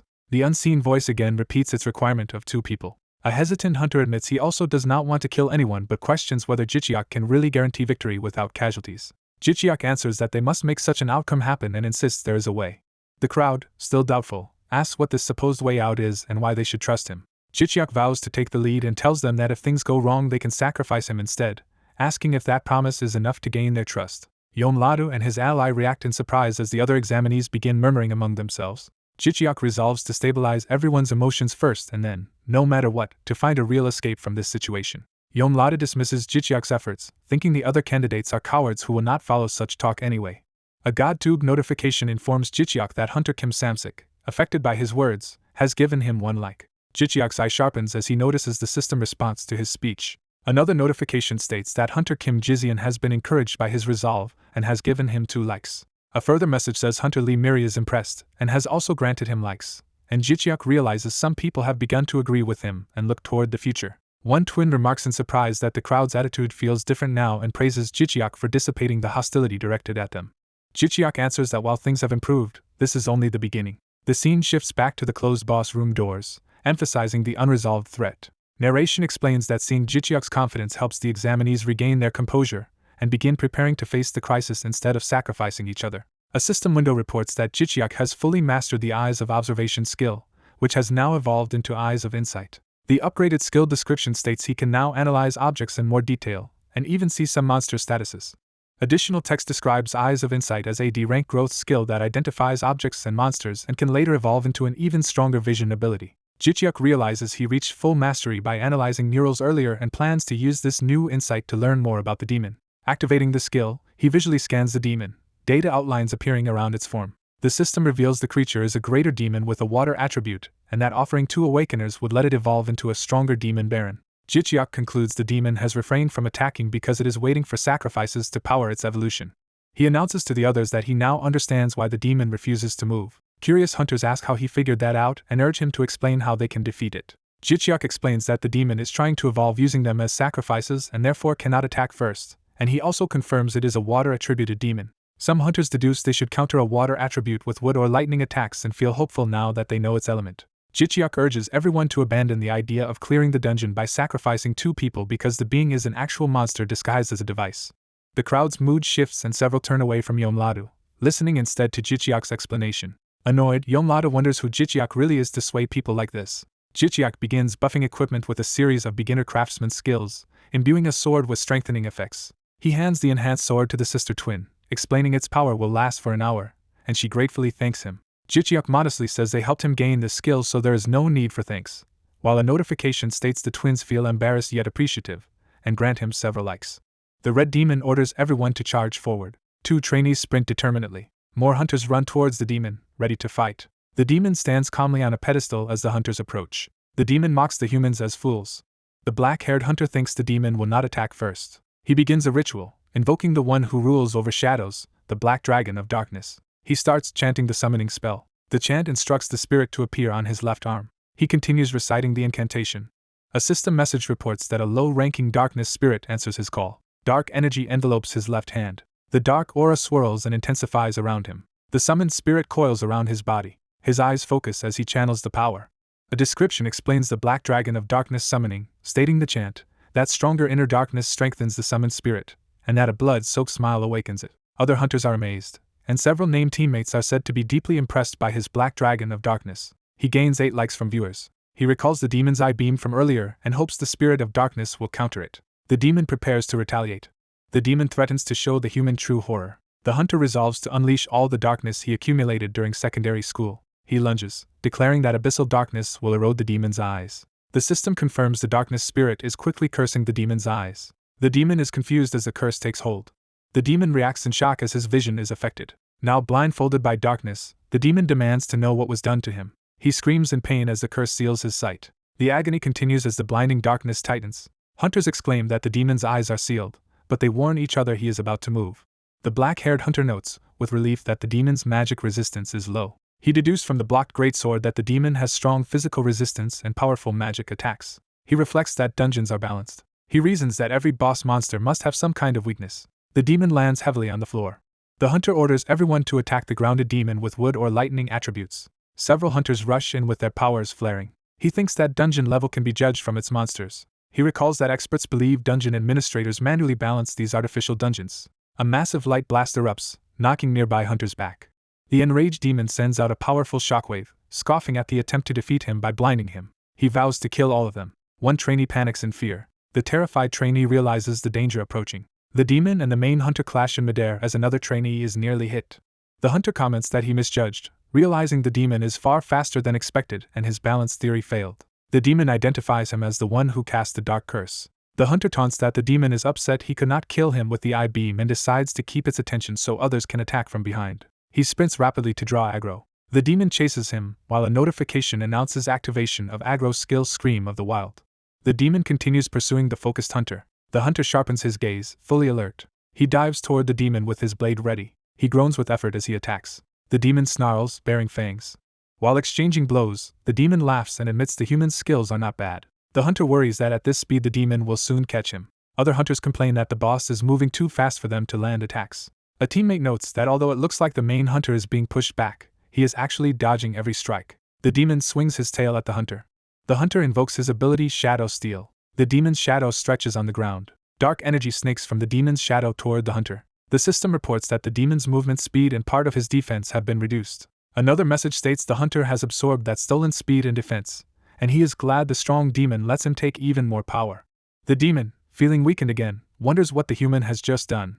Elemental attacks from all directions slam into the demon, stunning him. Explosion and fire engulf him as he cries out. The hunter sees that everyone is now attacking the demon with everything they have. Another attacker charges with a powerful strike.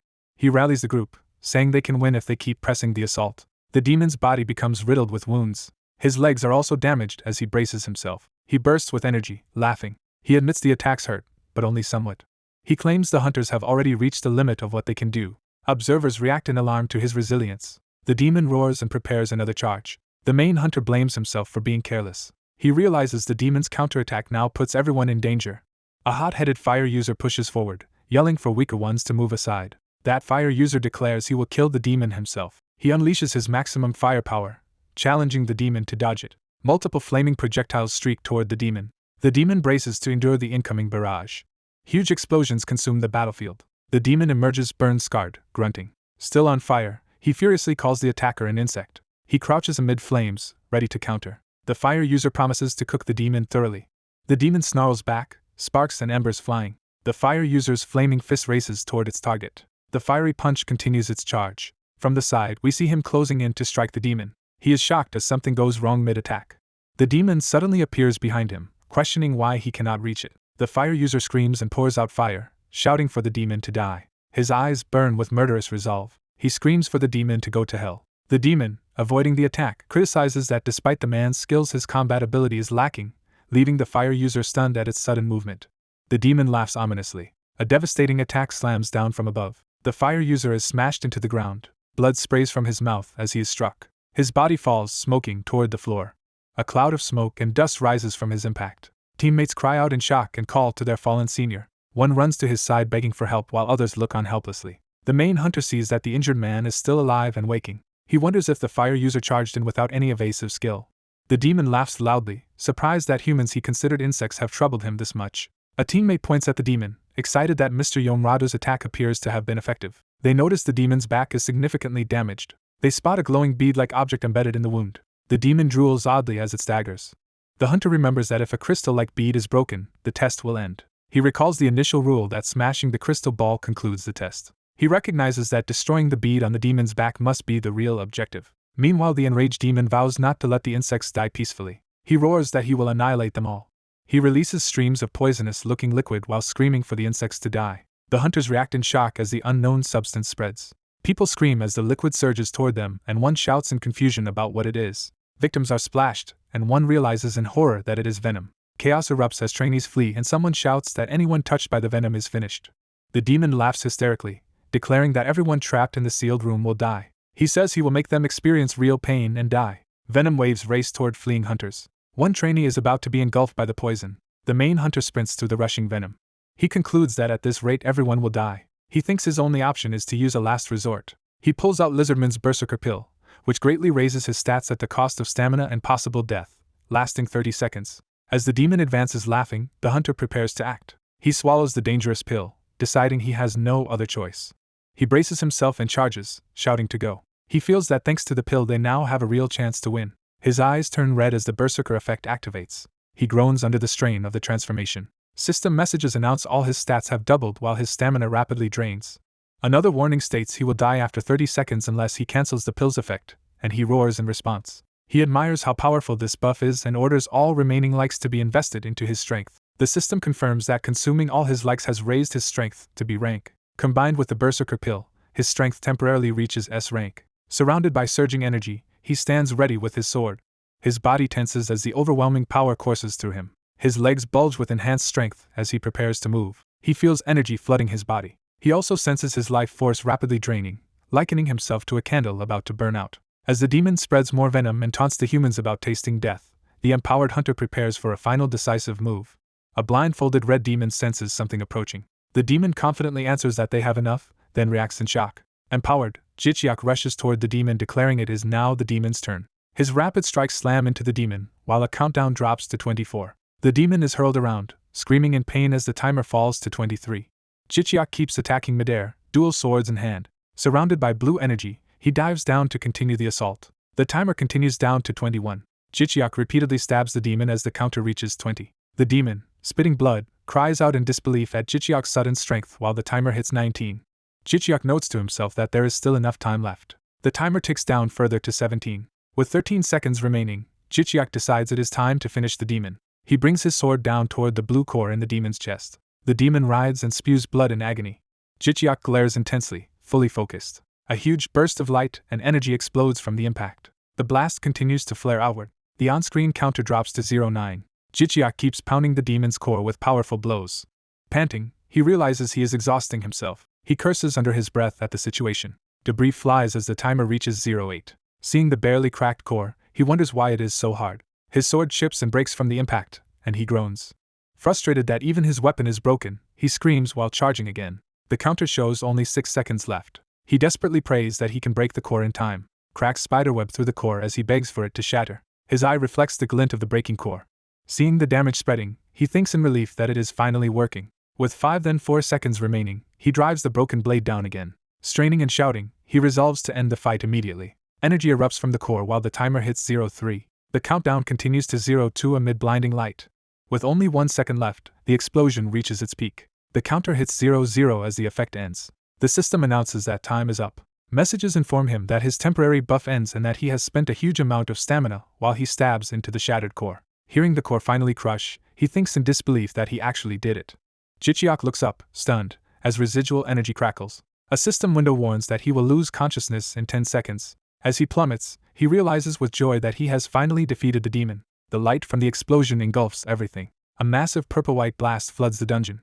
Outside, examinees and rescuers are buffeted by the shockwave of energy. One of the silhouettes in the blast is blown away by the force. Jichiak reflects that the enhancement pill he took was incredibly powerful. He acknowledges that despite the pill's danger, it allowed them all to survive. His eyes flutter as he lies unconscious.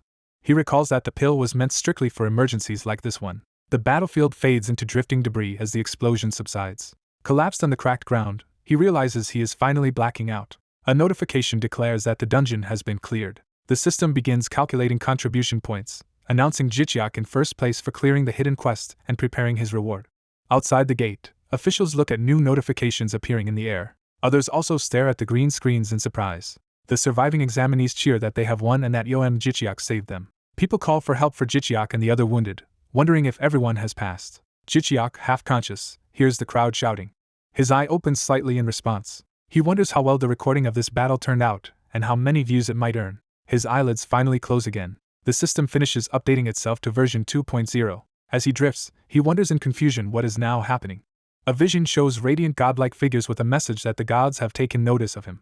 Outside, a dark purple gate suddenly reappears before the waiting crowd. An onlooker asks if that means the dungeon was cleared, then remembers it was only supposed to be a test dungeon. Another worries aloud whether anything bad happened to the participants. Someone points out that the rescue team's behavior seems unusual. A superior tells others to move out first. A suited woman sighs about the persistent reporters gathered nearby. Her subordinate reports that the rescue team is ready. The dungeon now reads as B rank, and the gate will open again soon. Shocked, she can hardly believe the reading. She recalls that this gate was chosen for testing because it was considered extremely easy. She thinks that failures sometimes occur here but that no one has ever died inside. She reassures herself that she arranged safety measures as best she could. Looking at the now B-rank gate, she realizes that if the dungeon has truly evolved, many examinees might not survive. A blue-haired woman taps her, and jokingly asks why she looks so serious. The blue-haired official arrives, calling her senior with casual familiarity. She pulls a lollipop from her mouth and offers her superior some candy. Overhead, numerous circular drones hover while the two women talk, one remarking on how many there are. The drones spread out through the canyon near the gate. The blue-haired woman says that with this number of drones, they can handle the situation properly. She explains that although she only requested medical drones, these ones also have additional functions. She remarks that the ministry surely knows those extra functions are really meant for exploring dungeons. Shouts go up as people see the purple gate begin to open again. The rescue coordinator confirms that the medical team is ready at the gate. Orders go out for the rescue team to move into position. A rescuer notices that the examinees are finally starting to come out. Exhausted survivors run out of the gate towards safety. One staggered participant is helped along while gasping for breath. Another examinee cries out in relief that they are alive. Rescuers rush injured people away, shouting that some wounds are very serious. Medics lay wounded participants on the ground and begin treating them. Jichiak is carried out unconscious on a stretcher. Seeing the badly wounded, the suited woman curses and wonders what on earth occurred in that supposedly safe test. Reporters note how severe the injuries look and question why so few people are returning. One reporter recognizes Radu among the survivors. Radu limps out of the gate, cursing under his breath. He angrily pushes helpers away, saying he is fine. The blue-haired official speculates that Radu, with his flame powers, would normally be expected to be the standout of the test. Reporters swarm and shout questions at Radu, asking if he ranked first. Furious and humiliated, he yells at them to go away. In front of the crowd he shouts that he is already angry because someone else took first place. A confused person in the crowd asks whom he is talking about. Two teammates emerge from the gate, supporting the limp Jichiak between them. They shout for medical help, emphasizing the urgency. They insist that Jichiak saved everyone and beg the medics to save his life. Ambulances and groups of people begin moving out from the site. The ambulances drive off with sirens toward the hospital. Two reporters hurry to leave as well, planning to chase the story. One explains that Jichiak is a super rookie who conquered a B-rank dungeon and that this news will be huge internationally. His colleague asks what they should do about covering Yomradu. The first reporter says Yomradu can be secondary because the main headline must focus on Iom Jichiak. Inside an ambulance, Jichiak groans weakly on the stretcher. Muchiak, beside him, excitedly asks if his older brother is conscious. Jichiak weakly calls Muchiak's name. Muchiak reassures him that he is there and that they will arrive at the hospital soon. Jichiak, still barely awake, asks anxiously about his USB. Muchiak is astonished that his first concern after waking is for a USB drive. He produces the USB, proudly saying he bought the largest capacity one. Jichiak takes the drive and grips it with relief. He quietly notes that it contains omnidirectional video. The system begins transmitting the recorded data from the USB to GodTube. Jichiak entrusts the footage to Muchiak to handle. Muchiak promises he will upload everything. Jichiak's hand relaxes as consciousness slips away again. He lies motionless on the stretcher, finally succumbing to sleep. A close-up shows his peaceful, exhausted face. Muchiak, off-screen, remarks that Jichiak is truly amazing. The system notifies him that his reward is currently being considered. Further messages state that a new system application is being prepared as his reward. Time skips to Seoul Hospital, where Jichiak has been taken. Inside the hospital lobby, people go about their business. A door plaque reveals the room assigned to Iom Jichiak. Someone in a white shirt opens the door to his room. Footsteps are shown entering the room. The visitor stands silently by Jichiak's bedside as he sleeps. The man, Jong Jihan, apologizes earnestly to the unconscious Jichiak. Jichiak, still drowsy from medication, wonders who is speaking. Recognizing the voice, he suspects it is Jong Jihan. Jong Jihan's serious eyes are shown as he looks at him. Jichiak recalls Jihan once saying he had forgotten what kind of person Jichiak truly was. Jihan remembers watching Jichiak risk his life to fight injustice inside the dungeon. Jichiak thinks to himself that he is no hero and is confused by the praise. Weakly, he asks out loud what Jihan is talking about. His eyes open partway as he speaks. Jihan notices him waking and says in surprise that he is awake. Jihan smiles and tells him not to worry, claiming he was only talking to himself, while Jichiak lies silently, still processing everything.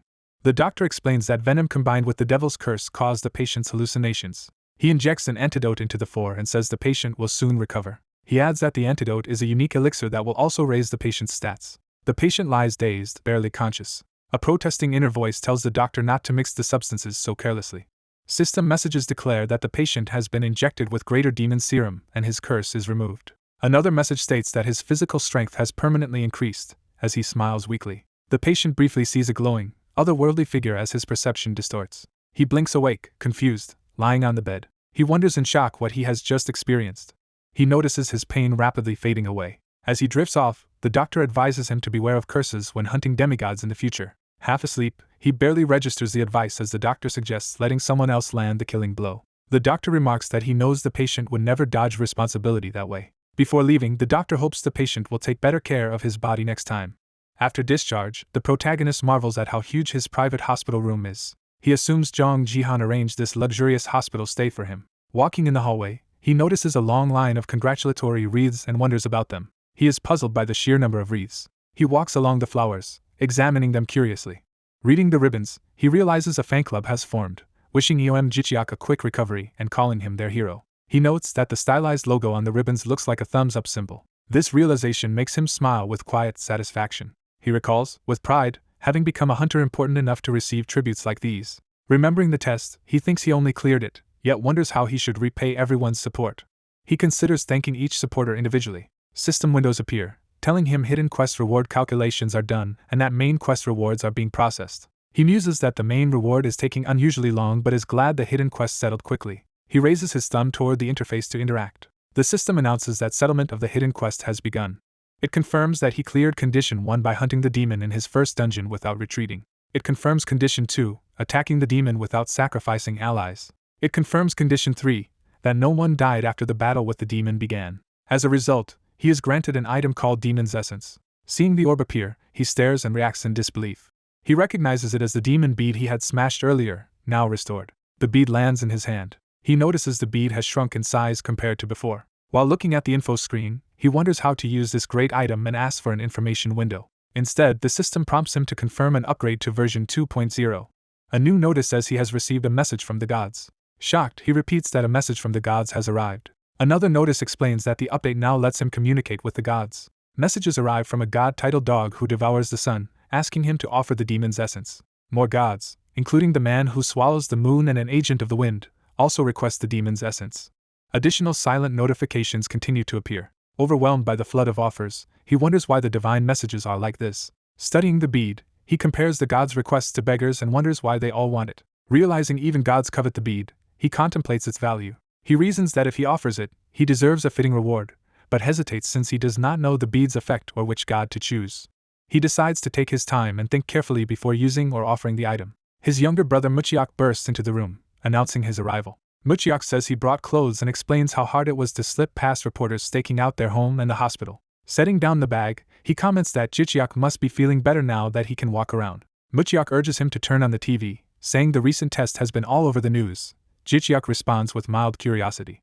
On TV, an anchor asks an expert what a growing dungeon is. The expert explains that it literally means a dungeon that grows stronger, and says he published a hypothesis on it 3 years ago with evidence still mounting. The anchor notes the problem that hunters cannot recognize a growing dungeon until they have already entered it. The expert confirms this and cites the recent Payu incident as one such example. The brothers watch as the program focuses heavily on the Payu test. The report mentions that Muchiak's edited dungeon video has been uploaded to GodTube. A montage shows Jichiak's stretcher scene intercut with his battle, a dramatic edit that rapidly boosted views and likes. The like counter skyrockets into the millions. The host asks if this phenomenon started in Korea and appeared worldwide. The expert confirms similar events in the US, Russia, the Middle East, and Europe. A map shows that both single clear and regenerative dungeons across the globe are exhibiting the same growing behavior. The program defines single clear dungeons that vanish after clearing and regenerative dungeons that reappear repeatedly. The expert states that Korea is the only country that avoided total annihilation in these incidents. Footage shows devastated city areas worldwide, underscoring the destruction. Watching, Muchiak is stunned by the chaos. While Jichiak notes it is no coincidence this all began just as they became hunters. They remark that if the expert is right, hunters can no longer trust official dungeon difficulty ratings. Muchiak says he accepted the risk of dying as a hunter but never imagined things would become this distorted. Jichiak resolves that he must prepare for the new reality and obtain stronger skills. Muchiak proudly tells him he edited Jichiak's appearances in the news. Jichiak confirms in surprise. Handing over his phone, Muchiak says public interest in Jichiak's channel is explosive. Jichiak looks at the screen, impressed and slightly awed. He sees a flashy video titled to hype Jichiak as the strongest and the first to clear a growing B-rank dungeon. Muchiak enthuses that both the summary and full versions of the video turned out amazing. On the channel page, Jichiak sees that Jichiak TV has already reached about 350,000 subscribers. Muchiak admits he polished the footage but praises Jichiak's self-sacrifice and victory over the demon as truly incredible. He adds that compared to another hunter, Yomradu, Jichiak stood out so much they even received a silver play button, which Jichiak laughs about in disbelief. Looking at the individual videos and their massive view counts, Jichiak begins mentally adding up the numbers. He thinks about the total likes he must have earned. His fingers tremble with excitement as he taps on the screen. He continues tapping to open the detailed analytics. He stares intently, anticipating the result. The dashboard shows over 351,000 subscribers, 36 million views, and more than 104,000 likes, making him realize he gained 100,000 likes from clearing a single dungeon. Jichiak reacts with delighted shock at the huge reward potential. Muchiak gives him a thumbs up while Jichiak, now lounging on the sofa, happily clutches his phone. Jichiak smiles brightly, clearly pleased with how everything turned out. Meanwhile, a mysterious figure in a lab coat descends a staircase into an underground facility. The figure walks through a high-tech lab lined with large tanks and equipment. Inside the tanks are various monsters, one of which floats unconscious in liquid as the researcher passes. A close view shows a restrained monster glaring within its tank, surrounded by bubbles and tubes. Another researcher enters a control room and greets a colleague sitting before multiple monitors, asking why she is in his lab again. She cheerfully calls him friend. The woman with glasses, identified as biotechnology researcher Kim Young-hee, sternly questions being called his friend. The blue-haired scientist hushes her and says she has detected sounds of the other world's dimensional rifts growing. Smirking, she labels the phenomenon dungeon growing. She explains that as dungeons develop, their dimension rips like a spreading tumor in reality. Kim Young-hee examines a device or sample while processing this troubling comparison. Adjusting her glasses, she focuses seriously on what she has heard. The blue-haired scientist visualizes the rift noises as fluctuating signals in a dark, starry void. Kim comments that it sounds like yeast fermenting, while the other says it is really the sound of dimensions tearing, a symphony heralding the world's end. Kim falls silent, then places the device down, calling the situation ominous. The blue-haired woman replies that it is inevitable since everything grows and ages, implying they cannot stop it. Pouring wine, she says they might as well enjoy themselves despite the looming catastrophe. She toasts Kim, raising her glass to the soon-to-fall world. Kim protests drinking at such a time, but the other casually continues sipping. Kim points out that there is still time left and asks whether the scientist intends to save the world. The blue-haired woman stays silent for a moment. She then says she is no hero and plans to use the world's end to achieve her own dream. Kim concedes that such selfishness fits her colleague's personality. Sighing at the thought of the world ending, Kim walks alongside the blue-haired woman. The scientist says she only wants to uncover the world's secrets through living organisms, then remarks that Kim's younger brother recently visited her. She explains that Jihan asked her to obtain demon serum so he could save someone. Kim recalls Jihan's intense question about how she knew so much about him. Frustrated, Kim says she has been living in obscurity without even publishing her thesis, insisting she did not leak any information. She mutters that Jihan and the blue-haired scientist are both strange. The blue-haired woman simply smiles and asks if that is so. Narration notes that as the shadow of the world's end emerged, events elsewhere began unfolding. At the same time, Jicheok and Mucheok filmed an unboxing video for their newly earned silver play button. Back in the present, Mucheok asks his brother how he feels before the shoot. Jicheok admits the situation feels hectic and wonders if they can act naturally before such a large audience. Mucheok scolds him, saying that if he cannot, he must force himself to perform. He then orders the crew to finish preparations so they can start filming immediately. Off-screen dialogue reminds them they also need to perform a tribute during the shoot. Mucheok adds that he will begin intense training from tomorrow and promises to handle editing so Jicheok need not worry. Jicheok, surprised, asks why an already A-tier hunter wants to become even stronger. Mucheok answers that he wants just enough power to help his brother and prevent him from facing such danger alone again. Touched, Jicheok softly calls his brother's name. Mucheok smiles and says he needs his own hunter license if he is to enter dungeons alongside Jicheok. The production staff adjusts lights and equipment, preparing for the shoot. Narration states that filming proceeded smoothly as news of Mucheok's upcoming training spread. Their video centers on presenting the silver play button. The brothers pose together, happily holding the plaque. The finished video is uploaded to GodTube.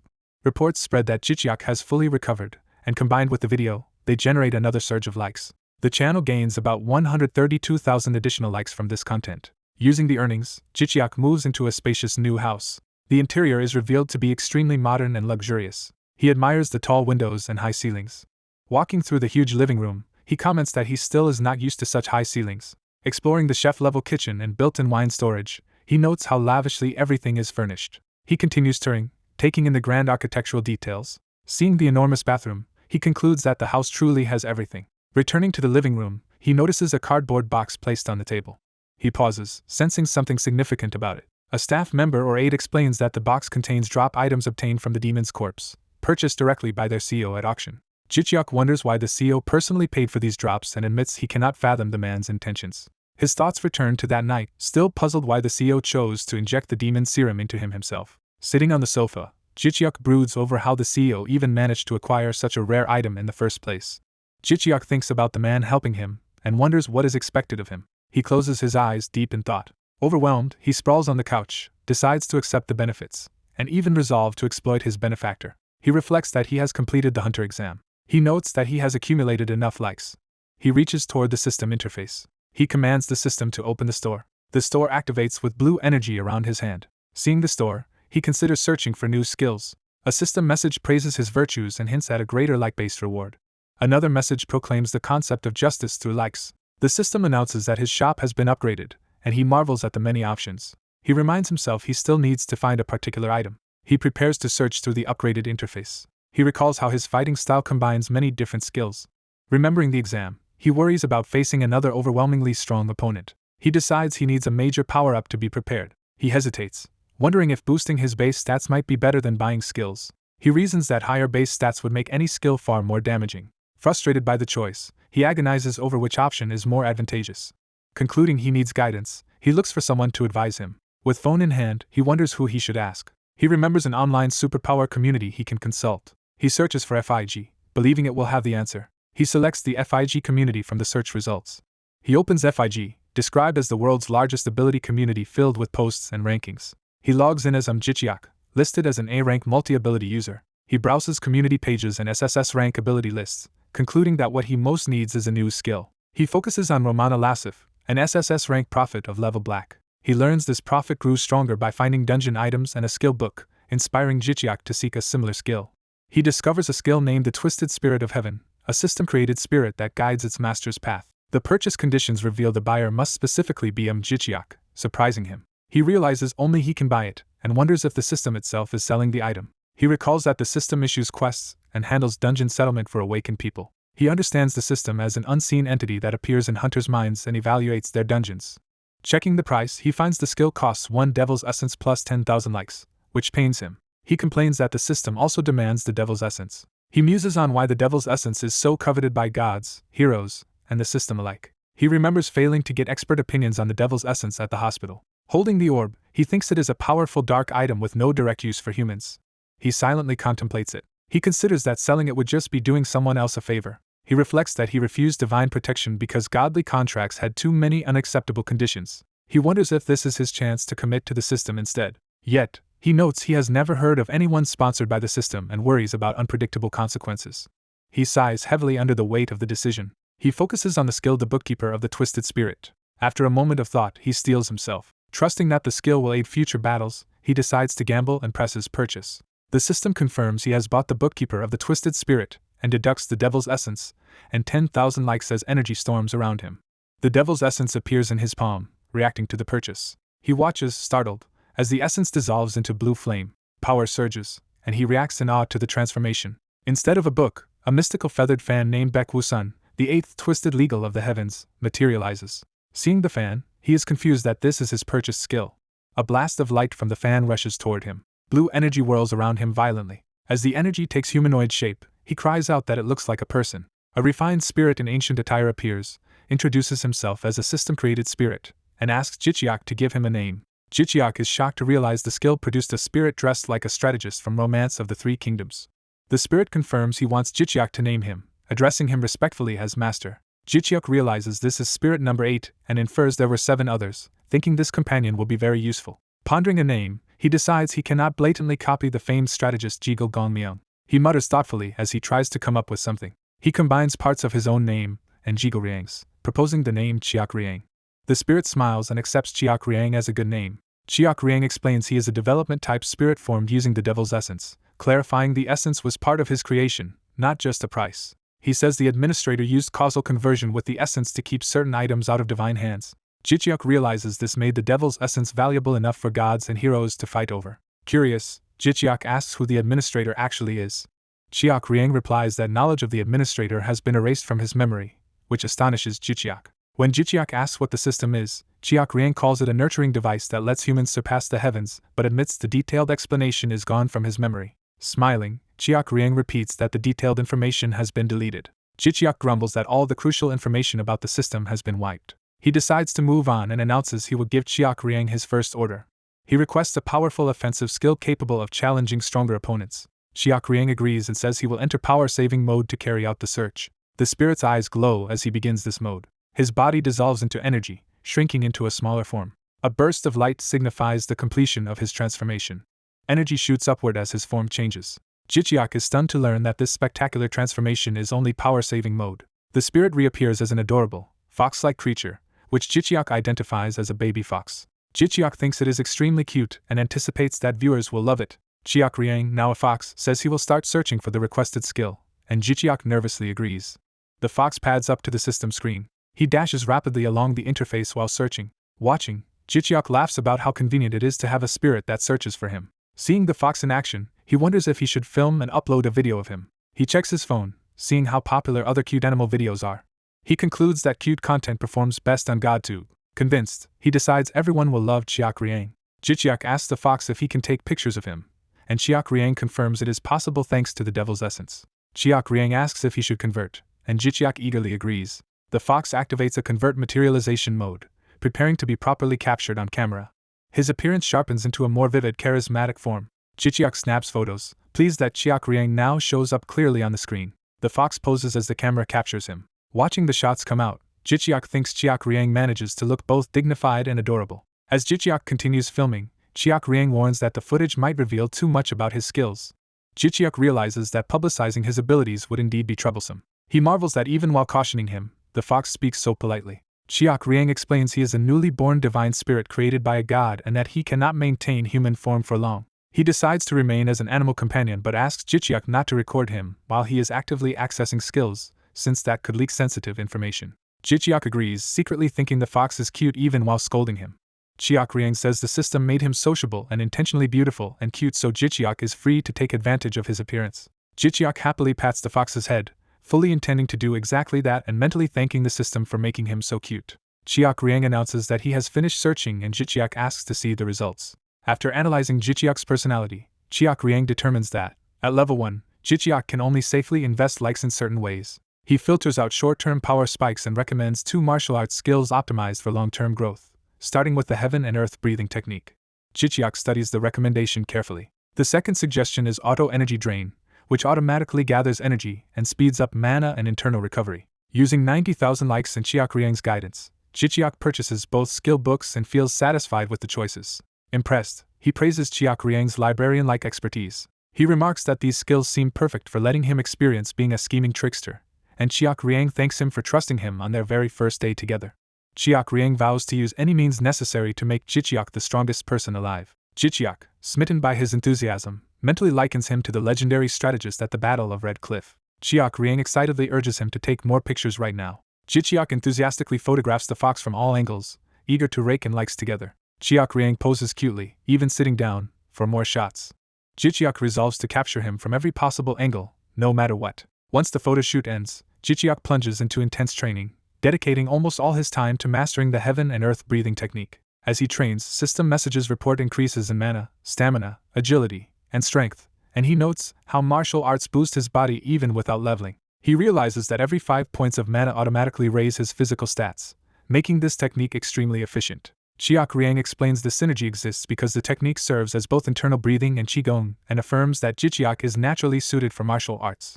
Surrounded by swirling energy, Jichiak confirms that the results match Chiak Riang's predictions. The training aura intensifies around him. Jichiak, feeling the power firsthand, thinks the technique is truly amazing. Some time later, he receives a call asking if he has rested well and inviting him to test his strength in a real battle. He is surprised by the idea of a real-life trial but is told a dungeon list has been prepared for him to choose from. Jichiak asks if he will be going alone and is informed that a team is already assembled, though he expresses a desire to pick his own members. He is advised to at least review the proposed lineup and remove anyone he dislikes. Looking at his phone, Jichiak wonders again why this benefactor is going to such lengths for him. He ends the call by saying he will decide on a time and get back to them. Gazing at the sky, he reflects on the prospect of stepping into an actual battle. Chiak Riang comments that the caller clearly has some plan. The fox adds that, while the man is strange, he senses no ill will from him, which Jichiak finds reassuring. Chiak Riang warns that people who pursue goals without regard for good or evil are very difficult to oppose. Jichiak ponders such goals and the fox asks to accompany him when he meets this man, thinking it will be fun. Jichiak smiles, accepting the idea. He agrees to take Chiak Riang along. 2 days later at the center's office level, Jichiak arrives for the arranged meeting. His sponsor greets him warmly, acknowledging the distance he traveled. After exchanging pleasantries, the sponsor says 2 of the hunters he mentioned earlier have arrived and invites Jichiak to meet them. Jichiak looks over curiously. He sees 2 female hunters, one muscular and one slender, waiting for him. Realizing the recommended teammates are both women, he notes to himself that they are girl hunters. He introduces himself to them, and they politely greet him back. The muscular woman shakes his hand, introducing herself as Young Jibiak, the team's tank and Jihan's cousin. Jichiak, skeptical about their claimed relationship, repeats the word cousins inwardly but outwardly responds that he understands. The muscular woman jokes with Jichiak about not resembling each other as they shake hands, and he awkwardly agrees. Jichiak internally admires her tall, powerful physique, thinking she could pass as a pro wrestler. She asks Jichiak to step back so she can show him something, and he agrees. She bites into a strip of meat, preparing for a demonstration. Jichiak wonders why she suddenly brought out beef jerky while she explains she can lure monsters and raise walls to block attacks. Realizing she is about to demonstrate her power, Jichiak watches intently. She drops into a stance, saying she will show him how it works. Her gloved fist swings powerfully toward the ground. The punch slams into the floor with great force. A shockwave erupts from her strike as power floods through the ground. Stone blocks surge upward from the floor. The rising blocks crash together with a roaring sound. Jichiak and another observer stare in shock at the display. With jerky still in her mouth, she focuses on maintaining the ability. A towering stone wall finishes forming right in front of Jichiak, surprising him. He comments that this kind of wall skill will be very useful in combat. She explains that the wall's performance depends on the ground material. She can enhance her body to attract monsters, and she likes eating what monsters like. Jichiak praises her cool ability and guesses her jerky is monster meat, and she laughs that it is lizardman tendon. He is impressed by both her skill and adventurous taste, and a system message notes that Hunter Young Jibiak has taken a liking to him. Another message informs Jichiak that he has gained 2 thumbs up. The other woman introduces herself as Bile Hannah, a long-range dealer and party guide. Jicheok notes that he did not know the Bile surname existed in Korea. She explains she named herself because she is an orphan, leaving him unsure how to reply. Jicheok recalls hearing that some children in orphanages did not even remember their own names. He tells Bile Hannah her chosen name is really nice, and she smiles and thanks him. Curious, he asks what kind of combat ability she has as a dealer. She explains that her main power is controlling animals to scout dungeons and that she fights with crossbows, daggers, and especially traps. Jicheok is intrigued and repeats the word traps, seeking clarification. Bile Hannah demonstrates by filling the space with nearly invisible trap lines, which Jicheok notes are extremely thin. Jicheok looks up at the glowing grid of traps overhead. Jicheok remarks that many hunters dislike being trapped and wonders why Bile Hannah shows this on first meeting. Jicheok adds that such trapping skills are often abused to capture fellow hunters as well as monsters. Jicheok identifies this as ambushes or team kills in dungeons, and Jicheok confirms many hunters hate that more than direct attacks. Bile Hannah casually says he would have found out anyway as she dismisses the traps. The web of trap lines fades away from the ceiling. She retorts that if people dislike that kind of danger, they should simply avoid getting involved in it, which irritates Jicheok. The mood between the two women turns tense, and Jicheok wonders if there is some backstory he does not know. A voice from the doorway apologizes for arriving late. A white-haired boy rushes in, visibly out of breath. The staff member greets him, saying he had been informed the boy would be late. Jicheok, surprised at another arrival, wonders if the newcomer is a student. The staff member introduces the boy Jicheok as someone who will join their party, and the others exchange polite greetings, with Shin Kwan stating he will be the healer. The boy asks them to call him Masung Kwang and explains his unusual appearance comes from the god he serves. Jicheok agrees and says having a healer in the party will be very helpful. Masung Kwang happily says it is an honor to party with them, and a system note states that the devout Sung Kwang sincerely likes Jicheok. Another message reports that Jicheok has received one more thumbs up. The staff member notes that everyone has finished introductions. He tells them these are the people he trusts most and asks what they think of the assembled team. Jicheok replies that he is grateful to work with them because their abilities are impressive. The staffer explains that these three have been selected as the company's next major hunters and are already known as super rookies. He adds that Jicheok's younger brother will be joining later as well. Jicheok reflects that their classes are so rare that even with his support staff experience, he has not seen them before. He considers that while their team may not excel in large-scale battles, they will be outstanding against small groups of elite monsters. The staffer reminds Jicheok that his little brother is finishing hunter training and will join immediately after passing the exam, which Jicheok is confident he will do. The staffer is sure the two brothers will become the strongest rookie duo ever.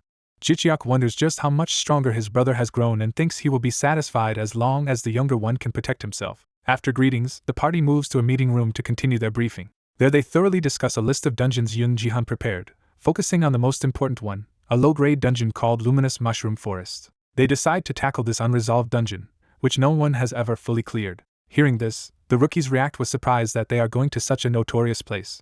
Elsewhere, someone calls out asking where Chi Liang has been. The fox spirit answers that he was secretly watching over Yoon Ji-han and reassures that he can transform freely without humans noticing. With the dungeon chosen, Jicheok excitedly decides to go acquire a weapon, walking along with Chi Liang on his shoulder. Chi Liang comments that his master looks very enthusiastic. Jicheok recalls that awakened craftsmen produce 4 main categories of special items. He reviews the first type, common weapons and shields that can always be bought and are decent and visually appealing. He notes that these standard items are not especially cost-effective but are fairly priced. The second type is numbered gear made from rare beasts, produced in tiny yearly quantities. Because these are so popular, missing a year means waiting for the next batch or buying at auction. The third type is limited items crafted from materials that will never appear again, obtainable only through auctions once the stock is gone. The fourth type is bespoke equipment, made by high-rank awakened craftsmen for a single user, with the makers unconcerned by money. Sometimes such craftsmen personally choose ability users they like and create equipment perfectly tailored to them, at prices far beyond the other categories. Wanting equipment, Jicheok decides to follow Chi Liang's advice on what to buy. He agrees with Chi Liang that he should purchase market weapons and then enhance them via alchemy. He ends up buying a weapon for 500 million won and armor for 300 million won. The weapon is AC plus grade twin sword of an unknown craftsman. The armor is AC plus grade jacket of an unknown craftsman. Lights flicker overhead as he prepares for the next step. Chi Liang asks if they are now going to cut corners using Jicheok's own crafting. Jicheok confirms he will effectively create his own made-to-order gear with his hands. In the underground alchemy room, he and Chi Liang stand before a huge cauldron, ready to use alchemy as a cheaper substitute for hiring a craftsman. Chi Liang suggests they begin by engraving elemental attributes onto the weapon. Jicheok leans over the cauldron and starts the process in earnest. He focuses intensely, activating his special alchemy skill. The system announces the activation of Alchemy of Scrooge as colorful energy pours into the cauldron. The twin swords and jacket are engulfed in swirling magical flames. Power erupts from the cauldron, astonishing both Jichiak and Qi Liang. After 2 enchantments, the twin swords transform into a twin sword of light and dark. That weapon then evolves further into a monoblade, while the jacket becomes a jacket of flame, and then continues changing. The jacket's final form is named Black Flame Top. Jichiak and Qi Liang stare upward in amazement at the results. A detailed status window describes the monoblade, a grade B dual sword containing light and darkness, with skills unlocked only for users like Jichiak. Another window explains the Black Flame Top, a grade B jacket enhanced by Jichiak that boosts agility and fire and poison resistance, and can only be used by him. Jichiak realizes that although labeled B grade, these items might be valued as A grade or higher if sold. Qi Liang insists the attributes make them too precious to sell and urges Jichiak, as a future world ruler, to invest in himself rather than money. Qi Liang then tells him to hurry with his remaining preparations. Jichiak agrees, noting he must still train before entering the dungeon. Using alchemy, he brews potions, creates emergency rations, and lightly reinforces everyday gear like shoes and clothes. With preparations finished, he packs his bag and heads off for intensive martial arts practice. Scenes show him wielding the new monoblade and testing the Black Flame jacket's defenses. Dressed in full black gear and holding his swords, he decides it is time to put his new strength to proper use. 1 week later, the party gathers at the entrance of the luminous Mushroom Forest dungeon. The narration explains that among low-level dungeons this one is particularly tough, and remains unconquered because its boss has never been defeated. Inside the forest, Jichiak complains about the dungeon's unpleasant smell as he walks with Qi Liang on his shoulder. Qi Liang points out a nearby camp where their party is stationed. Jichiak nervously hopes he is not the last to arrive. A caption shows his thought about not wanting to be the final one to show up. From above, we see him approaching the camp where someone is already working. Jibiak notices him approaching and turns. She greets him for arriving on time, and he asks if everyone is already there. She says they are waiting in the barracks. Seeing Qi Liang, Jibiak asks who the small creature is. Jichiak introduces Qi Liang as a fox-shaped spirit that accompanies him. Jibiak finds the spirit cute and confirms that since he is not a normal animal he should be safe in battle. Qi Liang coyly agrees with that assessment. Jibiak is deeply charmed by Qi Liang, and a system message grants Jichiak 3 more thumbs up. Jichiak happily notes that Qi Liang's cuteness works in reality too and wonders if this is another way to farm thumbs up. Jibiak reports that they have confirmed their team is the only one in this dungeon and reminds him of the laws restricting dungeon access. Jichiak explains that only one team is allowed per dungeon to prevent hunters from killing each other, and Young Jihan praises his knowledge from serving as an assistant. Jichiak's younger brother peeks out from the tent, surprised to see him. The younger brother runs over excitedly, calling out to his older brother. Jichiak scolds him for disappearing from home under the pretense of preparing to be a hunter only to turn up here. The younger brother cheerfully admits he came early to hunt and apologizes for not contacting him. Jichiak reflects that things have been hectic for himself as well. He asks if his brother passed the hunter exam, and the younger confirms he is now A rank and has already leveled up further in this dungeon. A status note describes the brother's class, Archivist rank A, whose abyssal letters empower him and harm enemies. Jichiak thinks it still feels unreal and wonders how much that ability has changed since he first saw it. The rest of the party walks over, and Young Jihan remarks that everyone is now assembled. Young Jihan is surprised that Young Jihan himself is also present as financier and silently questions what role he is playing. Young Jihan declares that with all members gathered they can start the hunt, reminding them they already reviewed the hunting strategy. Close UPS show Bile Hana and Masung Kwang ready and attentive. Young Jihan tells the experienced hunters to proceed as usual and instructs newcomer Jichiak to observe their hunting style first. He further asks Jichiak to mentally simulate fighting while watching the others before joining in. Jichiak agrees readily, saying he will do whatever is requested. The scene shifts to inside the dungeon where numerous mushroom monsters begin moving. Jibiak steps forward eagerly, shouting for the enemies to come at her. She channels power into her fists, preparing her barrier ability. She invokes her skill Barrier Shield. Energy surges around her as she charges the approaching mushrooms. A massive energy field erupts around her, forming a defensive zone. The mushroom monsters swarm toward her, tentacles flailing. From a distance, Jichiak and Young Jihan watch, impressed that Jibiak has initiated the fight with such charisma. They comment that her bold frontline stance and spirit show she has all the qualities of a tanker. Jibiak plows into the mushroom horde, shielded by swirling energy. Her eyes sharpen with focus as power floods around her. She slams the ground, sending colored shockwaves out from her position. In response, towering stone walls rise, blocking and trapping the mushrooms. The mushrooms are forced back and contained against the sudden walls. Jibiak continues her fierce assault, fully empowered by her barrier skill. Bile Hana sprints into position, drawing her crossbow. She begins firing bolts rapidly toward the trapped mushroom monsters to finish them off. Muchiak draws his handgun while rushing into battle. He fires repeatedly at the approaching enemies. The team drops into an area swarming with mushroom monsters. The bullets pierce and blow apart the mushrooms' caps. 2 observers are shocked that Muchiak is using a simple handgun. The scholar explains that normal firearms do not affect monsters, so Muchiak enchants his bullets with magical letters. The letters shown represent various effects, and it is noted that Muchiak can currently use only short words. The explanation continues that bullets are imbued with enhance and destruct letters and then fired directly at monsters. The hail of enchanted bullets knocks mushrooms away. One mushroom's body is blown open by the shots. Watching Muchiak fight, someone praises his tactical thinking and says his letter ability could reach A rank and take him to the top. The protagonist admits he had only considered using letters to buff Muchiak's body. He reflects proudly that his younger brother's ability turned out to be amazing. Muchiak continues to fire his pistols while dashing forward. In mid-fight, he suddenly notices something unexpected. The mushrooms abruptly split apart into many smaller pieces. The team realizes the mushrooms are dividing into numerous tiny ones. Muchiak and another teammate struggle as the multiplying mushrooms overwhelm them. The tanker complains he has no time to reactivate his defensive skill amid the onslaught. A teammate warns that the monsters are breaking through the stone wall toward their position. The trap specialist confidently reveals she has already set traps to intercept the mushrooms. The rushing mushrooms are ensnared and slammed into the trap nets. With the monsters caught in the nets, the team moves to secure them while they struggle. Muchiak thanks the trap user, saying her preparation let them catch their breath. She insists they stay alert, warning that the smallest mushrooms will still slip through the gaps. The net bulges as the smaller mushrooms begin squeezing out.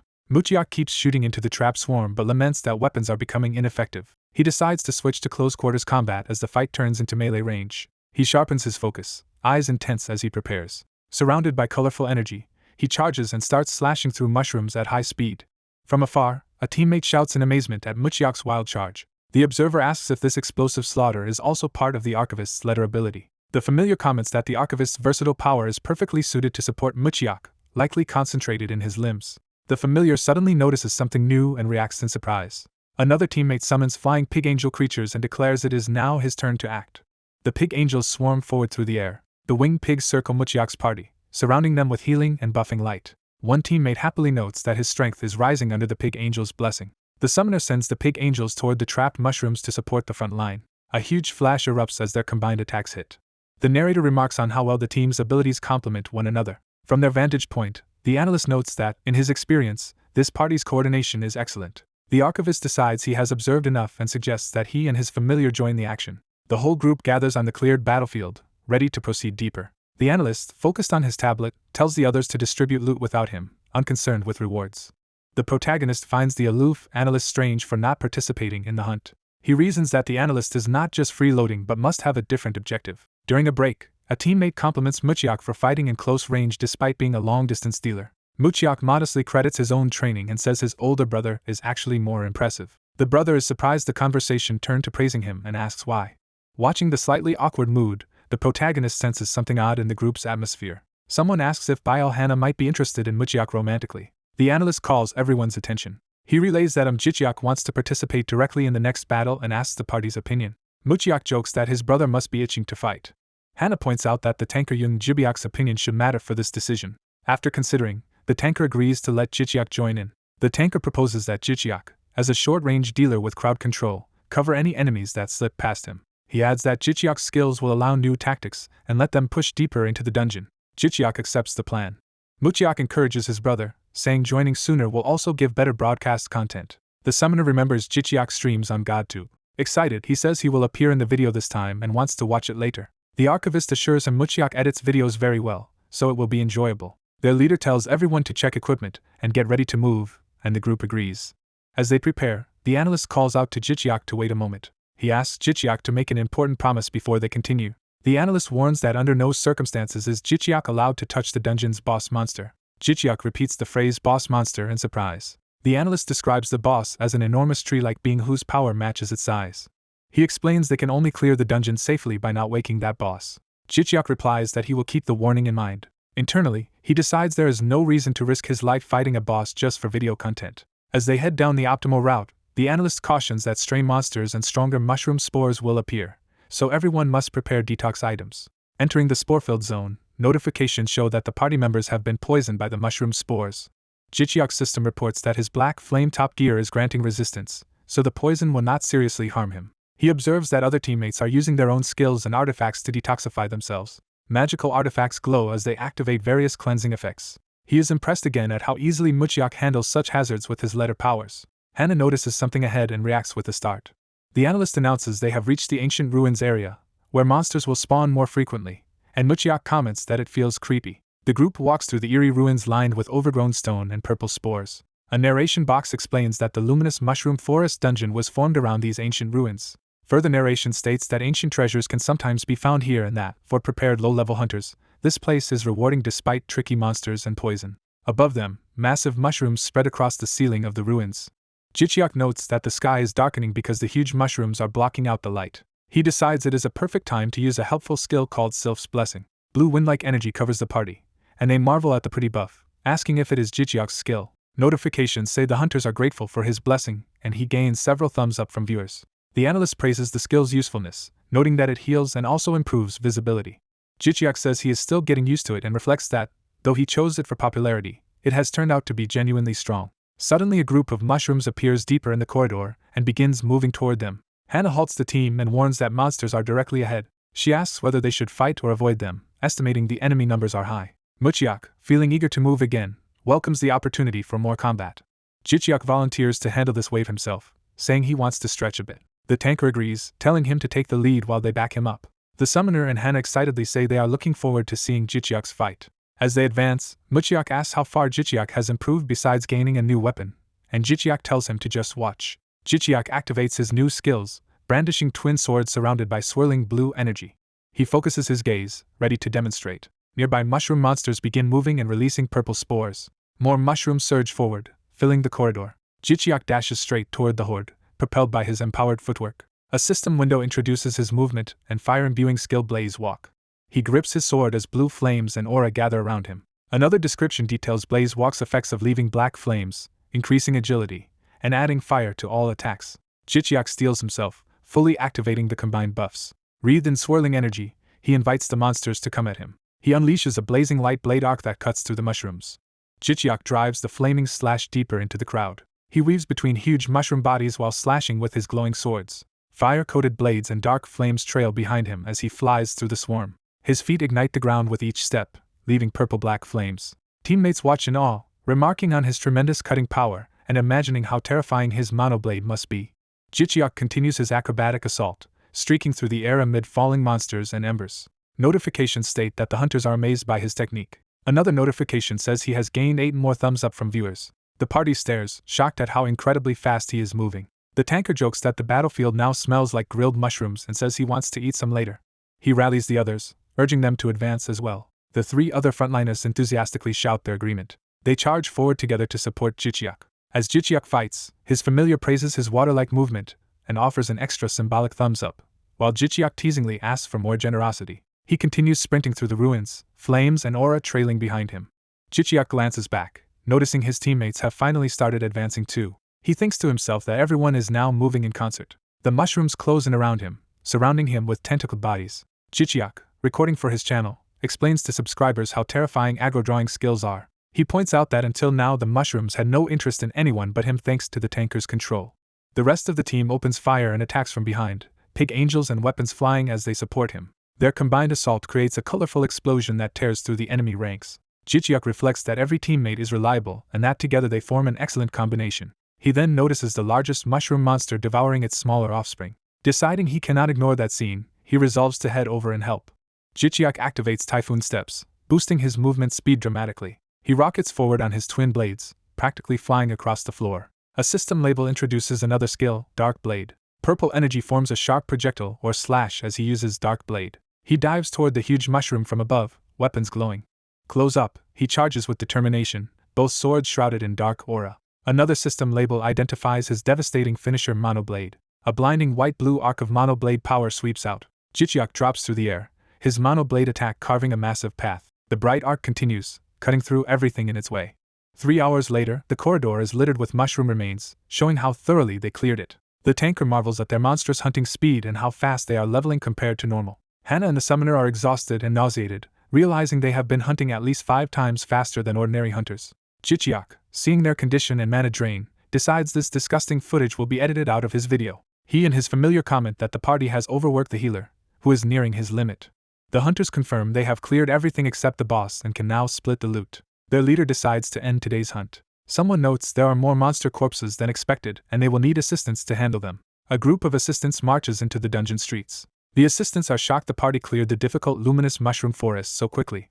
One assistant recognizes Kim Ajasi and calls out to him. Jicheok runs excitedly toward the familiar assistant. Jicheok and Kim Ajasi happily reunite, trade greetings, and remark how nice it is to meet here. Jicheok's teammates watch from afar and ask if that man used to work with his older brother. The CEO orders the team to return to the middle camp while saying Jicheok will need more time, and the others agree to rest. Mucheok says he will stay and return together with his older brother, so the rest should go on ahead. The assistants protest Jicheok helping them, telling him to rest after hunting.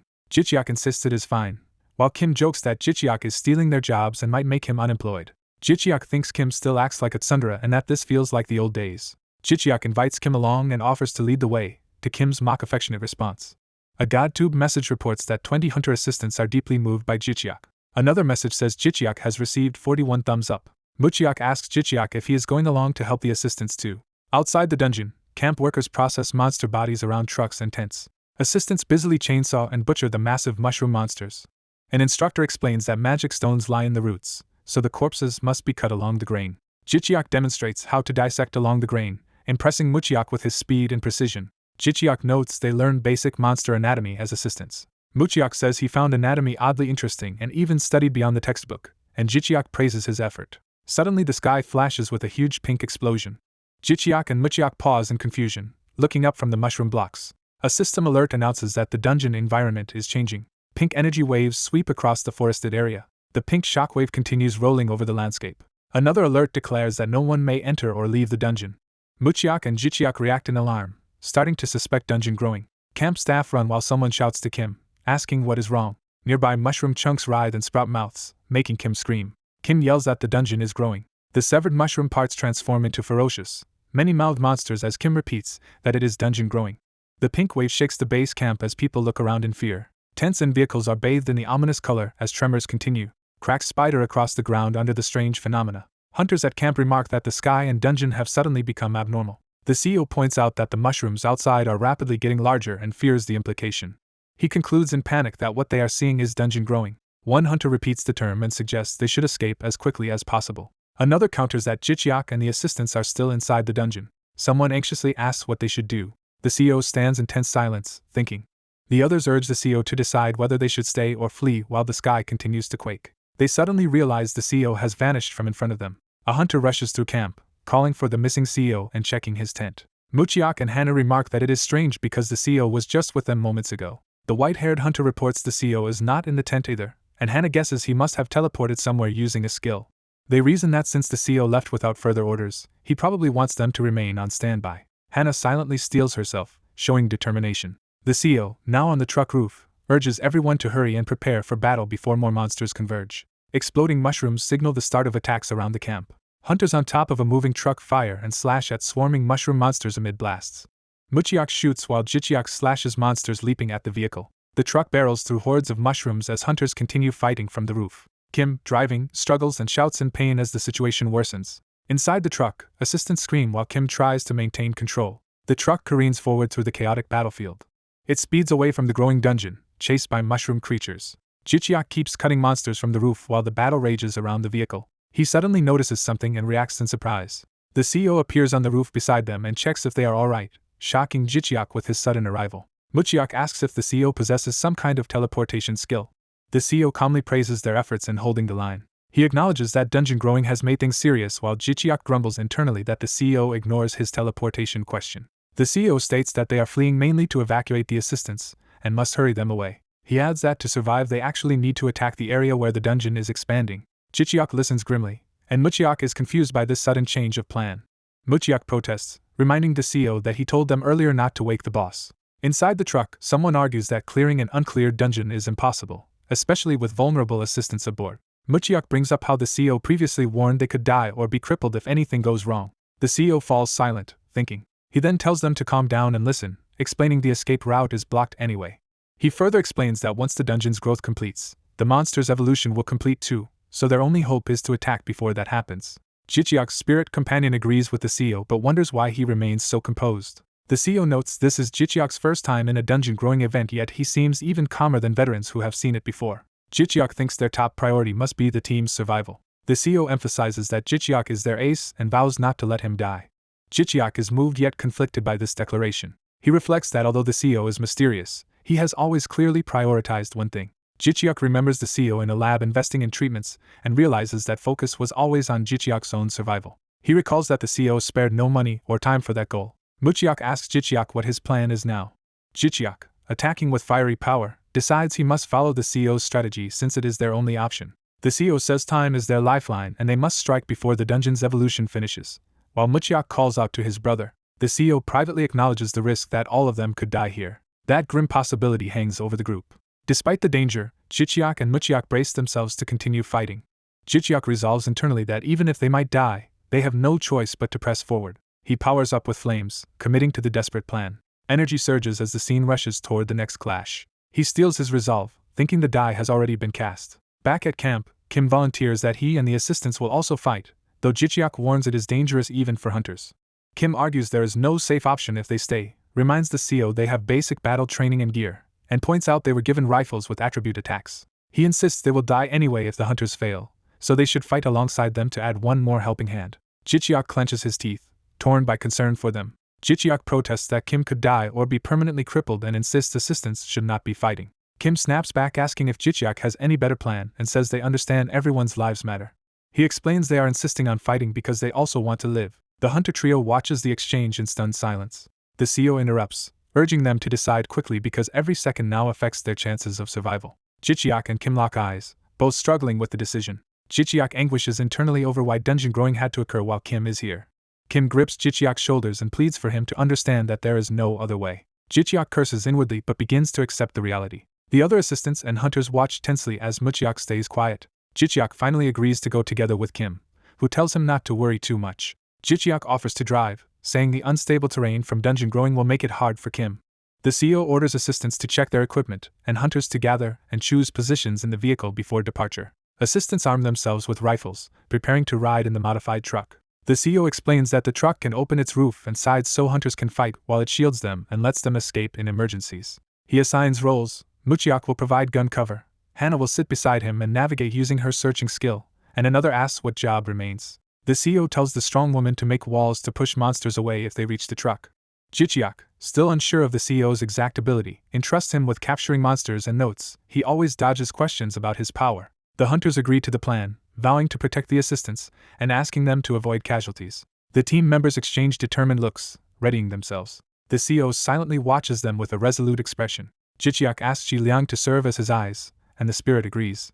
The truck speeds toward the growing dungeon through a blur of pink-tinged forest. With the truck's walls lowered, hunters and assistants stand in the back firing at the surrounding mushroom monsters. The white-haired hunter uses his powers to repel enemies swarming the vehicle. Muchiak fires continuously from the back, covering the group. Inside the cab, Hannah shouts directions for Jichiak to turn left. Jichiak responds immediately, and yanks the steering wheel. The truck swerves violently through the hordes as passengers groan from the rough maneuver. Jichiak thinks in frustration that too many mushrooms are blocking the path. He observes that ramming them without mana barely hurts them. He worries that if a giant mushroom appears at this rate, the truck will be overturned.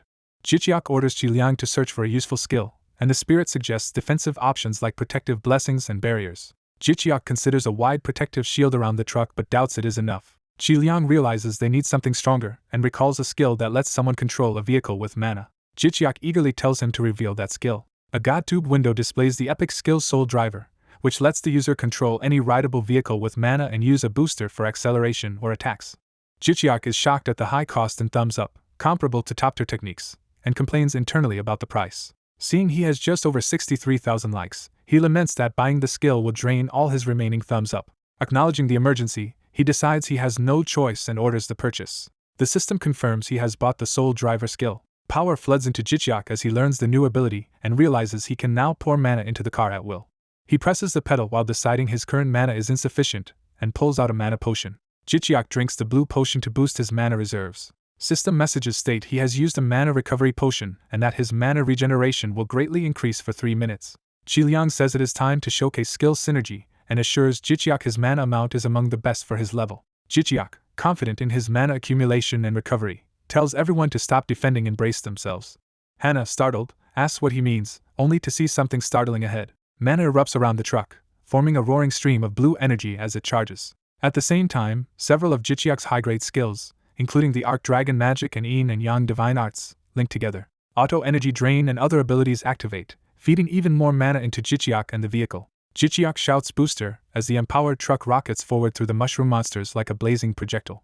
A herd of mushroom monsters flees through the forest. Multiple streaks of blue and purple energy rush forward. A massive blast of blue energy shoots ahead like a comet. System messages report roadkill, an increase in sole driver proficiency, passenger admiration, and 52 likes gained. The speeding truck blurs past the seats and passengers inside. Jichiak controls the truck with intense focus, blue energy swirling around him. The truck smashes through more mushroom monsters in a powerful impact. Notifications say the gods are watching closely and gift Jichiak several bursts of 1,000 likes. Jichiak is shocked that his like suddenly jumped by 1,000. The truck continues barreling ahead in a blazing trail of energy.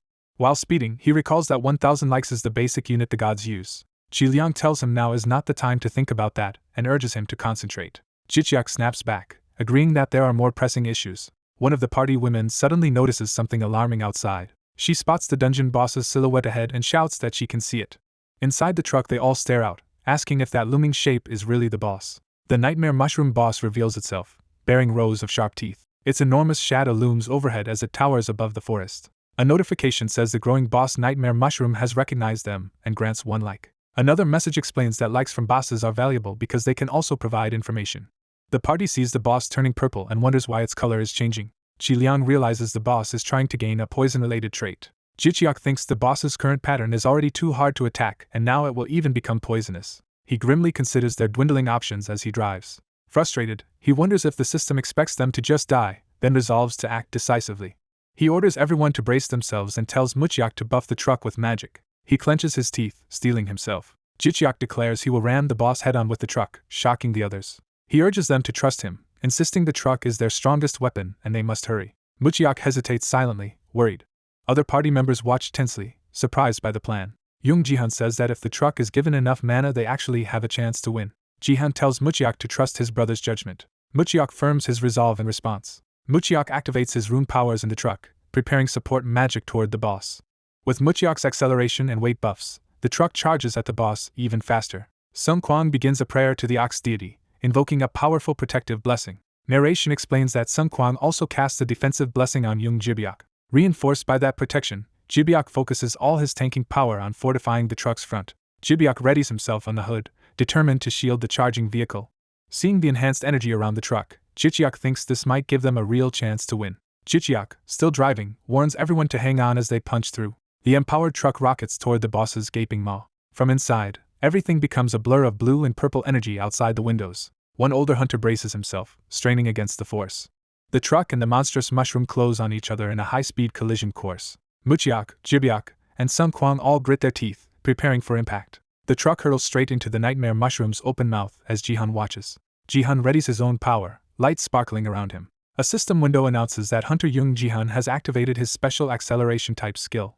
A ring of distorted energy appears in the air, catching the boss's attention. Jichiak notes that part of Jihan's skill name is hidden, and Qiliang explains this censorship is a filter. Qiliang says filters appear when a superior trait beyond their understanding is involved, making Jichiak wonder who Jihan really is. The demon's mouth hangs open wide, still unaware of what is happening. Jichiak suddenly perceives the boss moving in extreme slow motion and comments on the effect. Someone adjusts their watch, checking the time again. Qiliang realizes that while time seems slowed for the demon, their own movement feels normal and asks what skill Jihan truly used. Jichiak, still tense, keeps pushing the attack. Energy streaks around as the truck plunges deeper into the boss. The view distorts further, as their rushing energy fills the space. The truck bursts back out through the boss's body in a massive explosion of light. The damaged truck spins away enveloped in residual energy. Both the boss and truck crash to the ground, leaving debris and blood. Smoke and magic residue drift through the sky after the collision. The nightmare mushroom lies collapsed with a huge hole in its torso while the overturned truck skids nearby. The wrecked truck ends up on its side, the battlefield quieting.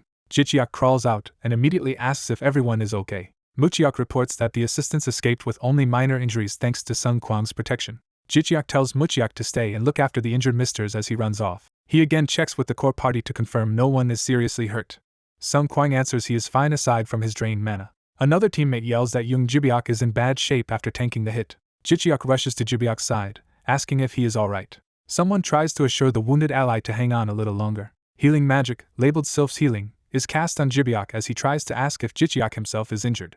Jichiak answers that he has temporarily stopped Jibiak's bleeding but laments that his own mana is nearly exhausted. He then asks the others whether the boss truly died this time. Looking at the corpse, someone notes that they pierced its body, but wonders why no clear notification has appeared. Jicheok worries aloud that with so much blood pouring out, something still feels wrong. A message states the nightmare mushroom's evolution has ended in an incomplete state. The party members stare in uneasy silence. Muchiak and Jibiak tense up, realizing something else is coming. Another notification announces that the nightmare mushroom has given birth to a new entity, the Great Demon of Nightmare. Jihan reacts quietly, processing this development. Jicheok is shocked that the dungeon still has not been cleared. He mentally notes that, on top of everything else, a demon has appeared again. He despairs that they now have to face another demon. The newly born demon flies into view with wide, bat-like wings. Its shadow passes overhead as it circles in the sky. A close view shows its clawed hand and powerful form.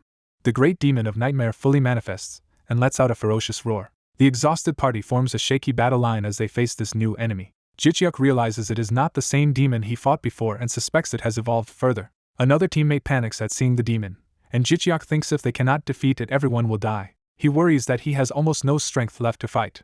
Chi Liang warns that if Jicheok pushes further he may die, but Jicheok insists someone must kill the demon, or they are all doomed. Jicheok tries to step forward coughing, while Muchiak supports him and begs him not to overexert himself. Jicheok grimaces that his body is no longer responding. Jihan urges Jicheok to listen to Muchiak, saying there is still one healthy person left who can fight. Jihan scolds Jicheok for trying to sacrifice himself again and asks what would happen to everyone else if he died.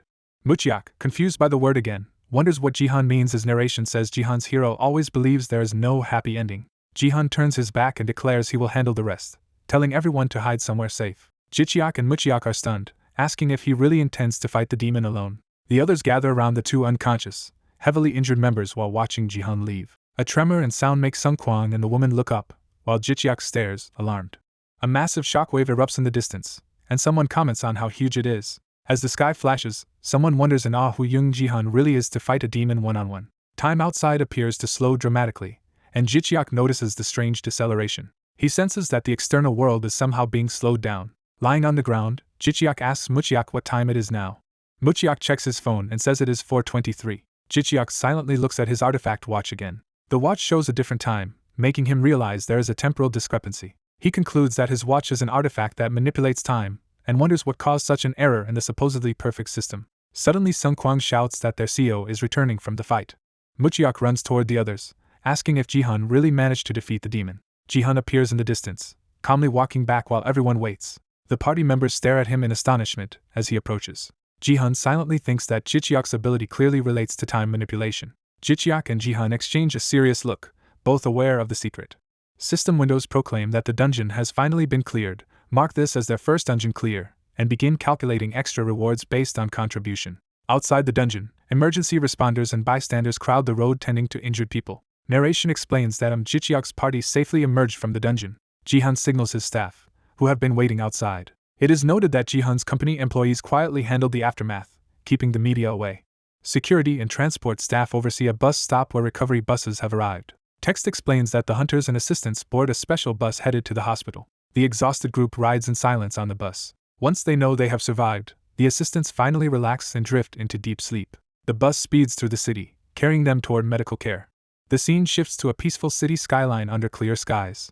They arrive at a large hospital where everyone is admitted. In a shared hospital room, the brothers see that their team reward is a special pendant set. A window details the luminous fairy clip, an A-grade accessory artifact. Further descriptions show the set's stat boosts and a group effect, and Jicheok wonders if 6 pendants mean all party members receive one.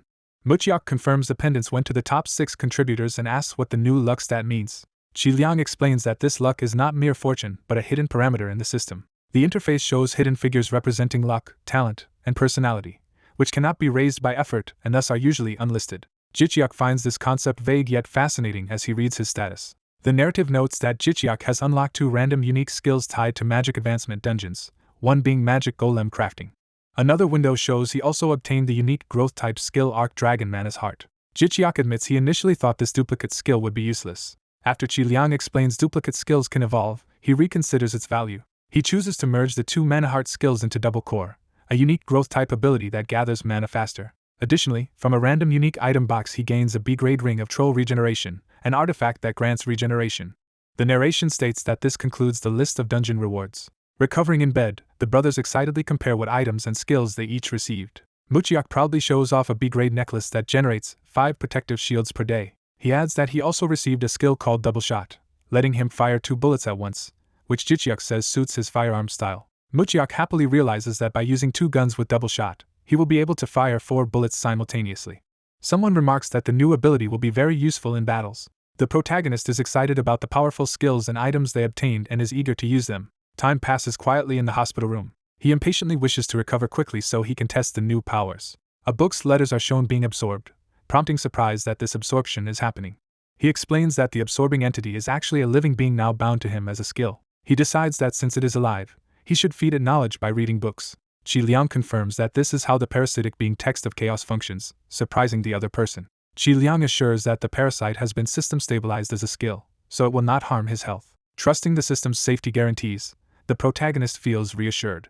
They note he still has not chosen a guardian deity because most contract offers from gods put him at a disadvantage. Someone thinks that his cautiousness fits a law student. Qi Liang says hunters usually pick a guardian deity early, but Mucheok's situation is special, prompting curiosity. Qi Liang explains that because of Mucheok's strong basics and unrestricted A-class skill, he can wait and later pick a god suited to his eventual class, leading to the idea that strong hunters benefit from choosing late. Qi Liang concludes that waiting to sign a more favorable contract is best since Text of Chaos is extremely valuable.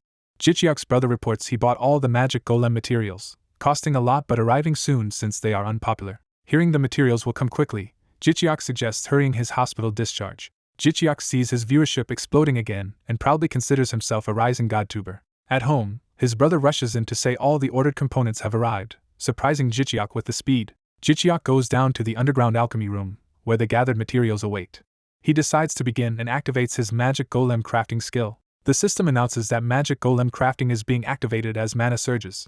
A menu appears asking him to choose a floor plan, and he notes there are many options. Qi Liang stops him for a moment. Qi Liang advises him to also use alchemy, since overlapping crafting skills can enhance effectiveness. Jicheok agrees and understands he should activate both skills simultaneously. He triggers Alchemy of Scrooge. The system detects an overlapping area, and he eagerly approves its activation. Both Magic Golem Crafting and Alchemy of Scrooge are activated together, enveloping him in energy. The system reports activation is complete, and that he has obtained a hidden recipe, delighting him. He learns the hidden recipe is a Magic Golem blueprint for a bike that can output power equal to a golem using little mana. Calling the bike idea cool, he is told all required components are ready and asked if he wants to use them. He begins assembling as the parts float and move under the skill's influence. Narration states that Jicheok's hands move on their own to assemble the bike. Because golem crafting consumes mana, his preset magical recovery circle lets him clearly experience its benefits during the crafting. He focuses intensely as the process nears completion.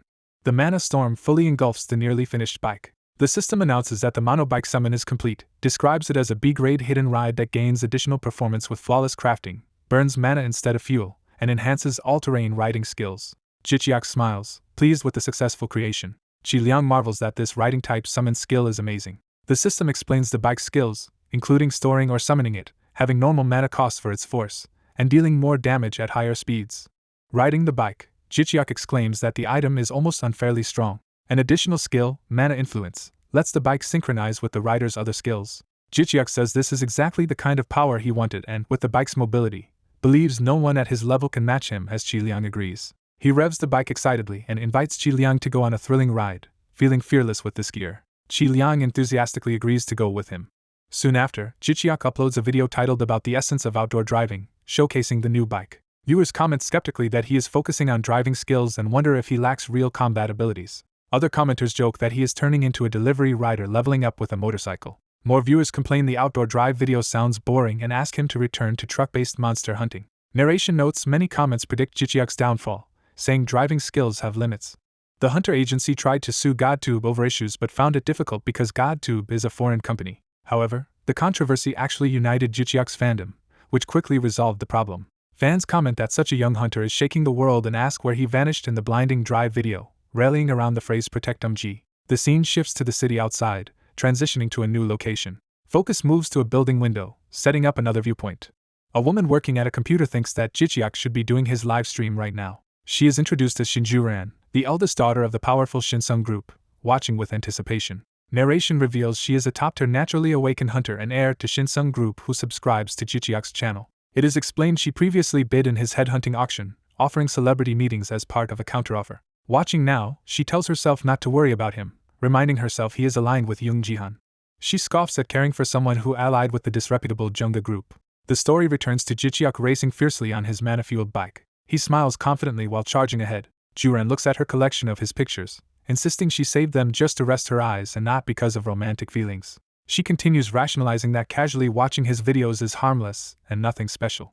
Narration clarifies her feelings are not exactly romantic but close, as she thinks about various images of him. It states she cannot take her eyes off Jicheok and keeps thinking about him. Mixed emotions of excitement, thrill, anxiety, and anger crash into her, as if struck by an accident. On livestream, Jicheok presents an orb called the Essence of the Devil to his subscribers, while viewers react with curiosity and fear in the comments. He explains it was looted from the hidden boss Great Demon of Nightmare in the Mushroom Dungeon and bought cheaply from Young Jihan along with other items. He notes with satisfaction that viewer reactions in the chat are very enthusiastic. Jicheok says he will prepare a few things before the hunt while holding the Essence of the Devil. Facing the camera, he warns viewers not to be too shocked by what will happen, saying the orb will act as a tonic for Qi Liang. The narrative explains that in the religious service ceremony, tributes offered to divine beings are compensated with appropriate rewards. A flashback shows the system previously taking the essence of the devil when Qi Liang first descended to him.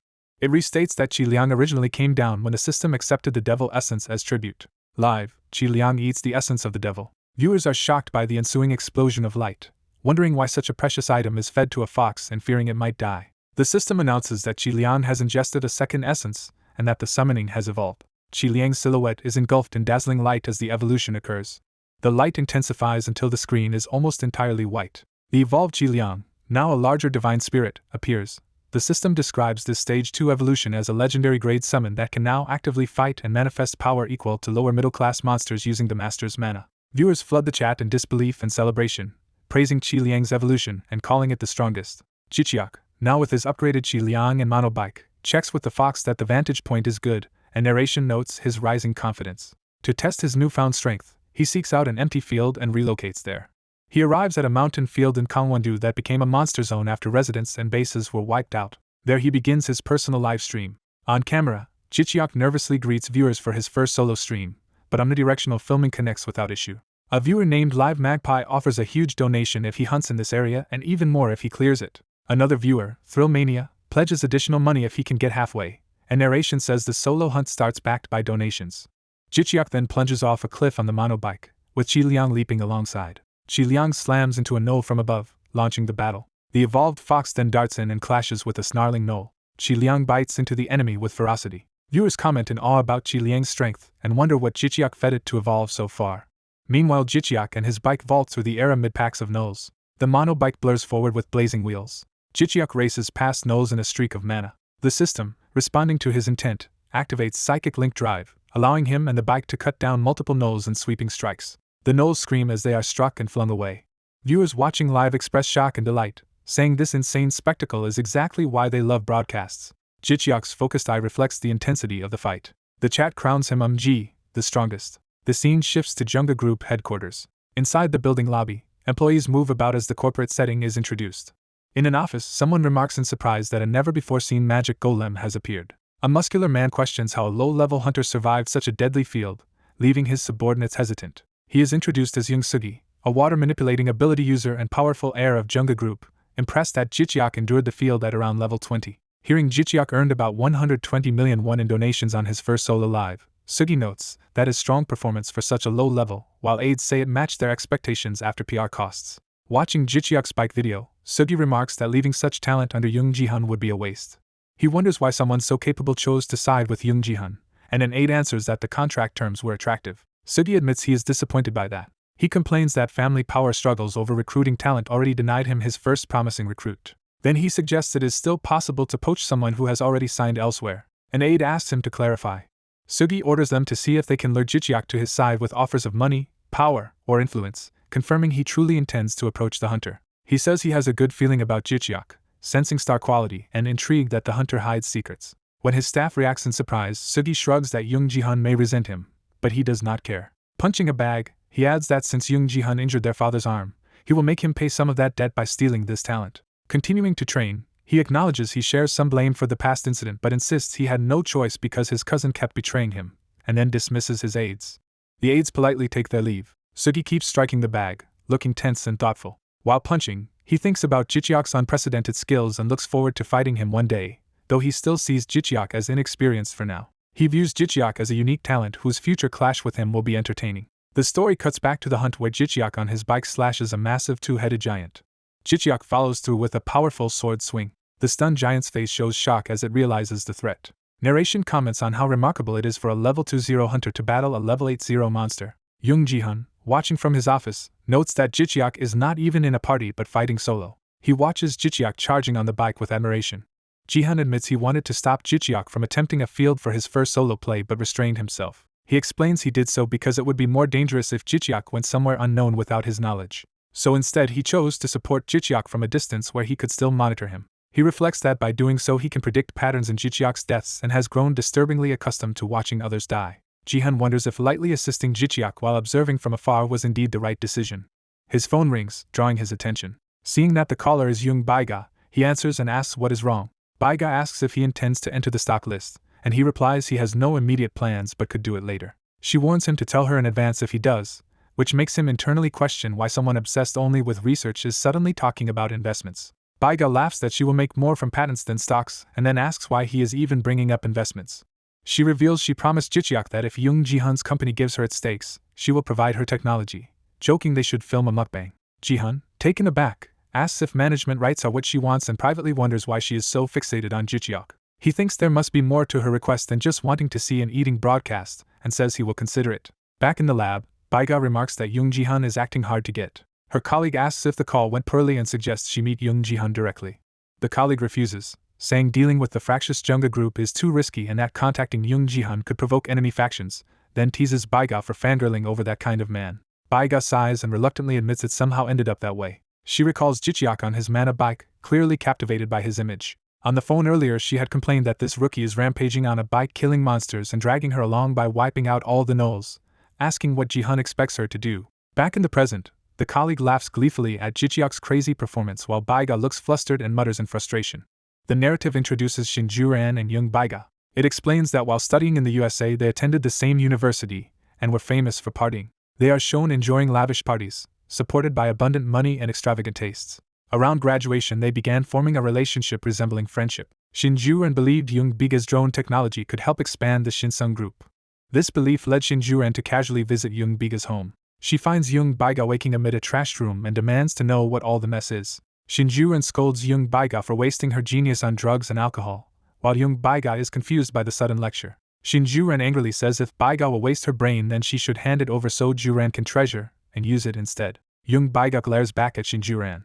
The narrator states that Jung Baiga's wild lifestyle turned Ju-ran's jealousy into anger, and that confrontation actually began their friendship. Back in the present, someone protests that Jichiak is not Shinju-ran's type, reminding her of her usual ideal partner traits. Ju-ran calmly agrees that Jichiak fits none of her stated preferences. She says if she took him as a lover her own life would become impossible. Jung Baiga asks if she is just a fan, and Ju-ran enthusiastically confirms while mentioning she told him to hand over his shares and that Baiga should also join if that happens. Ju-ran happily anticipates good profits, noting Hunter Entertainment companies earn a lot and urging Baiga to keep pressuring Jung Ji-hun for his shares. Jung Baiga, thinking seriously, says she wants those shares so she can financially support Jichiak. A screen shows Jichiak's latest livestream has gathered about 90,000 likes. Relaxing on his bed, Jichiak notes that 20,000 likes came from the gods and expects even more once the edited video is posted. He taps a panel to send something. Jichiak asks Qi Liang what he lacked in the recent battle, and she replies that he lacked nothing. Qi Liang remarks that it is rare for such a new hunter to wipe out a village of level 80+ monsters, but warns he will attract many enemies and must be cautious. Jichiak acknowledges the risk yet says he needs attention to gain likes and is willing to endure having more enemies. He resolves that therefore he has no choice but to become stronger. Jichiak tells Qi Liang he does not want to lose to any foe and asks what other aspects he must train. Qi Liang recommends focusing on drawing out his own sword chi. Jichiak questions why sword chi specifically. Qi Liang explains that sword chi enables free, long-range attacks that largely ignore an opponent's defenses, more flexibly than his monoblade skill. She points out monoblade's fatal time limit flaw, which would leave him defenseless during its cooldown if the enemy survives. She adds that while his monobike helps mobility, he still needs a better offensive method. Jichiak confirms that sword chi is therefore the optimal path, and Qi Liang explains it will allow long and wide-range attacks and even extending the chi like a spear. Jichiak concludes that intensive training is the only answer. Qi Liang warns that such training will be bone-breaking and he must be mentally prepared. Jichiak confidently agrees to undergo it, prompting Qi Liang to call to him as master. He reassures her he is fine and tells her, as his counselor, to always guide him toward what benefits him most. Narration states that thus his hellish training to acquire a new ability begins. A tall building is shown, setting the place for the upcoming training. Narration explains that Jung Ji-hun arranged for Ji-cheok to have an entire floor of training rooms. Before starting serious training, Ji-cheok spends his accumulated likes to purchase several skills. He notes that the full-length video alone earned 15,000 likes and is amazed. Ji Liang advises him not to rely solely on skills but to learn fundamental swordsmanship and basic martial arts skills. Ji-cheok tells Ji Liang to search for appropriate skills for him. He buys unique growth-type skill books for heaven and earth sword arts, movement steps, and powerful strikes, and the system confirms all books have been purchased. Energy and pages swirl around Ji-cheok as he begins absorbing the skills. He continues assimilating the knowledge, surrounded by glowing power. With determination in his eyes, he asks himself if they should begin. Ji-cheok meditates midair, encircled by waves of multicolored energy as training starts. He then launches forward, channeling that energy through his body and hand. While practicing, he internally recites techniques like heavenly cloud steps that allow walking like clouds. He also practices earthly center steps that anchor his movements with the weight of the earth. Ji Liang narrates that he must take time to arrange and internalize each enlightenment, since even small realizations matter. She warns that without organizing and repeatedly reviewing what he feels, he could forget the insights gained. Ji-cheok focuses intensely, committing his new understanding to memory. The visualized flow of energy reflects his continued concentration. Narration says that compiling all these understandings will eventually lead to a great enlightenment.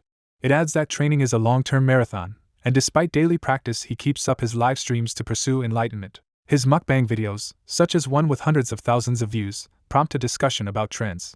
Ji Liang counters that animal-focused broadcasts are also very popular. The narration notes that by combining mukbang with cuteness, Ji-cheok's broadcasts have become especially successful and people talk online about his rising fame. Ji-cheok privately worries he might be shifting careers toward full-time mukbang.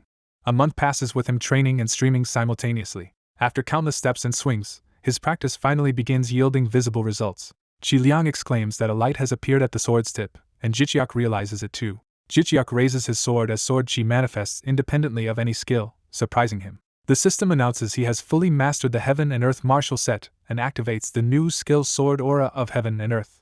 Overwhelmed by the activation, Ji-cheok reacts in astonishment. His widened eyes show his shock at the newfound power. A detailed description explains that Sword Aura of Heaven and Earth is a unique buff that triggers when the 3 Heaven and Earth skills are mastered, and that its power scales limitlessly with his training. Ji-cheok joyfully shouts that he has succeeded. Ji Liang congratulates her master on his accomplishment. He tests the new power, swinging his sword with tremendous speed. Another slash demonstrates his improving control of the aura. A massive explosion of energy shows the destructive force of his sword aura attack. As smoke clears around his feet, the aftermath of the strike is implied. Ji-cheok smiles, saying he has finally moved past the beginner stage. The scene shifts to the interdimensional labyrinth management department, commonly called the dungeon department. Narration describes it as a government agency that the public usually refers to by the nickname Dungeon Department rather than its full title. It is portrayed as the most powerful government body in Korea, wielding great authority. The department manages dungeon excavations and controls artifacts, magical weapons, monster byproducts, and even influences hunters themselves. It essentially safeguards the country and population from dungeon threats. A looming portal appears above Yodo Station in Seoul. The ominous gate crackles with electricity and rumbling energy. The area is cordoned off and heavily guarded, with agents overseeing the sealed structure. Inside the control room, officials note they have just over 4 days until a deadline and ask for countermeasures. They decide their only option is to issue an emergency mobilization order for a dungeon with level 40 restriction and 10-player limit. One official wearily asks about casualties and is told that 4 entire teams have been wiped out. Shocked, he exclaims that 40 men were annihilated without even escaping. Another explains that this is why they know almost nothing about the dungeon and why no one wants to enter again. The superior slams the desk, furious that a level 20 dungeon has escalated into such a problem. He demands to know how such a low-level, unrestricted dungeon could become this serious. He then asks where the fallen teams came from. The answer is that they belong to 4 of the nation's top 10 corporate groups, and he asks if any awakened individuals particularly stood out. Hearing that none did, the superior is dismayed. Looking at the raging portal, he laments why the world is doing this to them. A brief flash of white suggests the severity of the situation. Orders go out from the control center as helicopters fly toward the dungeon. Someone asks which company will receive the emergency mobilization order, and notes that a group can refuse if the dungeon is considered suicidal. An official suggests contacting the Junga group. The superior reacts in surprise and recalls who Junga is. The subordinate clarifies he means the current rising star hunter who soloed level 80 monsters. The superior remembers the hunter, Ji-cheok, from videos and wonders if he can solve this mess. Deciding to try, he commands that the order be issued immediately. The ominous portal continues crackling as they prepare. The superior quietly hopes Junga Group will manage to resolve the crisis. Moments later, a notification sounds on a console in the control room. One of the officials checks his phone. The message from Junga Group states that they would like Young Jihan to participate. A close-up of his mouth suggests he is about to respond. The narrative briefly returns to the dangerous portal. The next day, Jichiak and another hunter arrive at a vast ranch. They confirm the location matches Jihan's directions and are amazed by the ranch's size. Narration explains that the monster wave crisis first threatened food supplies, prompting rapid development of AI-driven agriculture like the drones hovering over the fields. One of the men notes those drones use Young Biga's licensed technology and wonders how much she earns from patents. Jichiak replies that agricultural drones are indispensable, so her income must be huge. When his phone vibrates, he checks and remarks that he has received an emergency alert message. His companion reads that a dungeon break has occurred and that hunters are being gathered to respond. Jichiak confirms the news is everywhere. He notes that similar incidents are happening worldwide and causing great damage. They deduce the events stem from global dungeon expansion. Jichiak says that what they experienced in the bioluminescent mushroom forest is now happening across the globe. He predicts the situation will soon grow so severe that even governments will be unable to control it. His friend nervously concludes that this development is a disaster. Someone approaches and greets them, saying he sees they have arrived. The white-haired ranch owner steps up and praises them for finding the place without getting lost. He cheerfully welcomes them to his ranch. Jichiak and his friend are shocked to learn the enormous property belongs entirely to him. He casually says the drones handle the work and invites them inside where everyone else awaits. When asked who everyone is, he confirms it means the entire party from the previous mushroom dungeon and hints the meeting concerns their next dungeon. The three head into a log building where the party is assembled. Inside, a bespectacled man greets Jichiak politely. He informs the group that a level-restricted dungeon has appeared and the government wants them to deal with it. He explains that because of the restrictions, the authorities sought a highly skilled but relatively low-level team and chose them, then directs them to review the provided documents. The team members silently read through the dossiers. The information reveals a 10-player cap, level 40 restriction, and an expected difficulty labeled impossible. One teammate notes that the government's so-called request is actually an order justified by hunters' duty to protect people, though substantial rewards are promised.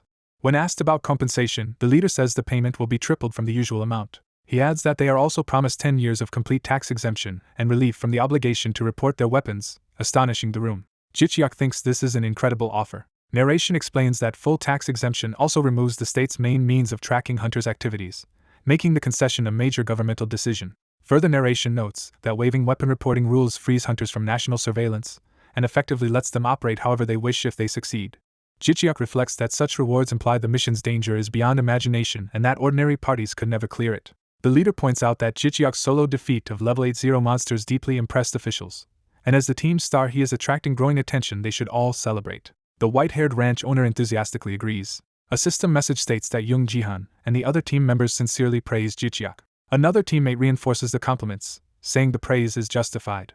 The system shows Jichiak receives 12 additional likes from this praise. The leader cautions that what he will say next is confidential and must not leak. He reveals that future government commissions they receive will become progressively harder to clear. The ranch owner asks why that is so. The leader explains that someone who wants him dead will continually manipulate events behind the scenes to bring about his downfall. The team sits tensely around a table, sweating in nervous silence. The other two teammates also look anxious, sensing something serious. Jichiak recalls Jihan saying he chose only trustworthy people and promising that soon they will freely choose missions if they keep faith and stay with him. The White Fox explains that Jihan plans to finish the successor struggle before then, knows who is tied to the government, and predicts an internal war in Junga Group. Jichiak worries that this coming war might involve real casualties. The bespectacled man states that though Jihan treats his master well, he is fundamentally cold and ruthless. He adds that Jihan is suppressing his feelings now but will undoubtedly seek revenge later. The Fox's handler narrows his eyes, taking this assessment seriously. 2 days later at Yodo Station in Seoul, a huge dark purple vortex dungeon has appeared. The narration identifies the vortex as the location of a dungeon break. At the site, the leader finishes a final inspection of his squad in front of the dungeon. He tells them they will enter now and that he will direct their actions just like during training. The squad approaches the swirling gate as the ground rumbles around it. Jichiak steps into the ominous purple portal. The group emerges from the portal into a vast ornate interior space. Shielding his eyes from intense light, the leader checks if everyone is okay. The others answer that they are fine. The leader says he will soon brief them fully and for now orders a quick reconnaissance. The team fans out at a run, Jichiak acknowledging the order. The white-haired boy runs ahead with the others, grimly focused. From above, the group spreads out around a massive central pillar inside the dungeon. They regroup before an enormous decorated door while the leader watches carefully. A glowing interface appears before Jichiak, drawing his attention. The system informs him that they have entered a special dungeon. Another message says GodTube streaming is disabled here, and Jichiak complains about being unable to broadcast. The fox explains that some dungeons impose special conditions. It elaborates that one such condition is the complete loss of contact with the outside world, which Jichiak vaguely remembers hearing about. Jichiak sums it up as a mysterious hunter's graveyard, and the fox confirms this grim reputation. The muscular woman chews on a snack and grumbles that shrine-type dungeons always give her trouble. A teammate remarks that this place does indeed resemble a shrine-type dungeon at first glance. Curious, the younger man asks Jichiak what exactly a shrine-type dungeon is. Jichiak explains it is a temple devoted to a deity that has been entirely transformed into a dungeon. He adds that such places are tricky because enemies can draw on their god's power, meaning they may have to fight empowered priests. Jichiak continues that shrine monsters are deity-created beings smarter and more malicious than usual and capable of mental interference, which could explain why previous hunters were trapped here. He notes that the dungeon's level cap is 40, roughly twice the difficulty of the mushroom dungeon they cleared before. Hearing this, the younger teammate gulps nervously. The leader announces that this is the temple of the obscure god called the One Who Defies Death, and that somewhere on Earth someone likely wields this deity's power. He explains that gods attempt to interfere with humanity and the world. Since some unknown rule prevents direct intervention, gods instead create dungeons as footholds for their influence. A teammate protests that people should be warned and wonders why gods do this, but the leader says the information is classified.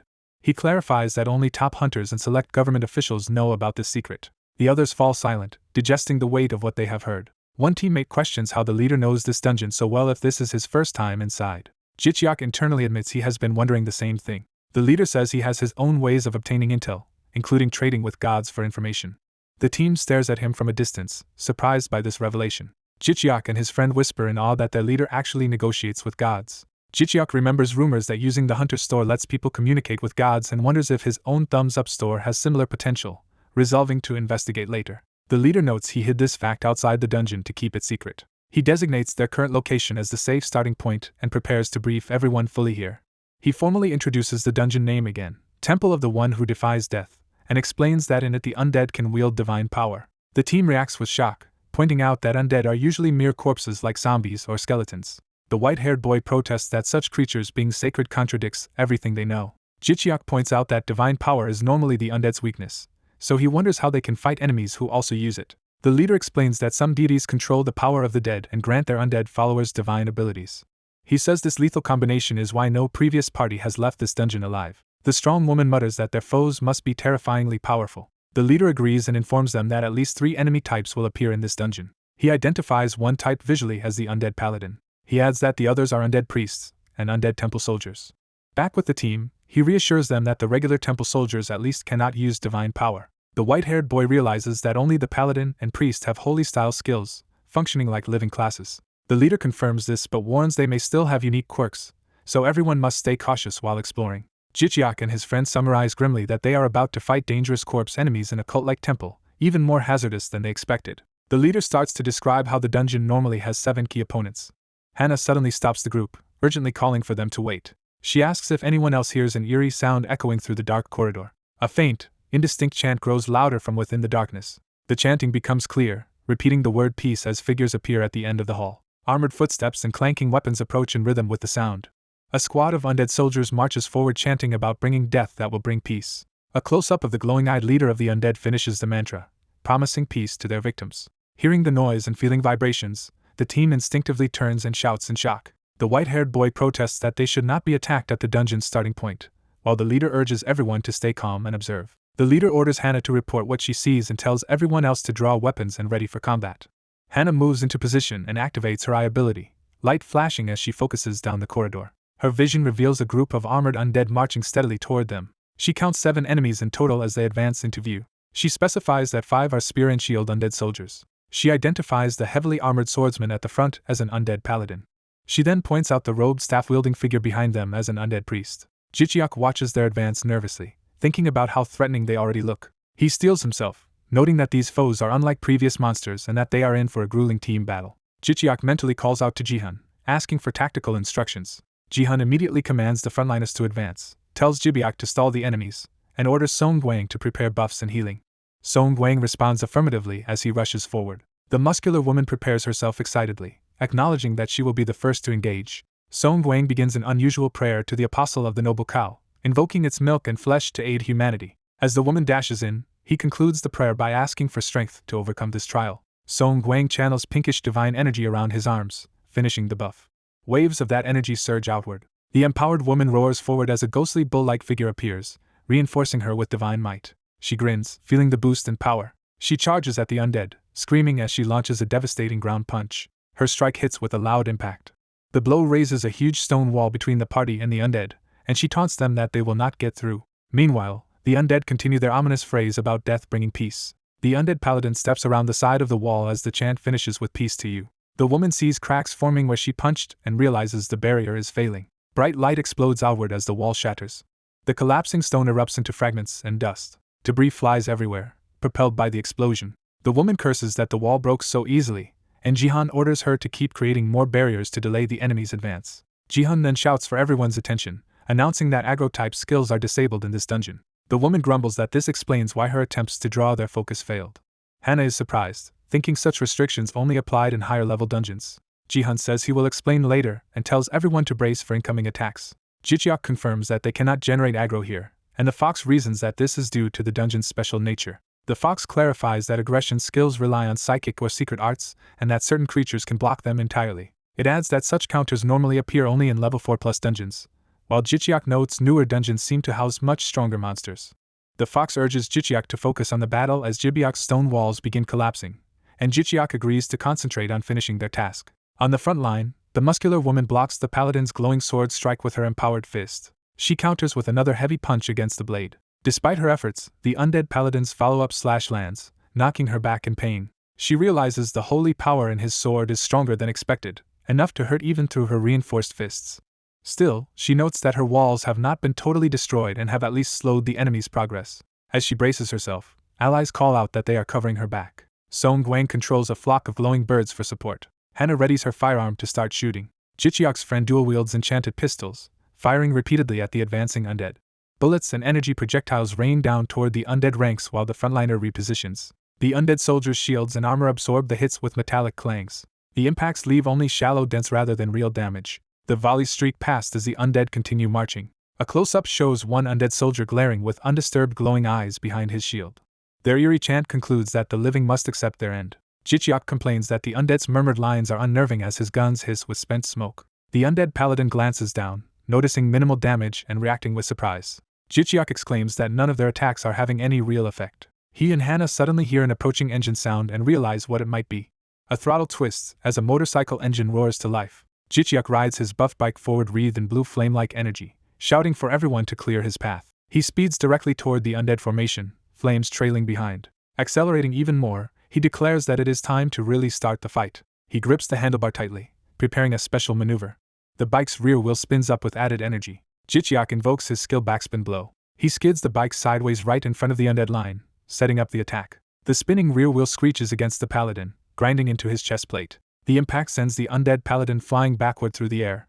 System messages appear telling the amazed teammates that all hunters are impressed by Jichiak's moves and that he has earned 10 thumbs up. Jichiak halts the motorcycle and proudly assumes his attack has taught the undead a painful lesson. However, the front undead only show a dented breastplate, leaving Jichiak stunned that such a dramatic strike barely harmed them. The undead paladin and priest begin channeling purple divine energy, proclaiming that death has been bestowed upon their foes. Song Guang realizes that the priest in the rear is bolstering them, and cries out in alarm.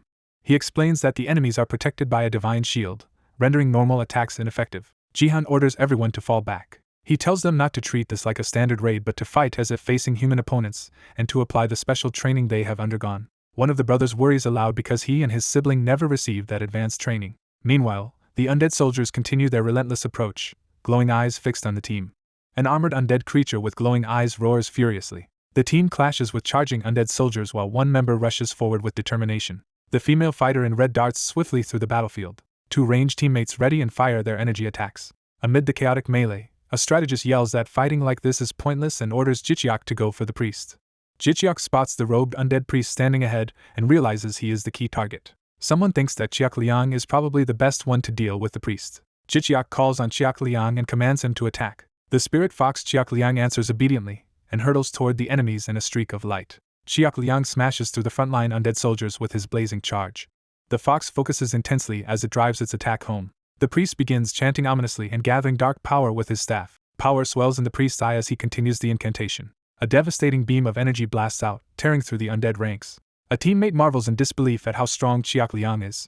They add that Chiak Liang fights better than many professional hunters. Chiak Liang barrels through more undead, tearing them apart in a blur. The fox's strike punches cleanly through an armored enemy. Chiak Liang howls triumphantly after the assault. Jichiak praises the fox's work and rushes in, promising to finish the rest. He declares he will not be satisfied until he has broken the enemy's limbs. Jichiak blitzes past the priest, slicing him multiple times in a single motion. The priest's staff is cut in half by Jichiak's sword strike. From behind, Chiak Liang warns his master that more soldiers are approaching. Another wave of undead spear soldiers charges toward them. Jichiak, eager to prove his training, resolves to use the martial arts skills he has worked so hard on as he dives into the next clash. One of the armored undead braces behind its shield as sword arcs close in. Jichiak's blows hammer the shield in a ringing clash. He whirls through the crowd, slashing down multiple undead in one sweeping attack. Observing the change, Jichiak notes that with the priest eliminated, the enemy's defense has become weak. He continues cutting through another undead soldier with a swift slice. Seeing how the battle is turning, a teammate thinks they will wipe out the remaining enemies quickly at this pace. The woman in red delivers a powerful punch that floors an undead opponent. The archer and gunner steel themselves and keep firing, urging everyone to hang on. The white-haired boy unleashes his summoned spirits in all directions. Shadows of those spirits streak across the air as they spread out. After the fighting, someone looks over the carnage and laments how brutal this temple is even at the very beginning. Two teammates discuss that now they understand why previous parties left no survivors and admit that even their strong team could be in danger if tougher waves appear. The team leader acknowledges their worries. He explains that despite the risk, he accepted this mission because the dungeon has already killed many and cannot be ignored. He adds that the government cannot allow the situation to reach a dungeon break. He asks the party to accept that this is a special case but reassures them that, based on his intel, the dungeon should still be clearable. One teammate agrees they should not lose hope and says they must trust the leader and do their best. The muscular brother says he is fine with anything as long as he can protect his sibling. An observing voice comments sarcastically on how touching that sentiment is.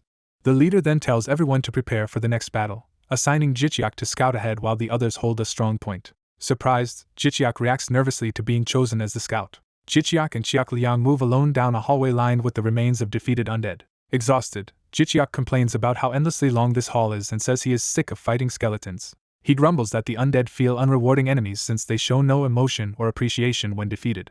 He notes to himself that he and undead creatures are not exactly a good match. Chiak Liang informs Jichiak that his mono bike cannot be resummoned yet, so Jichiak admits he overused it and resigns himself to more walking. Suddenly Chiak Liang reacts in alarm, sensing something. The fox reports a massive concentration of divine energy up ahead, prompting Jichiak to ask how great it is. In the darkness, many eerie red lights begin to appear along with clanking sounds. A tightly packed formation of skeletal soldiers with glowing eyes is revealed. The undead army marches forward, weapons rattling as they advance. Chiak Liang estimates there are hundreds of enemies, making Jichiak shiver and want to retreat. As they fall back, Chiak Liang remarks that this dungeon is anything but ordinary, and Jichiak agrees. While fleeing, Jichiak realizes the rest of the team has vanished and wonders where they went. Confused, he observes that the path has been straight with nowhere to hide, so he cannot see how they disappeared. A teammate calls down from an overhead passage, relieved that Jichiak returned unharmed. Jichiak asks why the boy is up there, and is told to climb up and see for himself. A rope drops, and Jichiak climbs into the hidden upper passage. As he ascends, he internally questions what kind of bizarre place this temple is. The white-haired boy hauls Jichiak into the passageway. Once inside, Jichiak looks up in surprise at what he sees. The rest of the team greets him happily, asking if he is alright and noting how large the passage is. Jichiak confirms he is fine and asks how they discovered this spot. The answer is that their president led them here. Realizing this, someone mutters that this must be Jihan's handiwork again. The leader asks Jichiak if there is anything important to report from his scouting. Jichiak warns that hundreds of undead soldiers are marching toward their location, and says he rushed back because he thought there was nowhere to hide, only to learn such shelters do exist but are highly concealed. Jichiak concludes that dungeons are designed with a way to clear them, which he now understands. The leader agrees and explains that although the world is in an apocalypse, godlike beings enforce rules and slow the end, a commonly known story. Jichiak reflects that he has heard that tale many times before. He recalls the ultimate rule that every dungeon must contain a method for being cleared, presumably established by the gods. The leader apologizes for not sharing all information earlier, saying he had to be wary of awakened who can trace voices. Jichiak echoes the idea of tracing voices in surprise. The leader elaborates that such people can remotely eavesdrop by following conversations. He adds that these spies can listen in from any time and place, and admits that many are specifically spying on him. A teammate exclaims how outrageous that ability is and curses those eavesdroppers. Jichiak thinks that Jibiak probably already knew about such power because of their family inheritance disputes, recalling a past murder case tied to similar conflicts. Meanwhile, the sound of armored footsteps echoes as another undead column approaches. A large regiment of skeleton soldiers marches in formation, prompting someone to ask what they should do next. The leader admits the situation is diverging from the intel he received, which had said they would not be attacked until past the starting point. Questioned if a god's information could be wrong, he clarifies the data itself is accurate but circumstances can change afterward, meaning the new development is bad news for them. Jichiak and his brother react tensely, swallowing nervously. The two women also grimace as they realize how dire things are. The leader reveals that the dungeon's original theme revolves around stealthy intrusion. He reminds them that some special dungeons have themes and that the earlier shrine of the scaled demon Jichiak visited was one such example. Jichiak repeats the shrine's name in surprise. He recalls the demonic statue there that demanded an offering from him. The narrative suggests that dungeon's theme was likely deception, since the demon tried to trick the party. The leader explains that they were supposed to move through secret temple passages to avoid enemies and reach the boss room. Instead, their foes were lying in wait as soon as they entered, and now will stop at nothing to hunt them down. He notes further that an entire army is marching along the main corridor, contradicting what the gods had described. The scene focuses on a single undead soldier's glowing eyes, emphasizing the threat. A system message appears, revealing a quest titled Temple of the One Who Defies Death, instructing them to thwart the death-defying deity's plans and destroy the temple for major rewards. Jichiak announces that they have just received a quest, and the others wonder why it only triggered now instead of when they first entered. They notice that the quest's difficulty is labeled Level 2 Extreme. Another teammate remarks that the advanced skill coupon reward is valuable, making the quest lucrative. Jichiak notes that earning a bonus requires 10,000 thumbs up and concludes from the generous rewards that this quest will be extraordinary. Someone summarizes that the dungeon is extreme because they must sneak around without being caught, and even had to unlock the quest by first learning enough about the place, leaving their knees trembling. Jichiak agrees to himself that this mission will not be easy. A sudden rattling sound alerts the white-haired boy, who looks around sharply. He stammers that the undead army must have arrived. Another teammate volunteers to check the situation outside. Outside, the vast undead army marches, interspersed with several priests. The soldiers mutter among themselves as they continue the advance. Up in the passage, the white-haired boy jokes that, strong as the undead are, they will not be able to fly up into this tunnel. Jichiak silently studies the situation, thinking. Below, the undead notice something and look upward toward the high passage. They are ordered to search above and quickly spot the party's position. A priest in the ranks reacts and begins to chant in response. Power flares in the priest's glowing eyes as the spell intensifies. The priest raises his staff, which radiates a dark purple vortex of energy. He proclaims that death will be with them as he completes the curse. Purple miasma spills over the assembled soldiers. The cloud of energy spreads and envelopes the entire army. The undead glow with the purple light as it fully takes hold.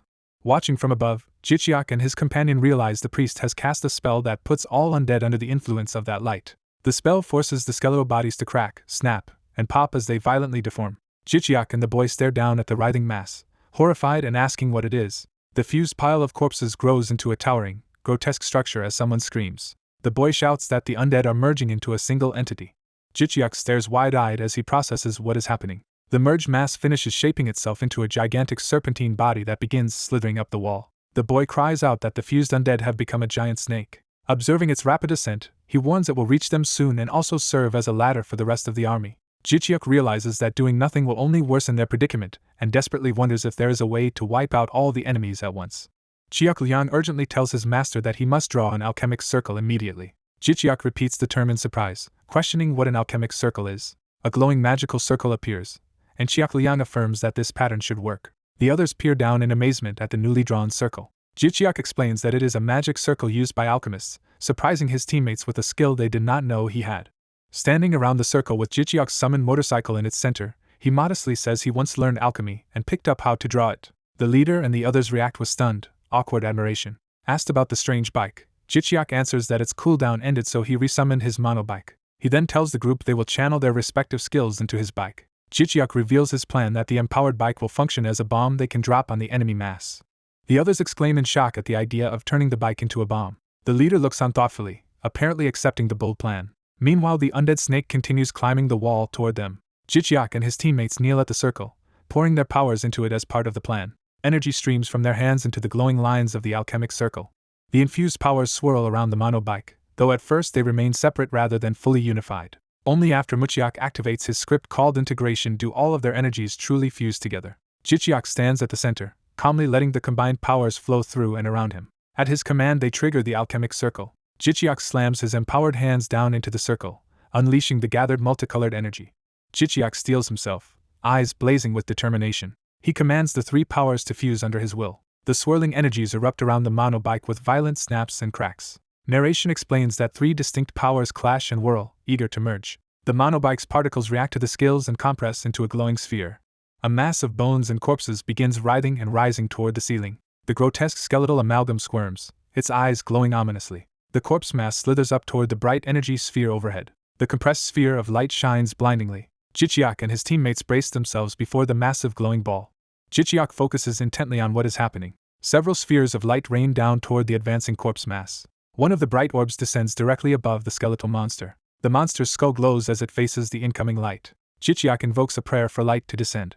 A tremendous flash of holy light erupts. The corpse mass is engulfed as purifying light washes over it. The light intensifies into a radiant explosion, scattering fragments. Shock waves from the blast roar through the room, forcing everyone to shield themselves. Someone shouts that they must quickly block the entrance. Teammates rush forward, one calling on walls to protect and save them. Other allies deploy weakening traps and script magic barriers to contain the blast. A bespectacled teammate watches in alarm at the unfolding events. Someone orders everything to stop. Jichiak yells as power continues to surge. The blinding energy crackles uncontrollably. Jichiak channels the fused power into his weapon, activating Mono Blade. The energy detonates again, rumbling and shaking the dungeon. Teammates endure the final shock wave with arms raised defensively. Jichiak also withstands the blast, eyes closed against the light. When the light fades, only broken stone and debris are left on the floor. The ruined floor is shown from another angle, emphasizing the destruction. Exhausted teammates lie scattered among the rubble, coughing. One teammate gasps in relief that they have survived. Another, trembling, mutters a prayer in shock at the ordeal. The muscular teammate remarks how long it has been since she exerted herself this hard. Jichiak leans tiredly against a pillar to catch his breath. Grinning, Jichiak calls the others' attention to something. Someone exclaims that their plan worked and all the enemies are gone. Teammates excitedly realize they have leveled up several times from the battle. System windows inform Jichiak that he has attracted the attention of the gods and gained 5,000 thumbs up. More windows stack up, notifying him of 8,000 and 10,000 additional thumbs up. Awestruck, Jichiak notes he keeps receiving more thumbs up and that many gods are watching him. A detailed window describes the legendary title, the one acknowledged by 100 gods, which boosts sponsorships and thumbs up gain. Another window confirms he has obtained this title. Jichiak marvels that his thumbs up income will now increase by 10% and calls himself lucky. He checks his total, seeing over 400,000 thumbs up accumulated. Visualized notifications show numerous gods sending him more thumbs up. A huge notification states that the one who defies death has just sent him 100,000 thumbs up, the largest amount yet. A new message says that this same deity has activated the power of the temple. Jichiak is suddenly surrounded by strange energy, and wonders about this god who defies death. He deduces that the owner of the temple is the one who sent him the massive thumbs up. As power coils around him, he questions what it means for the deity to use its power, and what is happening to his body. Jichiak cries out as more energy rushes into him. Purple and blue energies swirl violently, obscuring his body. A window announces that the one who defies death has invited him. A spectral version of Jichiak appears, eyes glowing, as he is drawn into the god's domain. Time in the temple freezes. Jichiak alone remains able to move as his companions stand still. Two frozen teammates stare ahead, locked in mid-motion before translucent screens. One teammate, still conscious, panics that everything around him has stopped. Jichiak notices that the world's colors have drained away along with the time freeze. Examining his own body, he observes that he alone seems unaffected. His eyes widen as something more occurs. A booming, otherworldly voice greets him as immortal. Overwhelmed by the telepathic voice, Jichiak clutches his head in pain and confusion. The voice declares its presence as light and energy swirl through the frozen space. Jichiak describes the voice as an astonishing sound that reverberates through everything. Narration explains that this is a spiritual sound that penetrates every part of his being, down to his soul. His hand trembles and his eye widens in terrified awe. He recalls stories from hunters about beings that are neither human nor ordinary creatures. Realizing what it must be, he stares ahead tensely. Jichiak concludes in shock that the presence before him is a god. The god of the temple manifests through the obelisk, standing before Jichiak. Jichiak laughs in disbelief, amazed that he is actually facing a god. He reassures himself that gods cannot directly harm humans, so there is no need to panic. The deity's voice declares that it has come to him personally. It states that, because of Jichiak's exceptional performance, it wishes to make him an offer. Jichiak had expected some kind of proposal and steels himself to hear it. He humbly kneels, saying he is honored to meet the great being and eager to hear its offer. He watches the obelisk intently, awaiting the deity's reply. The god commands Jichiak to become its subject so that he may defy death. A system prompt clarifies that the one who defies death wants to appoint him as its apostle and asks if he will accept. Jichiak is stunned by the prospect of becoming an apostle. He realizes that being an apostle would let him wield a god's power directly, something most top hunters benefit from, and considers it a once-in-a-lifetime chance. Yet he hesitates, doubting whether he can trust a deity he has never heard of. He remembers being chosen by some unknown god to be a GodTube influencer. He muses that this earlier selection might already make him that god's subject. A warning window appears saying that if he accepts he will lose the influencer role and gain a new occupation. Another warning explains that his thumbs up store will close and be replaced by an occupation store. The system begins loading information about this potential new job.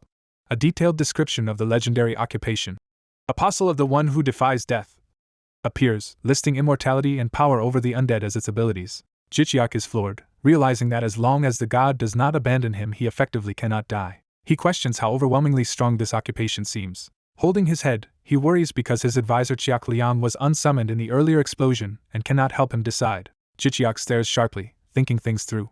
Reflecting on his experiences, he admits he already likes his current GodTube influencer occupation. He reasons that GodTube has huge potential and that, while immortality is tempting, it may not be worth giving that up. A voice advises him to decline, and Jichiak prepares to follow that advice. Before he can respond, he is distracted by something approaching. His bespectacled teammate walks toward him, surprised that Jichiak can move while time is frozen. The teammate asks in disbelief how Jichiak is able to move at all. The bespectacled hunter studies Jichiak seriously. He reveals he had not intended to show his true power so early, but explains that his time-related abilities are special and suited to this crisis, while Jichiak wonders what he means. The deity's voice addresses all mortals in the temple. It declares that fate has brought them to it as well and commands them all to become its subjects.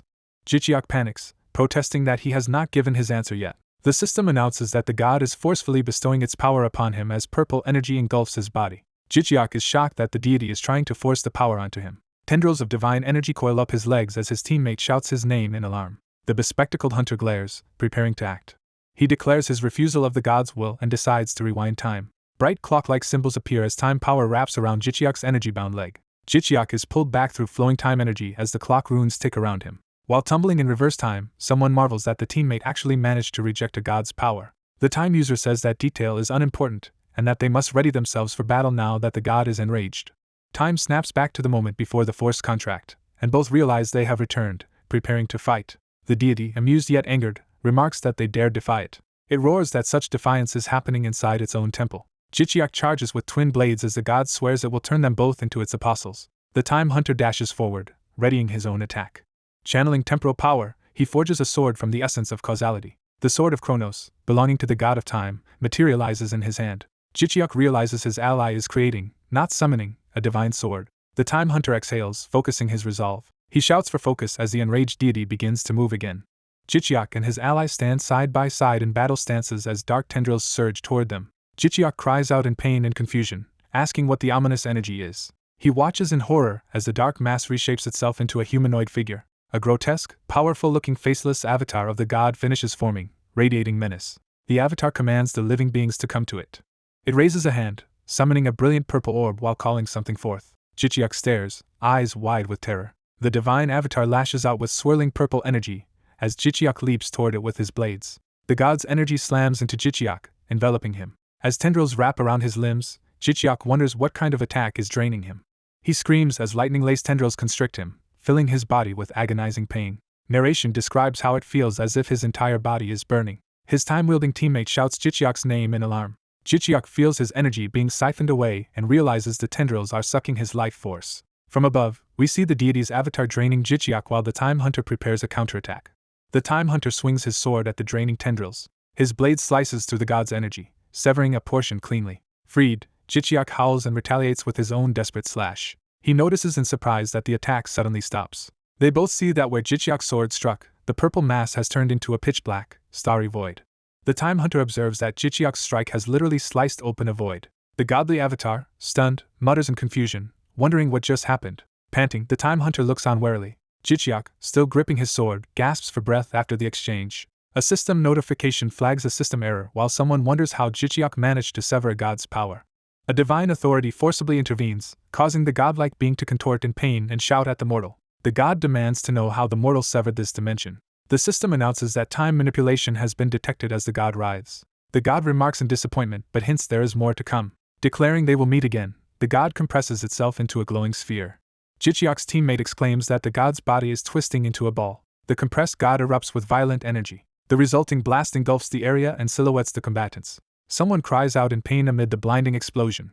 The dimension collapses in a massive flash of light.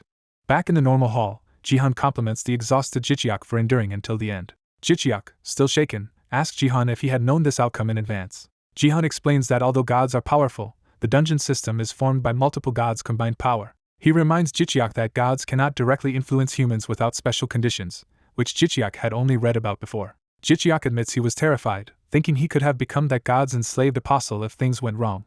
As the warp space peels away from the corridor, someone notices the surroundings changing back. The remaining examiners see reality restored and comment that everything is returning to normal. Other participants stare at their holographic screens, registering the dungeon's end. The hunters marvel that the dungeon was extremely dangerous, but the rewards are incredible, and they enthusiastically agree. Jihan hushes Jichiak and suggests they hide the truth of what happened from the others. Jichiak silently agrees with a knowing nod. The system announces that the dungeon is cleared and begins calculating each participant's contribution. A special notice states that Jung Jihan and Jichiak will receive extra compensation for punishing the entity known as the one who defies death. Another notice declares a hidden quest cleared and starts loading additional rewards. Jichiak sees he has taken first place with millions of points and multiple random unique rewards, feeling overwhelmed by the flood of messages. His teammates stare at the rain of rewards and ask what is going on. They wonder if they somehow cleared the dungeon, guessing the boss may have died in the explosion. One of them questions whether a dungeon boss can even leave its room like that. Walking away, Jihan answers that in such an unusual dungeon almost anything is possible. Jichiak suspects the boss's death and the god's appearance are closely connected. He further speculates that the boss might have been destroyed in the earlier blast, prompting the god's intervention.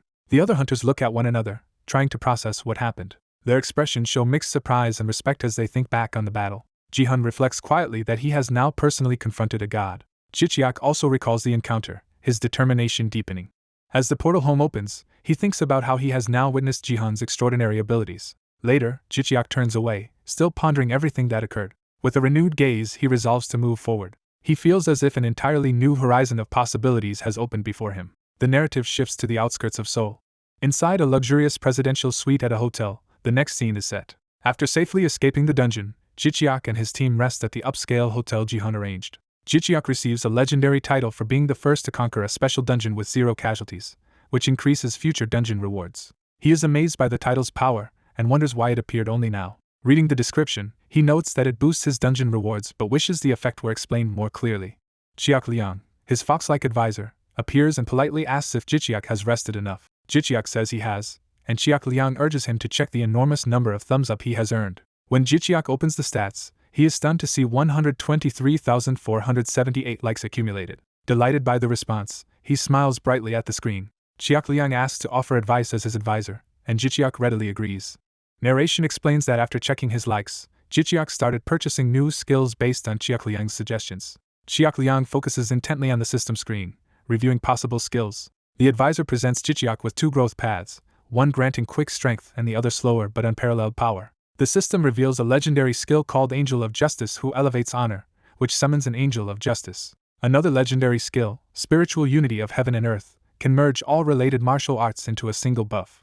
Chiak Liang explains that the Angel skill summons a fighting angel, while Spiritual Unity is hard to master but can grant transcendent human abilities, prompting Jichiak to want both. Jichiak activates the rewards, and luminous skill books spiral around him. As energy pours into him, narration notes that the system upgrades and adds new magic skills to the catalog. More notifications chime as new abilities become available. The narration clarifies that instead of buying direct attack spells, Jichiak focuses on environmental control magic to fight more like a true mage, making his overall build more efficient. The story then moves to the Shinseong Group headquarters. In her office there, an overworked woman groans about the huge workload and collapses onto her desk. She thinks that if she were not a hunter she would already be bedridden from the stress and even considers quitting as heir of the conglomerate. She stares at her silent phone, brooding. Picking it up, she wonders why the streamer she follows has been so quiet lately and complains that she is tired of waiting for him. In her imagination, she scolds Jichiak for not turning on his camera and reassuring his fans after escaping the dungeon. She mentally shouts that he has been out of the dungeon for ages, so why has he not returned to streaming? Exhausted and distracted, she admits she can no longer concentrate on work. Still daydreaming, she pictures Jichiak and his team walking out of the dungeon. She berates him in her thoughts for always choosing the most dangerous dungeons instead of staying safe like other hunters. She worries that fans like her will lose their minds if he keeps risking his life so recklessly. Suddenly her phone buzzes with a notification that a subscribed channel has started a live stream. Overjoyed, she exclaims that he is finally back. She hurriedly clicks her mouse to open the stream. On screen, Jichiak greets the Thumbs Up Club and his viewers as he starts the broadcast.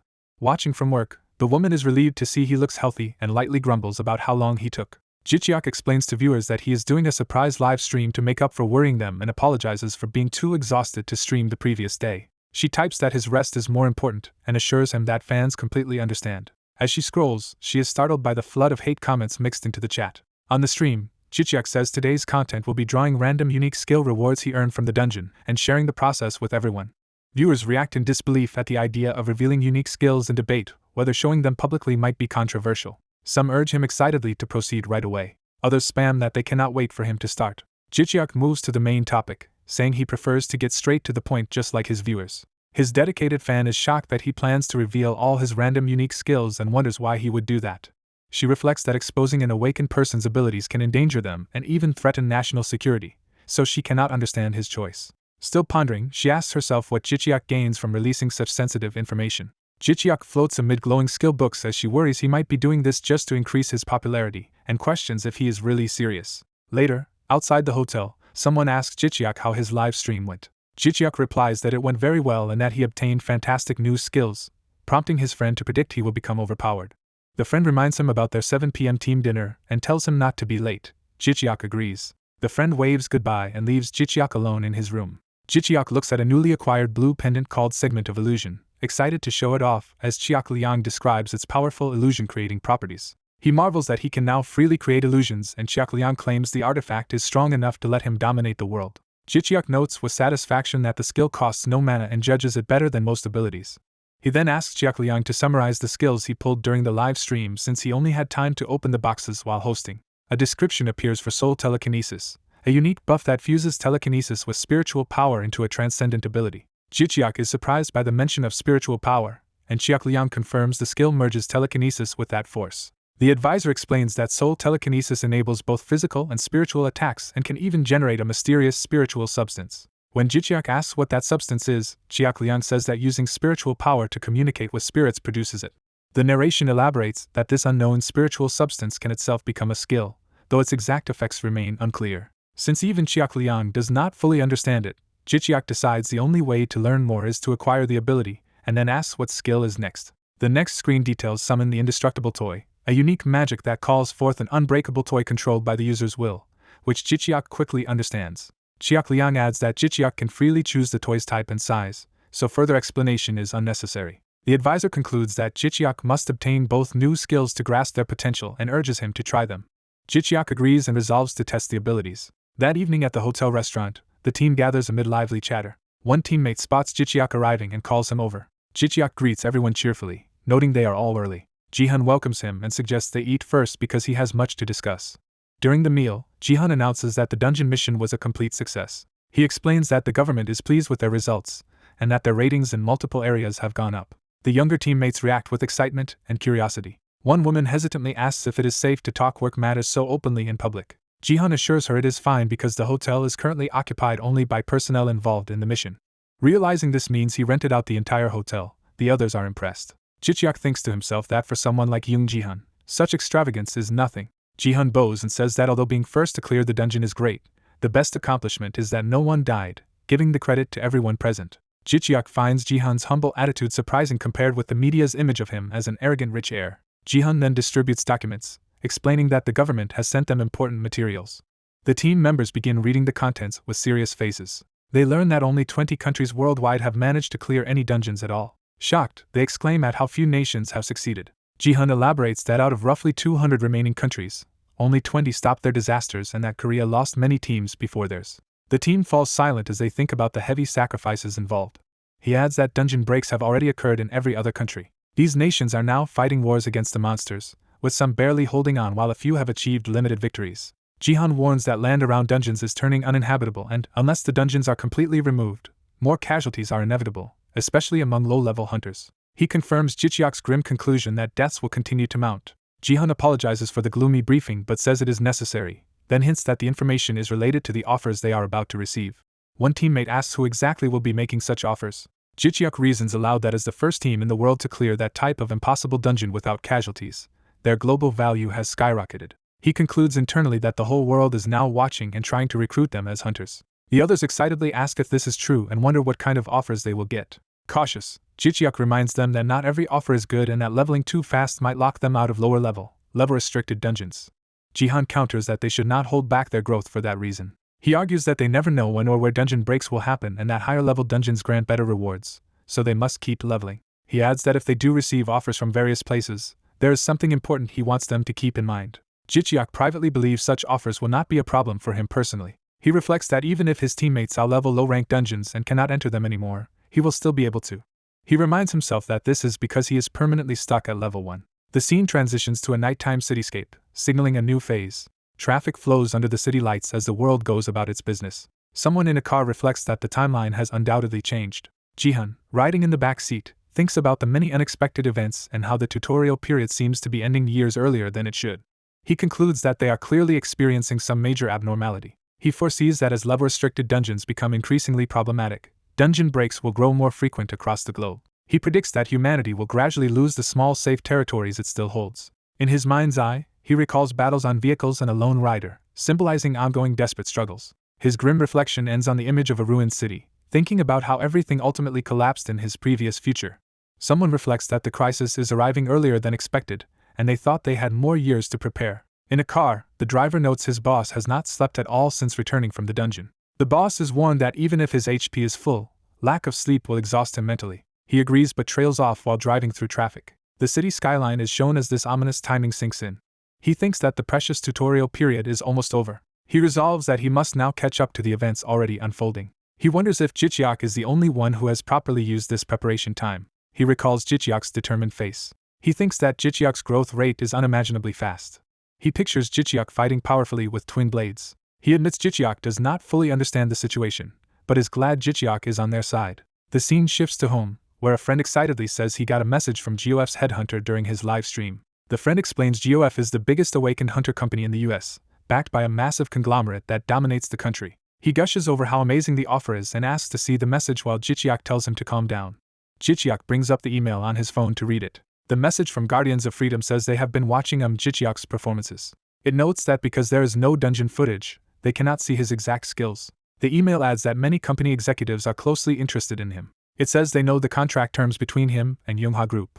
The sender offers 3 times that contract amount plus US citizenship. The friend is stunned by the promise of triple pay and citizenship. He adds that they are even willing to cover Jichiak's penalty fee, which Jichiak notes means they have huge money. Jichiak says that if he were after money alone this would be tempting, but he does not feel like taking the offer. He explains that the death rate of awakened hunters in the US is very high.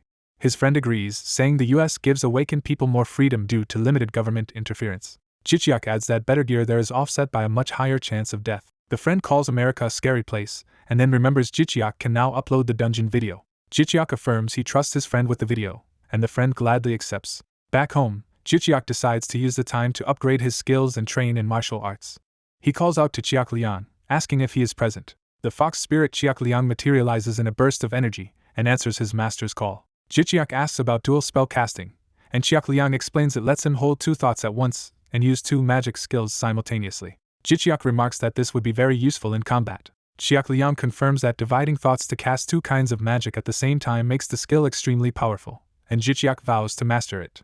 Chiak Liang cautions that dual spell casting applies only to magic and the dual heart method only to martial arts. Jichiak focuses on the fact that he can still think of 2 things at once, which is what matters to him. Chiak Liang warns that martial arts training requires perfect mental focus to avoid dangerous chi-induced paroxysm, and this multitasking skill could lure his thoughts away. Chiak Liang says he trusts Jichiak will stay vigilant nonetheless. Jichiak agrees, acknowledging that chi-induced paroxysm can be fatal. Chiak Liang silently regards him. Jichiak notes that uncontrolled chi could either make him explode or go berserk. Looking at a ruined city, he compares the world itself to something on the verge of a similar outburst. He concludes that the world is about to explode like a chi-induced paroxysm. He tells Chiak Liang that after the dungeon he reached a realization. He realizes the world he once assumed was safe is actually the opposite. He foresees that more level-limited dungeons will appear and dungeon breaks will continue. He imagines monsters pouring out endlessly until habitable land for humans keeps shrinking. A scream echoes as people are overwhelmed by attacks in this vision. Jichiak senses that this escalating situation might spell humanity's end, and Chiak Liang praises his insight.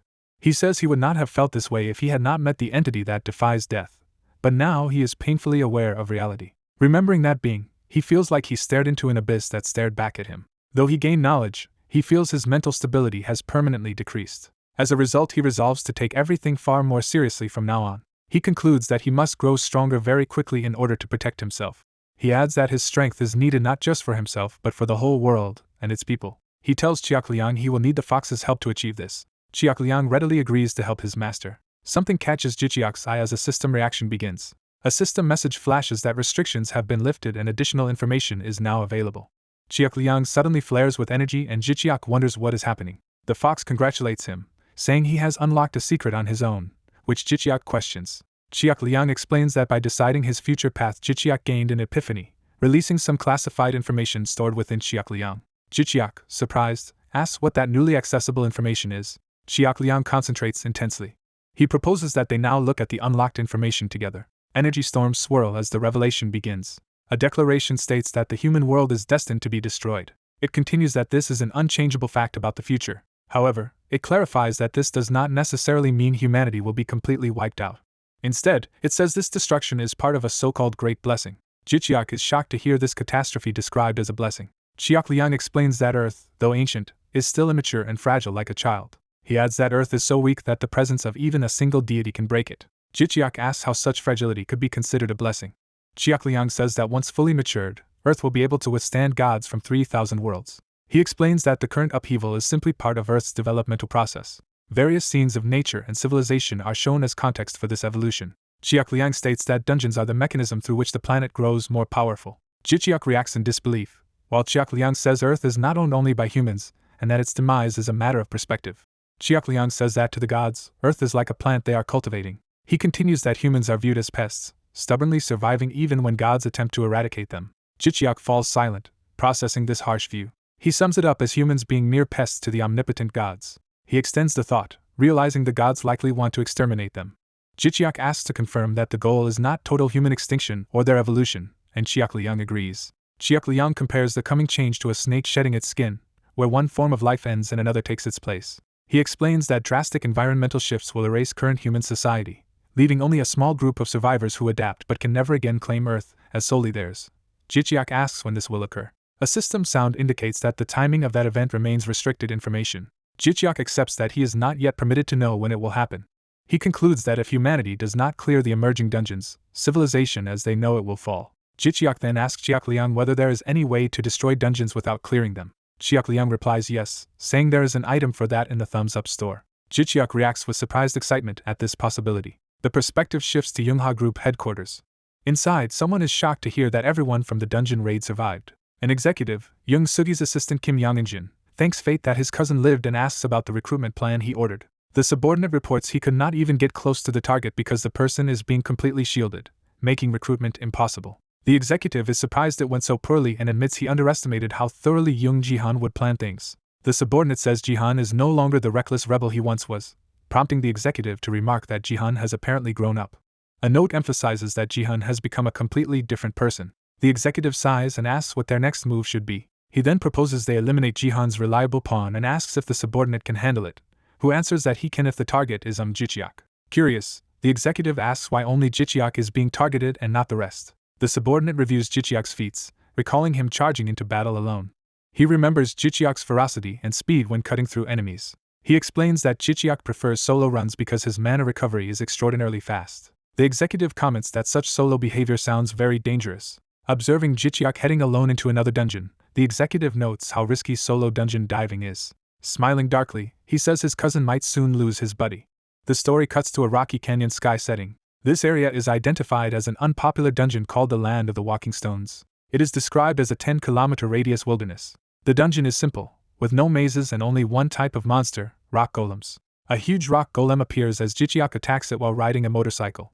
Jiqiak dives in with blue aura, entering a dungeon that a typical level 40 party could farm easily. A powerful slash cuts through stone. The golem's body is shown severed by the aura blade. Jiqiak sweeps through multiple golems, trying to clear the whole dungeon solo using his new skills. He rides his bike while wielding his sword cloaked in blue energy. Qiaoliang flies beside him and asks how he feels about the new setup. Jiqiak notes that his sword aura now consumes less than half the inner power it used to. He estimates he can maintain the aura continuously for at least 6 hours. Qiaoliang praises this long duration and says that using it only in bursts during fights will extend it even more. Jiqiak breaks to a stop, stepping onto the ground. He relaxes and happily remarks that with his new silent spellcasting he can now activate skills without speaking, which is very convenient. Chiak Liang says he is glad everything is proceeding according to Jichiak's plan. Jichiak agrees, saying that combining rigorous martial arts training with thumbs-up, granted abilities creates strong synergy. Suddenly Chiak Liang halts, sensing that someone has entered the dungeon. Jichiak turns sharply at this news. From a vantage point he sees two distant figures approaching across the desert. Chiak Liang observes that one carries an axe. He adds that this axe wielder is wearing a thick helmet. The other newcomer is identified as carrying a staff. Jichiak and Chiak Liang silently realize the situation and agree the intruders are likely villains. Jichiak receives a system alert saying he has lost connection to GodTube. Another message states he is now unable to stream. Confused, Jichiak asks what is happening, and Chiak Liang concludes that the newcomers have used some skill to forcibly sever their GodTube connection. Looking at the axe and staff users below, Jichiak wonders why they would do this, and Chiak Liang says the reason is obvious. Chiak Liang states plainly that these two have come to kill Jichiak. From his bike, Jichiak wonders aloud how they even managed to enter this dungeon. Chiak Liang explains that despite official guards at the gate, influential people can still use connections to slip inside before it closes. He points out this is Korea, where corporations and other powers are deeply entangled. Chiak Liang elaborates that energy, entertainment, and defense companies are all intertwined, making such infiltration easy. Jichiak then asks who on earth could have sent these assassins. He briefly suspects a jealous GodTuber might have hired killers over his sudden fame, but dismisses that as absurd. Chiak Liang asks whether he intends to kill the intruders. Jichiak answers that he does not want to, but he might have to in order to survive. He revs his bike and charges straight toward the two enemies. The axe wielder, introduced as level 62 Axe Master Grand Meyer, remarks that Jichiak is fearless and notes with satisfaction that he has chosen to confront them head-on instead of fleeing. The masked mage Reina underestimates the rookie biker but warns her ally that his summoned bike is powerful. Her partner notes they must also watch out for the biker's psychic arrows and shadow theft abilities. The biker unleashes a barrage of psychic arrows. Reina criticizes rookie streamers for revealing their info as she prepares to move, leaving shadowy traces. Her close-range fighter ally mocks the rookie, saying people like them live off fools like him.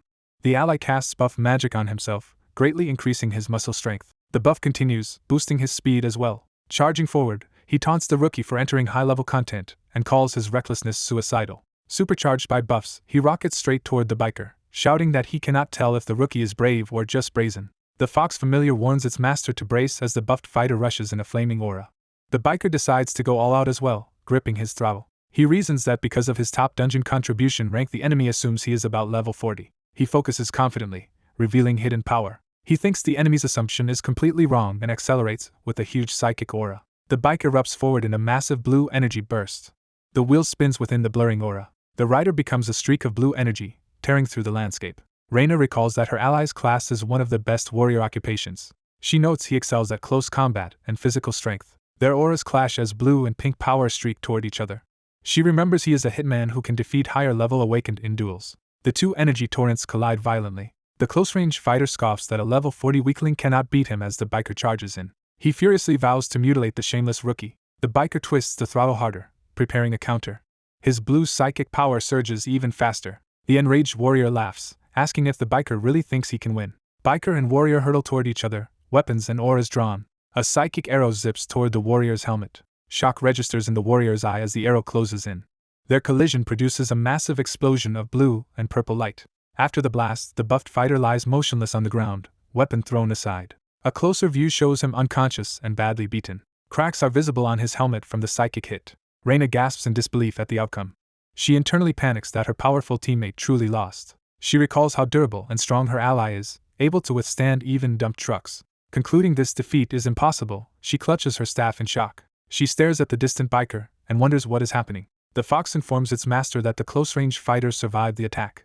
The biker confirms only the mage remains and the fox reports she is about 300 meters away, so he prepares to finish it quickly. He surges forward again, wrapped in blue energy. Reina begins chanting and surrounds herself with swirling blue magic. The fox warns that the enemy has started casting as mud swirls beneath the biker, who is surprised. The fox analyzes that Reina is transforming the area into a swamp and notes her high proficiency. The bike's wheel starts to sink, and the rider cries out. The biker plans to overpower the swamp by boosting his engine with a magic stone from his assistants, expecting an easy escape. Before he can, tentacle-like mud appendages erupt, and the fox shouts that something is emerging from the ground. Surrounded by wriggling mud tentacles, the biker is disgusted and questions what they are. Annoyed, he grips his sword, ready to cut them down. He unleashes sweeping slashes that sever the tentacles. He continues hacking through the mud limbs while riding, carving a path. Reina sees her tentacle spell failing and clicks her tongue that it is not working. She worries that as a mage she cannot last long without a frontline tanker. A sudden flash of light appears in the distance, drawing her attention. She sees telekinetic force coalescing massively around the bike and is shocked. The biker declares that she is not the only one who can use magic. He activates his abilities psychic arrows and soul telekinesis. Countless psychic arrows streak through the sky. The arrows converge and rain down toward Reina's position. Reina counters by gathering lightning magic into her staff, forming a towering electric column. She completes the spell Lightning Snake, sending electric serpents forward. The crackling lightning snake arcs outward. The lightning hammers into the biker's psychic barrier, and Reina screams from the feedback. She is wrapped in the very lightning she casts, shocked by the backlash.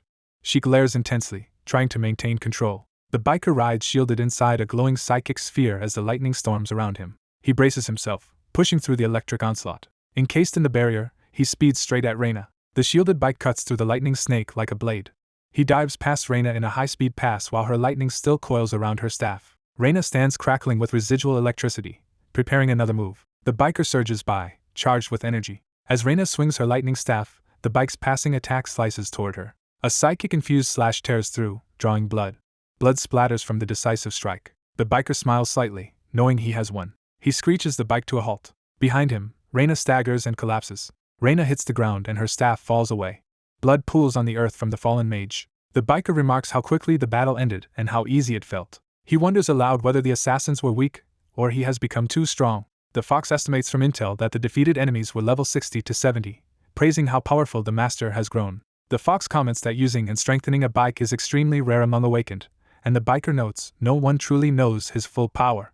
The fox cautions that hunters above level 80 will be on another level entirely. Jihan argues such high-level people would not bother attacking him, but the fox warns that his exceptional global growth rate could make him a target. He swallows nervously at the implication. He sighs, realizing that gaining more online popularity also attracts more enemies. Narration explains that after clearing the dungeon, Shichiak streamed his results live and checked the rewards.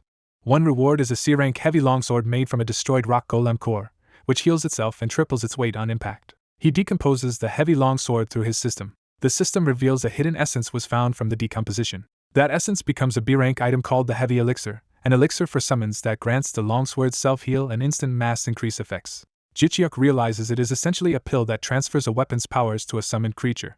Delighted at the rarity and dual abilities of this strengthening elixir, he admires it with his fox. He exclaims that the reward is amazing. He asks Jiakliang if he wants to take the elixir immediately. The fox drinks the heavy elixir, and the system notes a delayed skill update due to the large level gap. Jiakliang explains that because of his low level he needs time to fully digest the elixir's power. Jichiak is disappointed he cannot see the new skill right away but accepts it. He ends his GodTube broadcast. Off-stream, he eyes the captured Grant and Reina in his tent and wonders what to do with them. Someone rustles the tent flap and politely asks if he is inside. Recognizing Young Jihan's voice, Jichiak invites him in. Jihan enters and Jichiak nervously asks why his superior came. Jihan says a major incident occurred and he came because those infamous criminals were caught here. He confirms he knows them and calls them Grant and Reina, both notorious assassins. Jihan explains they once wiped out 5 members of a level 80 party thanks to their one-on-one specialization, then asks how Jichiak managed to defeat them. Impressed again, Jihan offers to take custody of the assassins.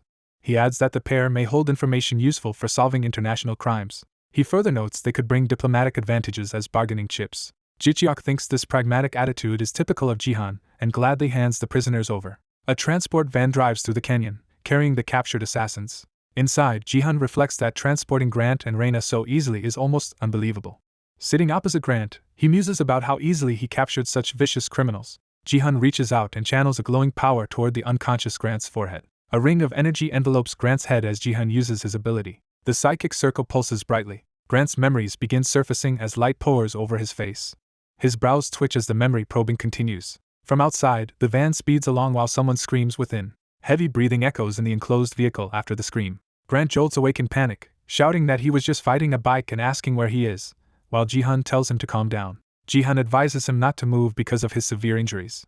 Grant demands to know who Jihan is, suspects a connection with Jichiak, and asks what was done to him. Jihan silently stares back, unfazed. He methodically recites Grant's identity and awakening age. Jihan delves into Grant's past, recounting his first murder of his own father, his lover Amy, and how Amy's death at the hands of a dealer named Billy pushed him into outlaw work. Shocked that his private history is known, Grant yells and demands to know how Jihan learned it.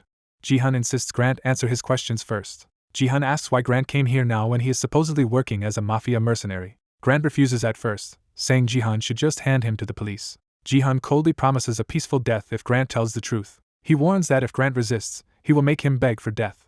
Realizing he is doomed either way, Grant debates trying to curry favor. He admits his boss ordered the job, saying it came from an investor, and he knows nothing more. Jihan activates another ability with a glowing interface and prompts Grant to clarify who this boss is. The holographic lens covers Jihan's glasses as he uses his information powers. Grant's fearful expression shows he understands Jihan is serious. Jihan identifies that Grant belongs to the group Grimoire, which Grant nervously confirms. Jihan concludes that Sugi is attempting to ally with Grimoire. He thinks back, tracing this whole unexpected chain of events to the earlier battle with the biker. His glasses flash as he focuses on the implications. Some time later, Jichiak trains with Chiak Liang at a facility and says the week of intense practice helped him grasp martial arts principles. He explains that repeated training turned a vague bodily feeling into a clear mental understanding, and the fox praises his talent. The fox then reports it has located the intuition-related skill Jichiak requested. The system displays a B-rank rare skill called Trivial Intuition that sometimes nudges the user toward the better of two choices. Jichiak complains that the skill is unreliable and suspicious, while the fox notes that stronger prophetic skills cost far more thumbs up. Jichiak shrugs and decides to buy this intuition skill anyway.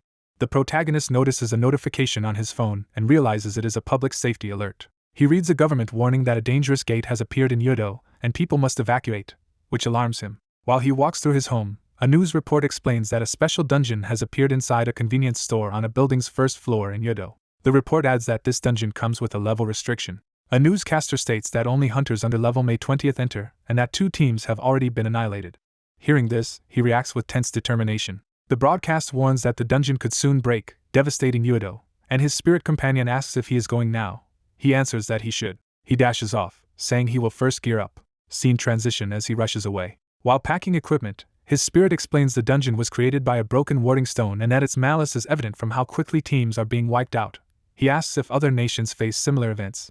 The spirit replies that similar cases have been found in Western Europe. It describes how elite monsters spilled from a dungeon there, and even after it was handled, another dungeon immediately appeared nearby. From the data, the spirit concludes that broken warding stones cause multiple dungeons to emerge consecutively. Fully suited up, he thinks that such a chain of dungeons would be like hell. He wonders if this crisis is happening because the tutorial phase of the world is ending. He reasons that once the real game starts, humanity will face even worse dangers. Sprinting down a hallway, he wonders if obtaining a certain skill is the only way to resolve these problems. A GodTube panel about S-rank information on extinguishing dungeons with 10 million likes appears, and he resolves to purchase it. The story cuts to a dilapidated industrial building that is actually a dungeon. The entrance of the building is shown, setting the scene inside. The view moves inward through the structure's corridors. Inside, many fallen hunters lie scattered, revealing a massacre. Close UPS of corpses and dropped weapons emphasize how thoroughly the teams were defeated. A lone exhausted hunter stands amid glowing blue circles as time energy gathers around him. He grips a weapon, breathing hard, his cracked glasses showing how battered he is. A golden cube artifact suddenly manifests, and he is relieved that this item still exists in the current timeline. The golden cube breaks apart into bright fragments. As it does, he remarks that he has retrieved the shining trapezohedron. A blinding flash engulfs everything. He concludes that, thanks to this, he has prevented one catastrophe. A red, ominous core appears before him, surrounded by rumbling energy. The red object shatters into multiple shards. The shards stream into his outstretched hand. As crimson mist swirls around him, he feels a strange nostalgic longing for an unknown place. The power surges painfully through his arm and he cries out. Fighting the madness, he realizes that losing his sanity would turn him into another golden cube. He struggles to keep calm while the red aura reflects off his cracked lenses. The scene fades into a red haze, marking the end of this rewind attempt. In another timeline, while flames roar around the building, someone calls Jung and asks if he heard about the Yodo dungeon. He answers affirmatively. Jung says he knows the dungeon is close to breaking. He admits over his earpiece that he is not yet level 20. Because of that, he asks to enter the dungeon alone, shocking the caller. When asked where he is, Jung replies he is already about to head for the dungeon. The caller decides to come meet him in about 30 minutes, despite Jung's protest. The caller insists they also need to have a conversation. Jung agrees to wait near the burning structure. He ends the call, looking thoughtful. The building suddenly explodes in a massive blast. Explosions continue to rip through the area. As debris and fire fly, someone wonders if this 104th attempt will also differ from previous timelines. Protected by time circles, Jung stands amid the flaming devastation. He reflects that his rewind skill is nearing its limit. Amid smoke and sparks, he thinks about what he has learned so far. He concludes that Jichiak is the sole singularity affecting all these timelines. The scene shifts to a cosmic, aurora-like backdrop, emphasizing this singularity.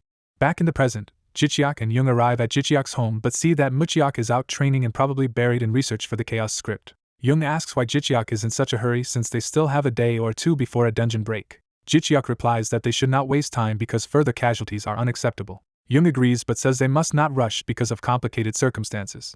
Jichiak asks if politics are the issue, while Jung notes that revealing Jichiak is under level 20 would cause controversy. Jichiak acknowledges the point and prepares to ask something. Jung bluntly asks what Jichiak's actual level is. Jichiak hesitates, weighing how much to reveal. His spirit companion advises him to tell Jung at least part of the truth. Jichiak quietly wonders if that is the right choice. Jung says that if Jichiak has reasons he cannot explain, he understands. Jung instead pulls out a rolled parchment, saying he will use it. When Jichiak asks what it is, Jung explains it is a cursed magic item called a contract of oath. Jung describes how this contract, created by a god of oath, forces absolute secrecy once signed and promises to include a clause that he will never reveal Jichiak's secret without permission. Jichiak nervously asks what happens if the contract is broken. Jung explains that the contract magically prevents him from speaking and will destroy his soul if he still tries to talk. Jichiak says such a drastic measure is unnecessary. Later, Jichiak checks GodTube and learns that the oath contract itself is worth 1,000,000 thumbs up. He is shocked, wondering how Jung obtained such a rare item and why he is willing to use it for him. The spirit comments that Jung is clearly sincere toward Jichiak, leading Jichiak to wonder if it is because he is unique. Seeing how valuable the item is, Jichiak suggests they put it away, while the spirit observes that Jung can be scary but seems loyal to his master. Jichiak decides he understands Jung's seriousness and will finally explain today. Jung promises with a smile that he will not tell anyone, reassuring Jichiak.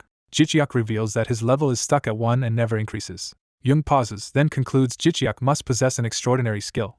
Jung asks if Jichiak is the only person in the world with such an ability. Jichiak confirms this generally, though he cannot share the full details. He adds that his power lets him grow stronger regardless of his official level. The spirit clarifies that Jichiak still needs people to give him thumbs up, or he will not gain strength even if he clears many dungeons. Jung is astonished, recalling Jichiak's feats in the Temple of the One Who Defies Death, and asks how strong he truly is. Jichiak decides he trusts Jung enough to share his visible stats. He also reasons that he must be open to cooperate properly with his upcoming party members. Jichiak lists his attributes, showing most are high grades despite his level. Jung exclaims that Jichiak's stats rival those of level 60 hunters and that he is far stronger than expected. Jichiak states that since Jung knows he can solo a 1-star dungeon, he does not want to waste any more time. Jung agrees to support him, promising to negotiate with the government and dispatch a company team to assist. As Jung puts away the contract, Jichiak feels relieved after finally sharing his secret. Jung wishes him luck and advises that he prepare a fire-related skill before entering this particular dungeon. Jichiak ponders the need for a fire skill. He thanks Jung for the advice. The scene shifts to the dungeon control area in Yodo, where a dark vortex is contained by security forces. The gathered crowd murmurs as officials and onlookers observe the ominous gate. Reporters shout that Jichiak has arrived as he walks toward the barricade in combat gear. A swarm of journalists rushes forward, asking if he is entering alone again. Seeing the crowd, Jichiak notes how many people have come. Reporters bombard him with questions about being under level 20 and clearing a higher-level dungeon solo, begging him to explain. Surrounded by cameras, he thinks how quickly the reporters arrived and is impressed. Suspecting a government tip-off, he worries that officials may be tracking his movements. Security personnel try to hold the crowd back while reporters still plead for comments. Guards warn the reporters to step back because the area could become dangerous.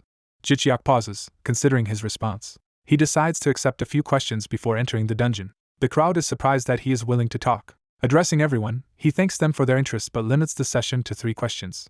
Many hands shoot up and he chooses one reporter to begin. The first reporter introduces himself and asks Jichiak what level he is right now. Jichiak only confirms that he is below level 20, refusing to be more precise and moving to the next question. He adds that he will skip anything too difficult to answer, then selects another reporter. The second reporter introduces himself and mentions that Jichiak's temple video is trending, setting up a pointed question. He notes that critics think soloing this special dungeon is reckless.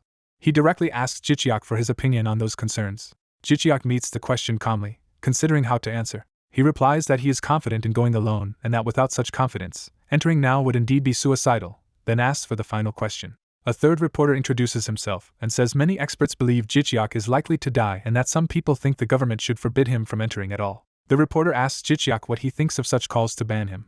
Jichiak inwardly notes that people clearly doubt his survival, explaining why reporters have not been giving him thumbs up. Aloud, he says the question is essentially the same as the previous one and that his earlier answer is all he can give. Security tries to disperse the crowd as people clamor for just one more question. Turning his back to them, Jichiak instead asks everyone to watch as he clears the dungeon. He simply asks the public to place a bit of faith in him. One reporter silently watches him leave, deep in thought. Chichiok walks past the barricade toward the swirling gate as officials step aside. He tells his spirit companion Chiak Liang that they are going in, and the spirit prepares to activate his live stream. As he enters the vortex, the spirit links Chichiok's recording skill to a live broadcast and announces that they are now streaming. Chichiok fully steps through the gate into the dungeon. The scene then shows his entry being broadcast live, labeled as a stream of Hunter Chichiok. Inside the dungeon, Chichiok finds himself on a forest path, carrying his large pack. Looking around at the dense trees, he remarks that despite the lush forest, the air feels strangely stifling. He continues scanning the surroundings, unsettled by the oppressive atmosphere. Without warning, vine-like tendrils lunge at him from all directions. He dodges while shouting in surprise, joking that it is quite a hostile welcome. He activates Shadow Escape and Way of the Wind, sprinting away with enhanced speed. His wind-powered movement sends a blue streak through the forest. He zigzags between the whipping vines, using his speed to avoid their attacks. Confident, he thinks that the vines will not be able to catch him. Chiak Liang warns him to look below as he continues to evade. Chichiok glances down in alarm. He sees numerous hunters wrapped tightly in vines on the ground, revealing captured victims. Shocked, he asks if all of those wrapped figures are bodies. The spirit confirms there are 6 corpses. While still running, the spirit notes that 2 full teams had entered this dungeon, so it is unclear where the remaining members are. Chichiok grimly hopes some of the others are still alive. He decides that, for now, escaping the vine zone safely is the immediate priority. He continues to speed through the forest as the vines whip past behind him. After finally outdistancing them, he stops and tells his live stream audience that he has successfully escaped the vines. The protagonist explores a strange, lush forest filled with unfamiliar plants and eerily devoid of animal sounds. Seeing a sun overhead, he wonders if this dungeon is an open-type environment. His fox-like companion praises his live stream commentary skills, which he modestly downplays. Elsewhere, Jihan's colleague realizes why he was warned to prepare fire-type attacks. That man deduces the dungeon is full of plant monsters and happily activates his 2 fire skills, Shield of Black Flame and Blaze Walk. A GodTube dungeon description reveals this place is a mutated World Tree Fragment Garden rated 1st level extreme, cleared by defeating its owner or residents for a unique skill coupon. Reading the difficulty, the streamer is shocked and compares it to a higher level dungeon. He concludes this harsh rating explains why no one has cleared the dungeon before. The ground around him bulges and cracks, signaling something emerging. Chiak Liang warns his master that something is coming up from underground. Thick plant stalks suddenly burst out of the soil. The hunter turns with a tense expression toward the disturbance. Carnivorous Nepenthes-like flower monsters erupt from the ground screeching. Surrounded by numerous Nepenthes monsters, Chiak Liang exclaims how many there are. The hunter notes several Nepenthes are charging straight at him, and draws his blade. Brandishing 2 swords, he declares the hunt is beginning and rushes the monsters. Chiak Liang, watching the stream UI, says viewers are eager to see his fire skills. He adds that the comment section is buzzing with excitement about those fire abilities. The hunter laughs and tells viewers he will save his fire skills for the boss room. He promises to defeat the current monsters without using fire and asks the audience to keep watching. Chiak Liang protests that his master need not push himself so hard and offers assistance. The hunter refuses help, wanting to test the results of his own training. He reasons that fire skills are too obvious and easy, and relying on them would not earn many likes. He thinks there are already too many streaming fire mages and he must stand out. He resolves to keep subscribers on edge with more creative combat. Chiak Liang realizes his master had this showmanship plan all along and agrees to follow his lead. The hunter closes his eyes, deciding to charge energy while recalling the divine intervention of heaven and earth technique. Blue spiritual energy surges around him as he focuses. That energy wraps around his torso like flowing strands. It trails down his swords and feet as he moves, filling the area with swirling power. The world blurs into a wash of blue and purple aura. A powerful burst of energy radiates outward from him as he activates it. The Nepenthes are engulfed in a flashing wave of multicolored chi. Watching its effect, he excitedly recognizes that this is the feeling he sought. He realizes he can now sense everything around him with chi, like echolocation, and feels body, energy, and mind unified. Chiak Liang explains that with this technique he can detect many things without touch and expand his inner world. The fox names this heightened perception chi sense. The hunter races through the forest thinking that if he can freely use chi sense and sword aura together, he steals his resolve mid-sprint, envisioning the outcome. He concludes that mastering both will put him at a state of ultimate mastery. He unleashes rapid sword aura waves, slashing through the Nepenthes crowd. A single sweeping arc slices apart one of the plant monsters. As flowers screech and fall, Chiak Liang reports that the hunter just earned a massive surge of thumbs up. The hunter keeps cutting while telling himself to synchronize his breathing with the wind and his sword movements. He swings in a wide arc, cleaving more monsters. Another sweeping strike follows as he presses the attack. He identifies this lightning-fast style as the fast sword technique. He charges a monster cluster, sword aura carving through them in one huge stroke. Observing the ease of the kills, he notes the Nepenthes are weaker than expected. He continues mowing them down with a flurry of sword aura blasts. Reflecting mid-battle, He wonders if he overdid it from the start, and that using sword aura might have been unnecessary. Deciding to hold back, he resolves to go easier for now as he runs. Qiaoliang warns that more monsters are approaching. Another wave of Nepenthes surges toward him with shrill cries. Addressing viewers, he says these enemies are too weak for him to fight seriously. He adds that since unknown numbers may remain, he will keep handling them without fire skills. He dispatches the next group with intersecting arcs of sword aura. Those arcs explode outward in a blinding rush. The blast devastates a wide swath of the forest floor. Panting afterward, he sees a notification that he has gained thumbs up and that gods are noticing him. Another notice shows his total has just increased by 1,100 thumbs up. Qiaoliang comments that the comment section is going wild and likes keep pouring in. The fox says his intrigue-based strategy has clearly succeeded. The hunter is glad, and Qiaoliang remarks that his vow to avoid fire made the stream especially exciting. Surveying the field of plant corpses, the hunter says his fighting here is finished, and he will now collect the bodies. Off-stream, he stands beside several bagged corpses, and Qiaoliang realizes this cleanup is why he paused the broadcast. He explains there is no reason to show dead people and asks why his master works so hard to recover them. The hunter answers that this harsh world ignores fallen hunters. He recalls that many families must hold funerals with only belongings because bodies are never retrieved. He therefore feels the least he can do is return the remains intact. Kneeling by a corpse, he says that as a fellow hunter and human, retrieving bodies is his way of honoring them, just as a small god's cat sends him 2,200 thumbs up. Surprised, he realizes a cat-type celestial has just supported him. He reaches into a body bag, searching among the belongings. His eyes widen as he spots something. He pulls out a locket with a picture of a heterochromatic cat and recognizes it.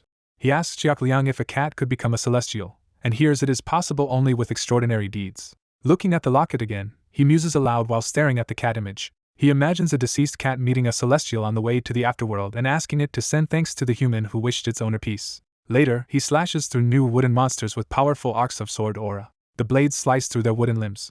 Viewers comment in awe about his soul telekinesis skill and wonder if he is using anti-gravity magic as he hovers midair. The hunter accelerates again, announcing to his fans that the real show is starting. He powers up sword aura of heaven and earth. He chains it into shadow swordplay using the forces of white and black knights, filling the air with twin energy streams. With that combined technique, he shreds the wooden monster's limbs.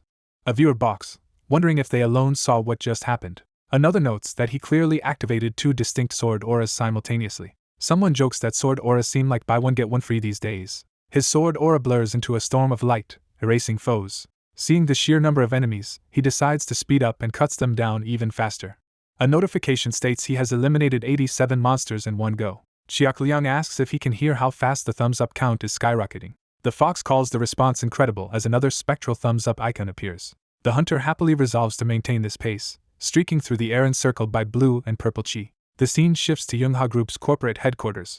Inside, someone watching the stream remarks that he now understands why their previous team failed. He concludes the hunters they sent last time were clearly not strong enough. A subordinate confirms the streamer's official level is below 20 but says his apparent power is far higher and asks for an estimate. Nervous, the subordinate worries that giving a wrong answer could anger his superior. He finally guesses the streamer fights like at least a level 80 martial artist, noting how rare such sword aura skill is. The superior replies that in terms of martial arts there is likely no one stronger in the nation. The warrior-type aura blades are more common. He dismisses warrior aura as different from true martial arts. He explains that while warrior aura and martial arts both use the body, their principles and goals differ greatly. Sitting down, he wonders why the streamer chose the harder martial arts path. He speculates the hunter surely knows warrior aura would have been easier and admits he does not understand the choice. After pondering, he decides he must meet this hunter face to face. When asked, he orders his aide to arrange a meeting and says they should try to recruit the hunter. Energy crackles around his hand as he quietly powers up. Smiling amid spreading ice-like crystals, he says that if the hunter refuses his offer, he coldly concludes he will have no choice but to destroy the young man.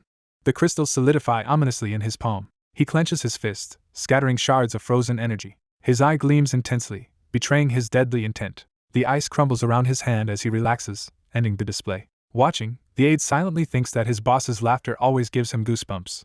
The superior asks almost cheerfully whether Jichiak will surely join their side once he thinks it through. He privately belittles Jihan as a sudden upstart and troublemaker who only pretends to have his life in order. He is convinced Jichiak would never stay loyal to someone with no power. The aide, by contrast, believes he himself is the leading candidate to inherit Youngha Group. He judges that if Jichiak remains loyal to that so-called troublemaker, he would have to be insane. Back in the dungeon, the exhausted hunter surveys piles of felled cactus and wooden monsters and remarks on their huge numbers while asking Qiaoliang if any threats remain. Qiaoliang reports no more enemies nearby, and the hunter expresses relief. Looking at the towering world tree fragment, He says the only task left is to kill the dungeon boss. He notes with satisfaction that he has reached this point without using any fire skills, just as promised to viewers. Viewer comments debate whether he will actually enter the boss area and point out he cannot stay in the dungeon forever. One commenter urges him to go ahead and use fire on the boss, saying he has already honored his promise. Smiling at his holographic screen, he observes how chat is buzzing about his impending boss fight. Chiak-liang suddenly snaps its head around in alarm. A blue crackling vortex appears before them, and the fox shouts for its master to look ahead. The hunter sees a strange colored portal forming and wonders why it suddenly appeared and why it differs from the usual ones.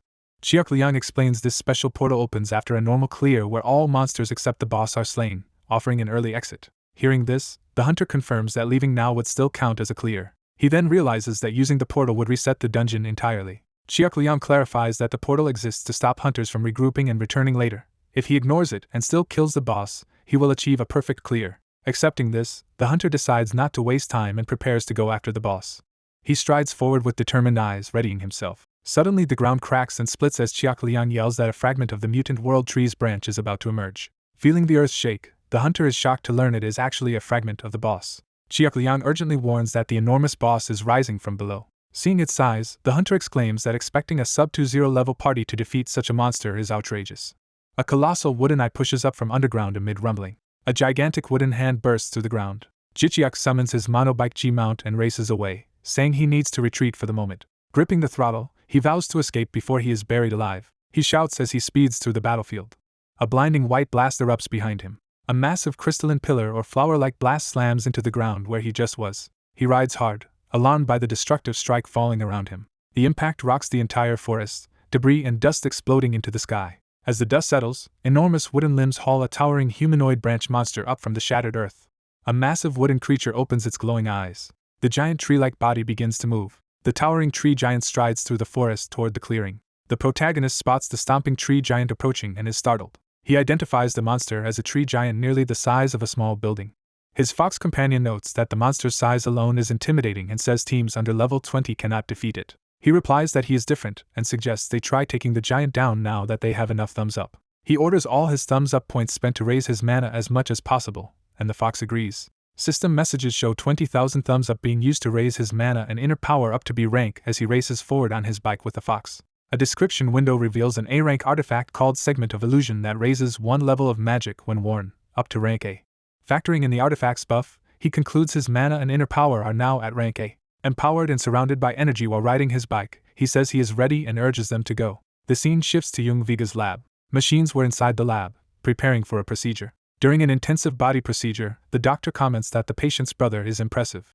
The doctor observes that the patient does not flinch under a blow that could crush a drone and muses that this toughness fuels his popularity. The patient on the table awkwardly agrees that his brother can be like that. The doctor praises the brother's late awakening, positive attitude, and habit of venturing where others avoid, calling him an ideal obsession. The equipment continues working over the patient. As robotic arms move, the doctor wonders aloud why the brother pushes himself so hard.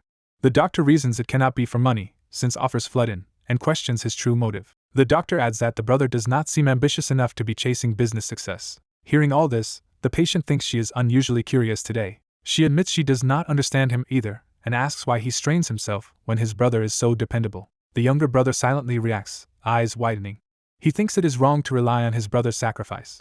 Remembering past fights, he reflects that he has lived so far only because his brother risked his life. He resolves to stop living off money earned from his brother's dangerous work. While the procedure continues, he wishes he had been the one to awaken instead. He feels his awakened brother has grown distant and believes he cannot catch up using standard methods.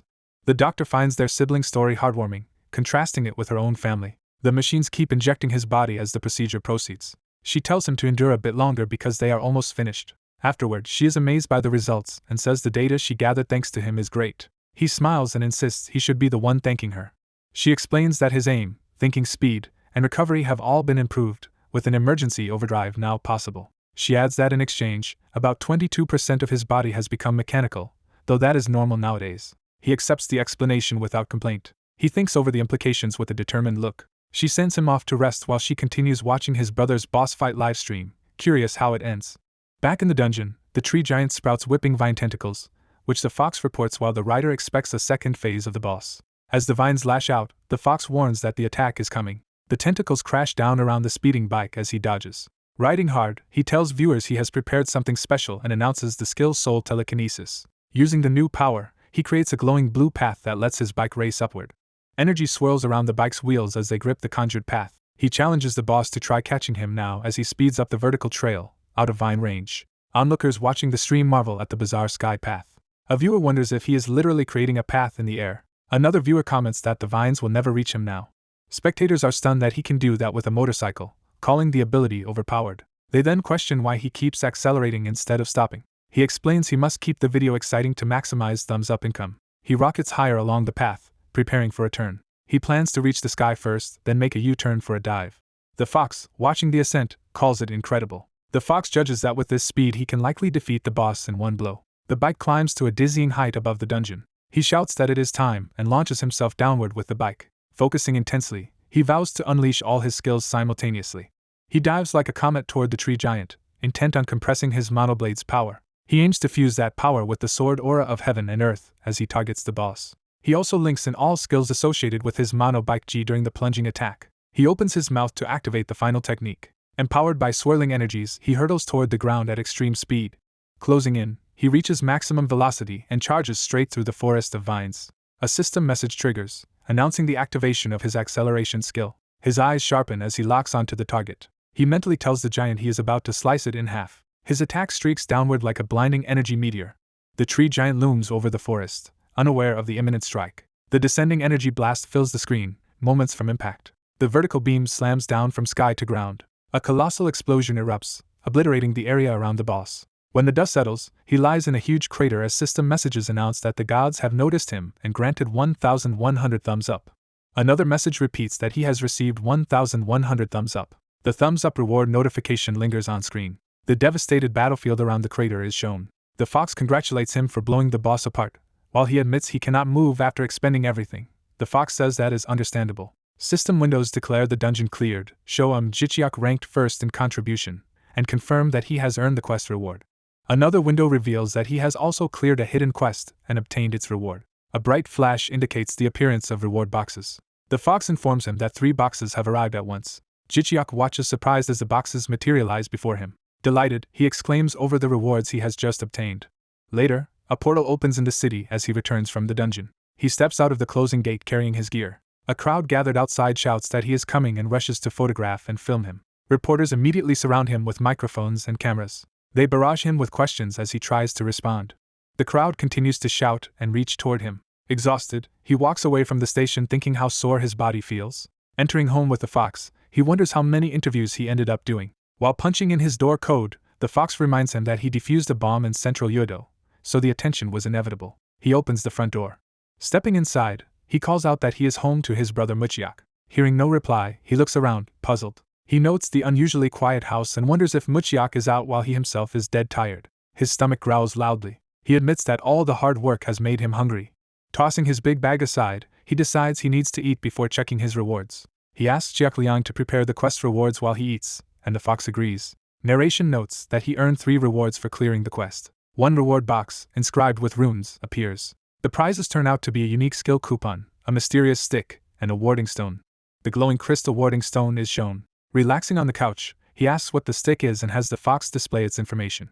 A window explains that it is a tiny branch of the world tree that purifies surroundings, produces pure mana, accelerates recovery, and dispels minor curses in a radius. Impressed, he says the item surpasses expectations, and the fox notes that doubling his recovery lets him hunt twice a week. The fox adds that this item alone can double his growth rate, and Jichiak agrees the benefit is obvious.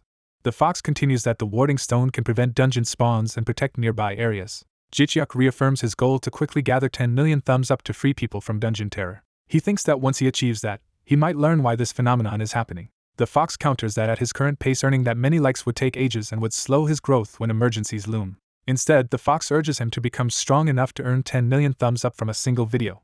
Jichiak is shocked by that target and doubts such a feat is possible. He concedes it is the surest method but questions whether he can truly pull it off. Reflecting on how difficult earlier elite dungeons and the tree giant were, he suspects these challenges mean the tutorial is nearing its end. The fox confirms things will worsen and says humanity will have to cooperate to overcome the coming hardship. Jichiak doubts humans can truly unite toward a common goal and wonders if other dimensions managed it. The fox replies, referencing high-rank skills, that at least some fantasy realms have survived their tutorials. Images of elves and dwarves illustrate those fantasy worlds enduring. The fox adds that anthropomorph and magipunk dimensions also seem to have made it through. Jichiak says that is good for them, and the fox points out those races have long lifespans and innate magic. A summary bubble notes that such beings are likely far stronger than humans at the same level.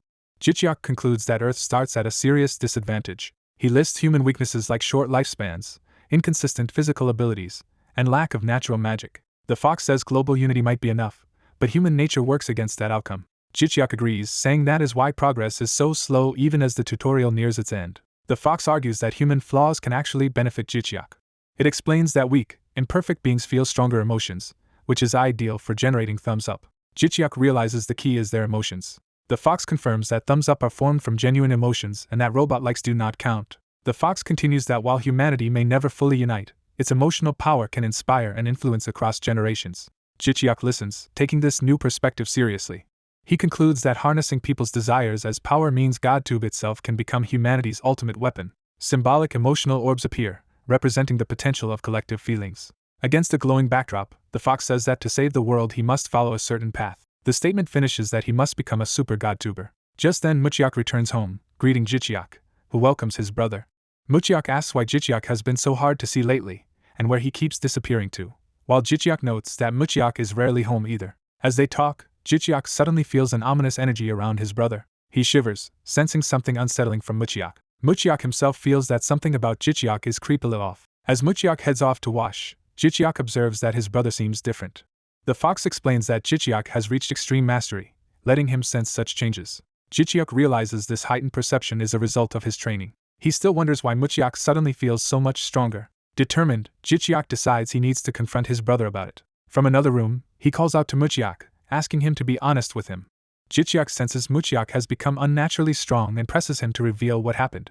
Muchiak casually attributes his growth to past dungeon battles, mana recovery, and building muscle. Jichiak inwardly notes Muchiak is obviously dodging the question. Jichiak concludes to himself that Muchiak is definitely hiding something. Chiak Liang tells Jichiak Muchiak will not confess no matter how much he is questioned. Chiak Liang suggests handling other matters first, and Jichiak decides he cannot force Muchiak to talk. Jichiak warns Muchiak not to get involved in anything shady. Muchiak is startled by Jichiak's stern warning. Muchiak insists he is grown up and knows what he is doing, then offers to make coffee for everyone. Jichiak accepts the coffee and says he has important new information to share. Muchiak curiously asks what Jichiak wants to tell him. Jichiak reveals that when the tutorial ends, humanity in this world is slated for destruction. Muchiak is shocked that only humans are targeted and demands to know why. Jichiak admits he was also shocked and starts to explain what sounds like a conspiracy. Muchiak cuts him off, saying he trusts Jichiak. Muchiak affirms he believes Jichiak's strange system of gaining strength from thumbs up and asks how much time remains. Jichiak hesitates, unsure how to answer. Jichiak says he does not know and needs more thumbs up or system conditions met to learn more. He states that if more dungeons keep spawning despite warding stones, Korea itself will vanish. Muchiak grimly asks if that means the entire world will also perish.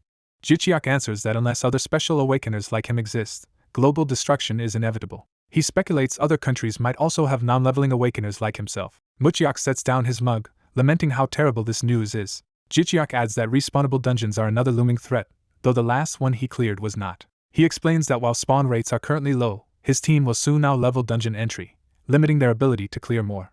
Muchiak summarizes that more dungeons mean less habitable land for people. Jichiak confirms this while sipping his drink. Jichiak says most people would dismiss his warning as a crazy doomsday theory, since many prophecies about the world's end already circulate. Muchiak asks Jichiak what he intends to do in response to all this. Jichiak silently contemplates his answer.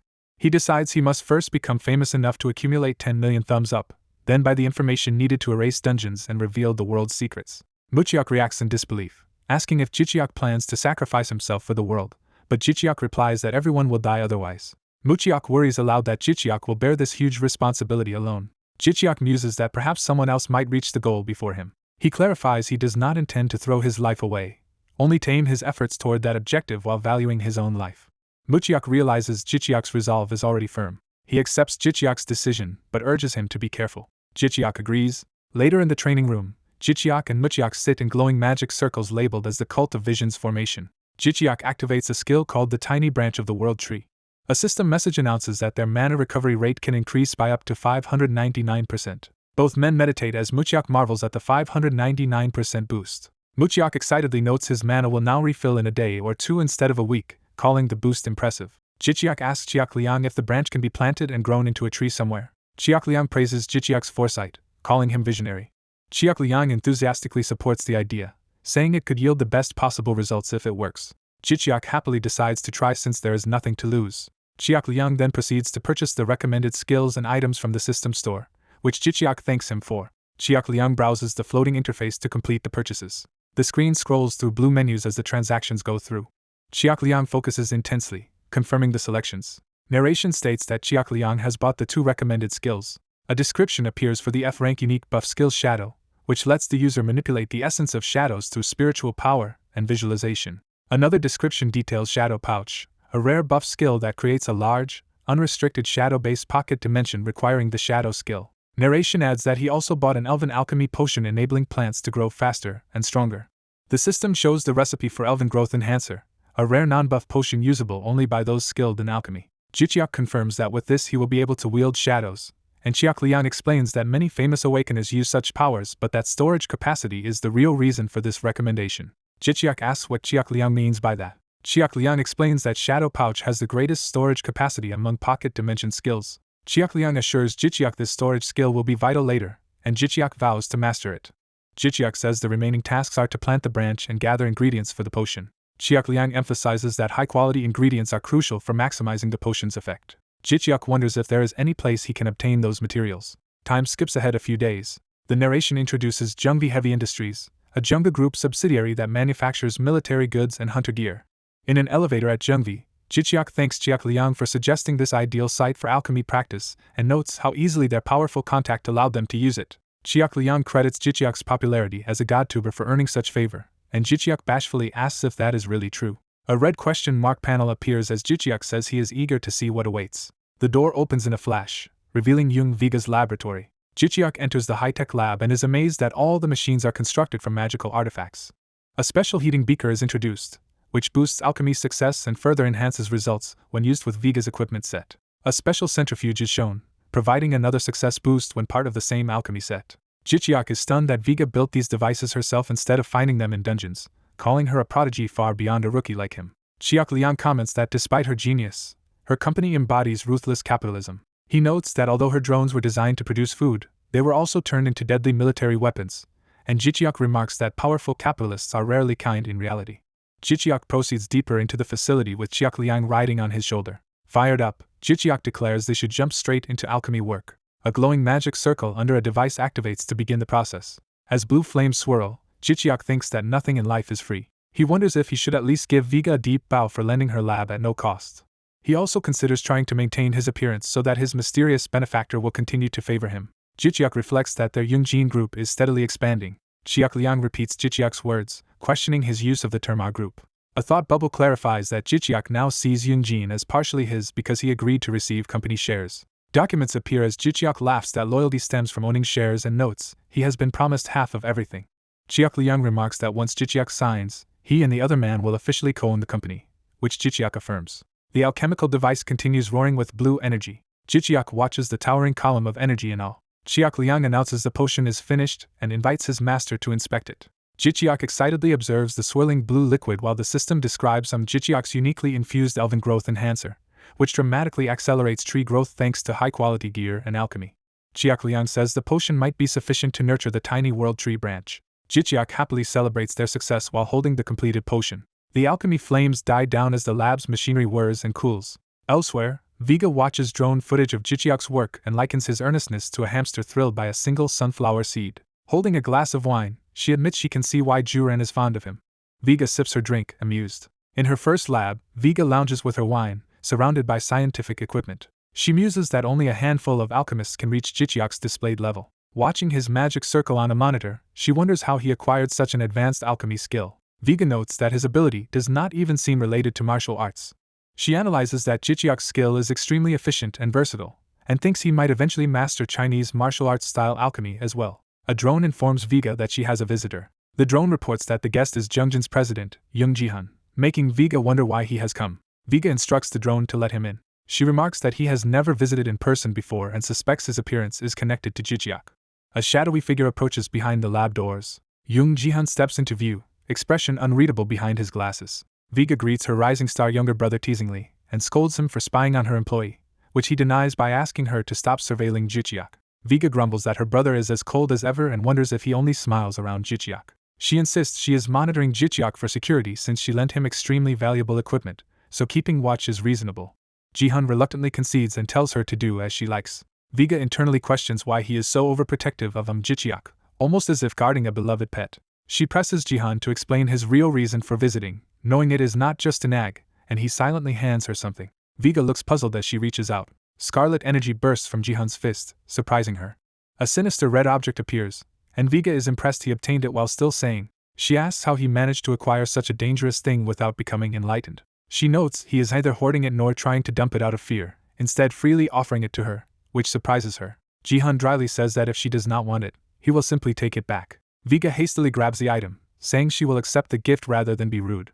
Jihan watches quietly, adjusting his glasses. Viga examines the ominous object, appreciating the gesture but admitting it feels suspicious. She says she is extremely curious why Jihan has changed so drastically. Activating the red artifact fills the lab with swirling pink energy, engulfing them. The pink energy spreads through the facility. The mysterious energy seeps even further as machinery hums. After the surge, the lab's devices whir and rumble back to normal around the two siblings. Viga, surrounded by mechanical arms, reminds Jihan she can control thousands of machines simultaneously to study him. Jihan acknowledges her suspicion but insists she will not uncover anything useful no matter how thoroughly she probes him. Viga replies that she will decide for herself after dissecting him with her instruments. She cheerfully promises to patch him up afterward and assures him he will not remember the procedure. Observing that Viga also resists enlightenment effects, Jihan reflects internally that she will not be swayed like others. He reasons that she will either fall for the artifact's illusions nor be lost to another dimension, making her the right person to hold it. He further characterizes her as a cold, human-shaped being willing to do anything to reach a mysterious library of origin. Viga tells him she has long been thinking about him. She begins explaining her theories, first suggesting he might no longer be her real brother. While he dismissively notes, he never agreed to listen. Mechanical arms bind his legs tightly. Viga continues that while rare, it is possible some divine superior being has taken over his body. She asserts this idea explains their situation and his sudden maturity. She adds that it also accounts for his massive power growth, though not his obsession with Jichiak. Bound by countless arms, Jihan asks what her next theory is. Viga says her second hypothesis is coming next. She proposes that some deity granted him ultimate wisdom or prophecy, a phenomenon she thinks is fairly common worldwide. She then mentions a final hypothesis and asks if he wants to hear it. Jihan, still restrained, tells her to go ahead. Viga suggests he might have fused with another being entirely, which would explain his altered personality and skills. She demands to know which hypothesis is correct, warning that many powerful people will start investigating his past once they finish scrutinizing Jichiak. Jihan sighs and says her guesses are both wrong and somewhat right at the same time. Frustrated, Viga demands he clarify what that is supposed to mean. Jihan prepares to finally answer, his mouth beginning to form words. The brother is restrained by mechanical tendrils as some kind of device activates. We see he and the blue-haired scientist are bound while glowing rings appear around them. The tendrils coil around his legs, holding him in place in the lab. The scientist praises his deduction and reveals her project is a mix of his second and third hypotheses. He says he has told her everything he can for now. Amused, she calls his hidden secret interesting and says he is more entertaining than she thought. He advises her to keep the item he gave her instead of dissecting his brain, suggesting she use it to form a new deal with her machinery deity. Hearing him use the word deal, she is surprised and questions that choice of term. She realizes he actually knows the core terms of her contract with the deity. She summarizes his story, saying he gained wisdom from a divine being and fused with something, gaining powers. She notes that this fusion granted him an ability befitting his given name. He confirms her understanding is basically correct. She privately grumbles about the odd fortune teller who inspired their grandfather's strange naming sense. She then asks why he is giving her this powerful magic stone. He thinks to himself that after revealing this much, there is no turning back. Internally, he wishes that this lifetime will finally be his last. Aloud, he says he wants 2 conditions in return for the stone and information. She listens intently, waiting for his demands. His first demand is that she treat their relative Jichiak more kindly. She protests that she is already nice, and he concedes that her treatment of Jichiak is not actually a problem. He recalls that in previous lives, no matter his efforts or Jichiak's strength, tragedy always occurred. In those timelines, his sister repeatedly removed Jichiak's brain to satisfy her curiosity. He notes with relief that this time around Jichiak has managed to win her affection instead. She happily admits she expects to like Jichiak for a long time and asks what his second condition is. He steels himself before stating the final request. He asks that she herself become the new king of machinery instead of relying on the current deity. Shocked, she flinches at the enormity of his request. She remarks that he knows far more than she expected and even considers whether she should eliminate him. Yet she observes that his expression has remained calm since entering her lair and wonders what gives him such boldness. Ultimately, she says his proposal sounds fun, agrees to the deal, and notes the world may end soon anyway. He realizes she also knows about the looming apocalypse, which makes sense given all the drones she deployed earlier. Satisfied with their agreement, she then asks him to leave her lab. She watches him as he turns toward the door. He wordlessly nods and starts to go. He walks out while she stays back in the lab, thinking about what just happened. He moves down the hallway, leaving her research area behind. The door is shut behind him with a heavy clunk. Immediately she calls another researcher, asking about progress on deciphering the demon somatic cells she is studying. Hearing that half the demon cell data has been decoded, she enthusiastically praises the other scientist's unprecedented achievement. She decides to come over right away, startling the other researcher with her urgency. Time passes silently. Elsewhere, someone calls out to his brother, asking how his alchemy attempt went. Jicheok replies it went okay, while his brother presses him to explain. Jicheok plants a tiny branch in a pot, saying he can grow it but currently lacks the required materials. When his brother asks about ingredients, he explains that although the elven growth enhancer he made worked well, the branch still is not absorbing it. A quest window appears, instructing him to further satisfy the tiny world tree branch using items like a demon heart and a fairy's teardrop to earn rewards. Jicheok receives the quest outside of any dungeon, and both brothers marvel at the rarity and potential of raising a world tree at home.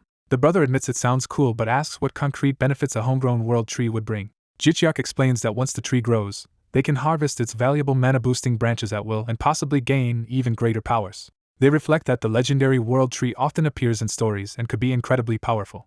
The scene shifts to the Youngha Group's center, where the team later gathers. Young Ji-hun begins a briefing about the government rewards they received for clearing the temple dungeon, including 10 years of tax exemption for his company and all of them. The others exclaim it is a great time to start businesses, and Ji-hun confirms even new ventures they create are tax-exempt under special hunter laws. Jicheok comments on how extreme these privileges are, noting how much society bends rules for hunters who risk their lives. Ji-hun adds that Jicheok also got separate compensation for clearing the Yodo plant dungeon, namely an advanced panacea that will affect the party's strength. The party reacts with shock, asking to confirm that he really received a panacea. They repeat that even the government granted him such a miracle medicine, calling it a blessing tied to his good deeds. Ji-hun's fox familiar explains that panacea's outstanding effects make it coveted by elites worldwide, usually snapped up before ordinary hunters get any. The fox further explains that panacea permanently boosts martial artists' energy, which led some nations like China to distribute it widely to strengthen fighters. One teammate quietly munches on a snack as the explanation continues. He remarks that such generosity shows how highly the government values Jicheok, whose power exceeds his current rank. Jicheok's system notifies him that famed hunter Young Jibeok has congratulated him and given him a thumbs up. Another notification shows zealot Song Guang praising his luck too, while Song Guang himself tells Jicheok that his growth blesses the whole group. Embarrassed, Jicheok thanks everyone and insists he was simply doing his job. Watching this, Ji-hun thinks he now understands why another relative, Ji-hun, chose to work with these companions. He notes that none of them get jealous of other success and instead sincerely celebrate it. He reflects that finding such genuinely supportive comrades is a rare stroke of luck. Ji-hun ends the reward discussion and shifts the meeting to planning their next dungeon. He announces their next target as the Fort of Hope, explaining there are no more level-restricted dungeons blocking their way. The others clarify that this tall castle-like dungeon is a defense-type instance, and confirms such dungeons usually come with special entry conditions. Ji-hun says they all know the basics from the hunter license test, preparing them for a defense dungeon. He explains that about 100 hunters will work together to defend the castle from waves of monsters, with rewards effectively limited to lower-level participants. Another teammate elaborates that hunters above level 56 rarely gain rewards or experience there, making it most attractive to levels 45 through 55. The muscular hunter adds that unlike emergency dungeon breaks, defense dungeons are so popular that people volunteer eagerly. Ji-hun confirms that this dungeon takes in 100 hunters at once for a massive joint defense. He describes how participants must hold the walls and repel monsters in a large-scale siege. Everyone is impressed by the spectacle such a battle will create. The fox tells Jicheok this dungeon is a perfect opportunity for his channel since high-level hunters seldom stream content from such places. She points out that clearing Fort of Hope has become almost a prerequisite for popular GodTubers due to the rare footage it provides. Jicheok worries that with so many existing videos, standing out will still be difficult.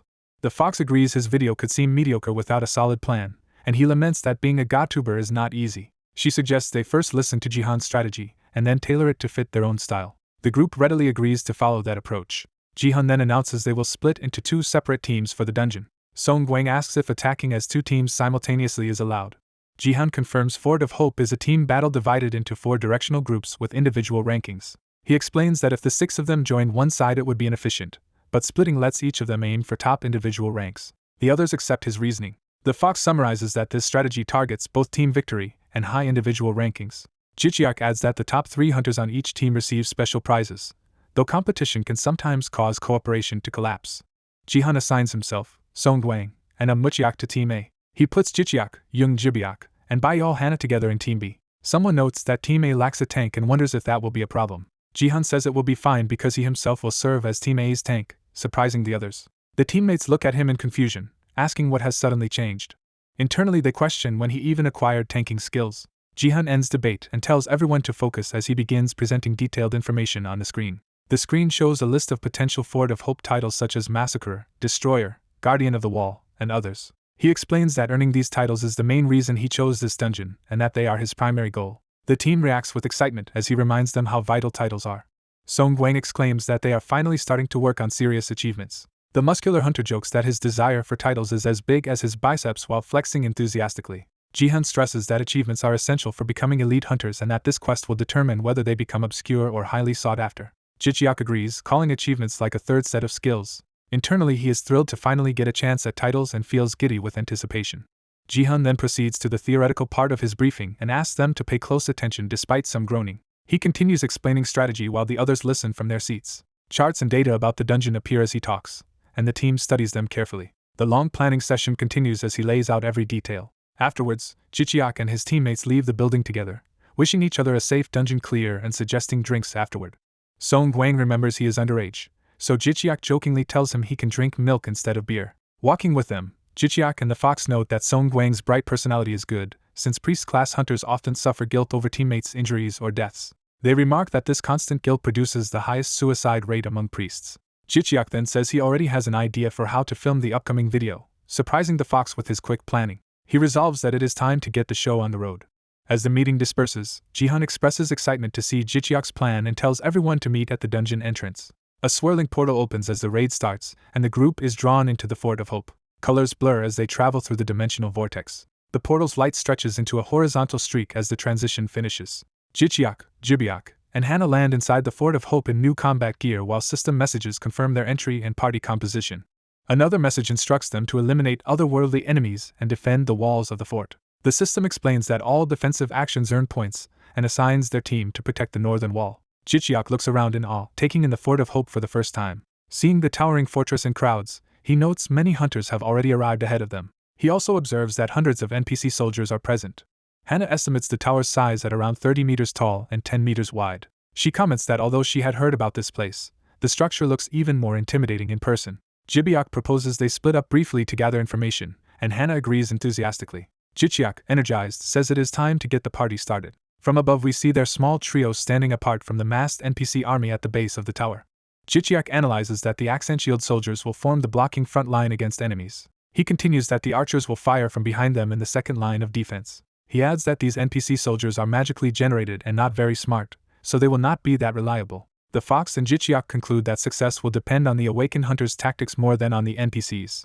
Watching more hunters arrive via portals, they remark that it will take a while for all participants to assemble. Jichiak asks his companions if they should start streaming the raid now. They review how teams are formed. Everyone picks a random number and 20 to 30 people are assigned to each of the 4 sides, sometimes unevenly. A note explains that if one team gets overfilled or fills too slowly, the dungeon system will automatically rebalance numbers. Hana mentions she already saw Jihan's team heading to the opposite side, and they decide to prepare for battle now that distribution seems settled. The 3 agree to get ready, standing together on the northern ramparts. Jichiak draws his sword, raising it in preparation. Muchiak clenches his fists to psych himself up. Hana readies her crossbow with a click. Other hunters in the crowd recognize Jibiak from the Yungha family and Jichiak from his online reputation, grumbling that the pair might steal achievements. Jibiak bristles at the comments but is told by Jichiak not to worry about them. Hana notes that many hunters seem hostile toward them, while Jichiak dismisses it as simple jealousy, earning Hana's respect for his calm attitude. Suddenly Jichiak senses something and reacts in alarm. Jibiak and Hana also tense up, looking toward the sky as the atmosphere shifts. The sky over the tower turns vivid red as Jichiak observes that the real battle is about to begin. Monsters finally appear, rushing toward the walls, and Jichiak alerts his team that the enemy is coming. The defenders react in alarm as the ground starts shaking. A system alert announces that enemies have reached the Fort of Hope. Dark portals begin ripping open in the desert around them. A swarm of lights and energy rushes through the portals toward the fort. The mission objective appears, ordering them to defend the tower for 1 hour to save the Fort of Hope. Powerful blue energy barriers crackle to life around the central tower packed with defenders. Looking over the battlefield, Jichiak judges that he can maintain his sword aura for at least an hour. He notes that his endurance still depends on how strong these approaching enemies are. Focusing, he studies the oncoming threat. The portals fully open as energy and monsters surge toward the fort.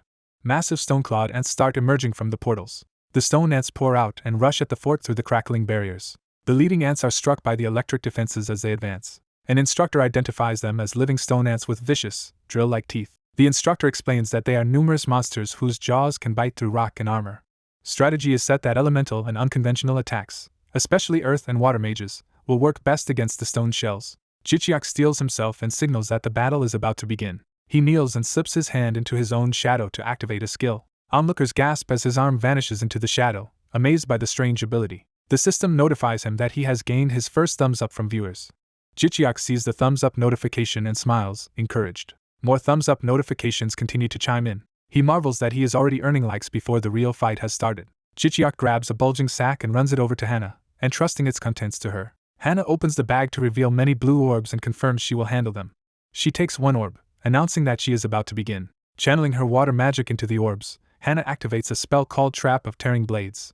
Energy concentrates inside an orb as her magic spins around it. The orbs turn into shining spheres of light that launch into the sky. Hana sends the enchanted spheres streaking toward the swarming ants. Spectators stare as the bladed spheres race along the electric barrier straight for the monsters. Hana continues grabbing and throwing more orbs to sustain the attack. The glowing, blade-filled spheres spread out beyond the walls, forming a devastating perimeter. They slam into the stone ants outside the tower, detonating on impact. The explosions carve huge paths through the ant horde. Shockwaves roar as more detonations chain together. Other trainees watch in disbelief, realizing how powerful Hana's and Jichiak's traps are and worrying about losing the rankings. Someone complains in frustration that this had to happen on today's evaluation. Jichiak grins, thinking that people like him can buy great achievements with money and planning. Umji, filming, notes that the new bombs are extremely effective and that Hana's use of them will make the stream even more popular. Inspired, other hunters surge forward, using lightning and fire abilities to join the fight. More teammates unleash their stealth and water-based skills as they charge. A barrage of elemental attacks races outward alongside the traps toward the ants. The multicolored elemental waves collide with the encroaching horde in a massive blast. The area in front of the fort is shredded by overlapping explosions and energy blades. Dust and stone fragments fill the air where the ants once were. Even so, more ants climb the tower walls as the ground continues to rumble. Jichiak notes with relief that now everyone has finally joined the battle. Realizing the fight has become a point race, he notes that they must now compete for kills. Hunters around the tower unleash continuous magical volleys into the swarm.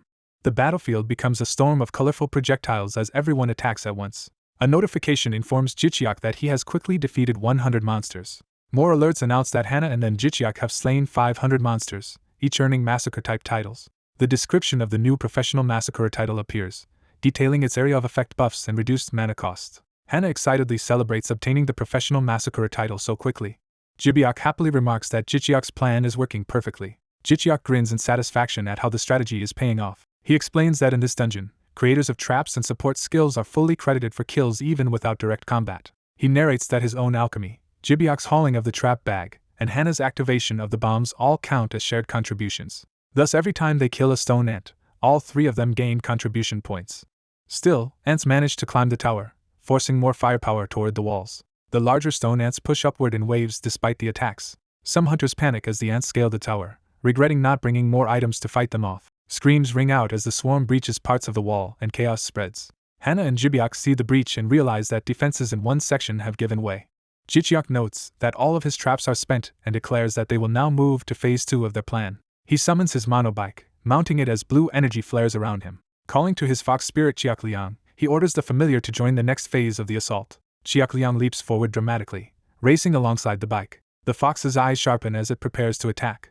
Jiakliang multiplies into several energy forms and dashes toward the tower wall. Jichiak rides the bike up the sloping wall with Jiakliang running beside him, both blazing with blue aura. Jichiak jumps off the bike, telling Jiakliang to handle things while he moves on. Hana leaps onto the fox's back with her crossbow as it howls and charges. Jichiak shouts for action and runs to join Jichiak on the offensive.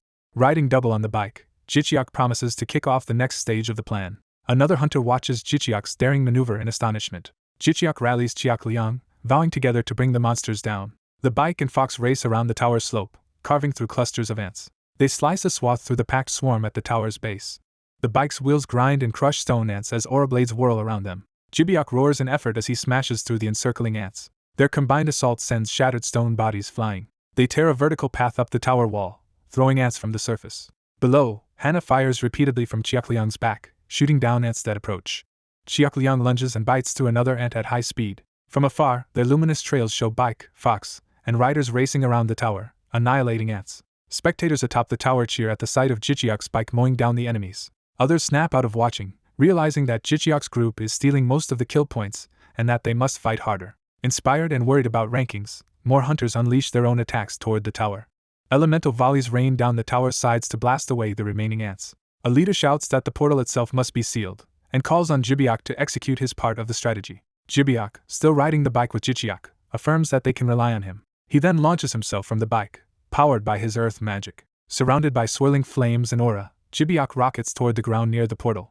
He casts his earth magic command to raise a wall. Burning with determination, he plunges straight at the area where the ants emerge. Stone ants still pour from the dark portal when he lands. Jibyok slams into the ground, unleashing a shockwave that upheaves the earth. Earthen walls erupt around the portal, crushing and trapping many ants.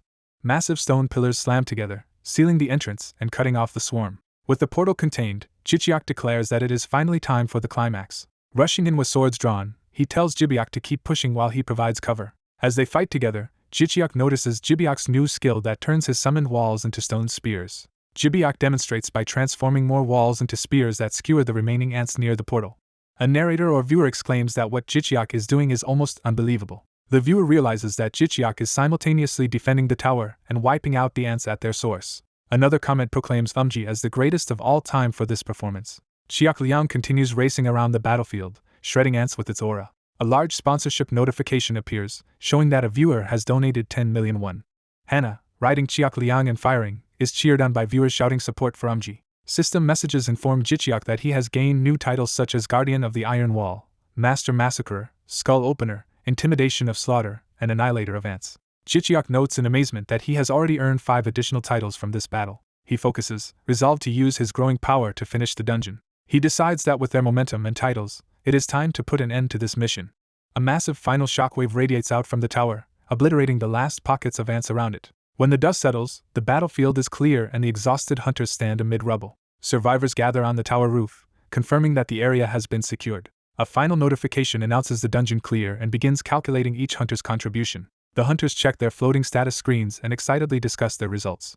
Rankings for Team A appear, listing Jung Ji-hun in first place, followed by Muchiak and Song Guang. Rankings for Team B show Jichiak first, Jung Jibyok second, and Bayel Hana third, while a screen also lists the top contributors of Team C. Another screen begins to show Team D's ranking results. Someone recognizes Yom Radu among the high performers and remarks that he clearly has not abandoned his hunting career. A hunter notes that Mr. Jung has taken first place overall in contribution. They remark that it is surprising to see him care about rankings at all. A system window then informs Jichiak that he has received a quest reward. The reward description reveals an artifact shield called Hope of the Guardian, which is indestructible, while the user remains hopeful and automatically defends them. Jichiak summons the enormous glowing shield and marvels at its size and uniqueness. His companion comments that although it covers little of his body, its automatic defense and hopeful condition make it a superb item. Jichiak summarizes that the shield's power depends on his mental stability, and is told that it may one day save his life. Looking around, he observes other hunters also receiving their rewards. New announcements state that he has placed in the top 3 overall at the Fort of Hope and has gained the Guardian of Hope title. The Guardian of Hope title is described as an epic reward for outstanding defense of the fort that strongly resists negative mental effects, amazing Jichiak and Chiakliang. With the portal stabilizing behind them, hunters begin returning to the outside world. Jichiak's team regroups on the field, congratulating each other on making the top rankings. Yom Radu praises Jichiak's performance, saying he was impressed by how Jichiak pushed all the way to the portal to eradicate the ants. Jichiak modestly replies that it was only possible thanks to his teammates' help. The strategist leader is pleased their plan succeeded and schedules a follow-up meeting in 3 days to review what happened. The others cheerfully agree to attend the debriefing. Jichiak then notices Muchiak looking dejected and wonders what is bothering him. Time shifts to a highway as buses carry the exhausted trainees back to the city. Inside one bus, Jichiak asks Muchiak why he is so quiet and distant. Muchiak silently activates his recording skill, bringing up a floating screen. He tells Jichiak to watch a video he captured with his ability. The recording shows Yom Radu's team on the battlefield from earlier. Jichiak recognizes Jihan leading at the front of the formation. Muchiak explains that Song Guang strengthened Jihan and he supported with buff magic. The playback reveals that Jihan's trio had positioned themselves near the portal even before it opened, which Muchiak points out would have been incredibly risky with ants about to swarm. Troubled, Muchiak wonders aloud what Mr. Jung was really thinking when he chose that dangerous positioning. Muchiak agrees with his teammate's assessment of the scene but tells him to keep observing. On the battlefield, the silver-haired hunter stands alone amid barren ground. A massive web of blue energy crackles into existence before the hunter. The energy surges violently as something starts to emerge with a loud rumble. Countless ant-like monsters pour out toward the lone hunter beneath the glowing barrier. Watching this, Muchiak's eyes widen in shock. The silver-haired hunter whips his arm through the air, beginning to activate a power. He continues the motion as energy gathers around his outstretched hand. Surrounded by spiraling blue streams, he spreads his arms and invokes a skill called Barrel. The charging ant monsters rush toward him in large numbers. In an instant, their forms blur and vanish from around him. The hunter finds himself standing alone in an empty field where the ants used to be, stunned. Watching the feed, one teammate demands to know from Muchiak what just happened. Muchiak explains that everything around the hunter disappeared as if he had cut away the surrounding space. He adds that even though he was beside the hunter, he still cannot determine what kind of skill was used. Another teammate guesses it might be some sort of teleportation ability because the space around the hunter distorted. Elsewhere, a bespectacled observer quietly focuses on the scene. Adjusting his glasses, he silently activates an analysis ability called Regulator. Under this ability, shadowy impressions of ant corpses appear all around the spot where the hunter stands. Muchiak remarks that ant remains are now scattered everywhere, having appeared out of nowhere. He recalls that he could hardly believe his eyes when the hunter finished and stood in a ring of debris. He summarizes that from his perspective the ants simply vanished and then reappeared as remains. The two teammates in the vehicle share a brief, amazed laugh at the absurdity of what they saw. Muchiak notes that during the phenomenon both his and Song Guang's mana were completely drained. The others exclaim that their mana was taken by force, and Muchiak says they then received experience and titles equal to the number of ants the hunter killed. Processing this, one teammate realizes that everything they just heard occurred in what felt like an instant. Meanwhile, the protagonist drinks from a water bottle to recover. Muchiak muses that Mr. Jung is clearly abnormal and must have an unusual occupation. He tells his companion that Jung's power feels different from the companion's own time-related ability, which at least behaves more transparently. Chiak Liang, the fox spirit, concludes that Jung's dramatic display was intentional, since he would not reveal such an odd skill without a purpose. The protagonist agrees with Chiak Liang's reasoning. He speculates that Jung showed his abilities publicly as a warning so people would know his skill manipulates time. Watching recorded footage of Jung on a hologram, Muchiak narrows his eyes thoughtfully. He wonders if Jung's move means Jung is formally entering the succession battle within the Junga group. A black car speeds through the city, carrying another interested party.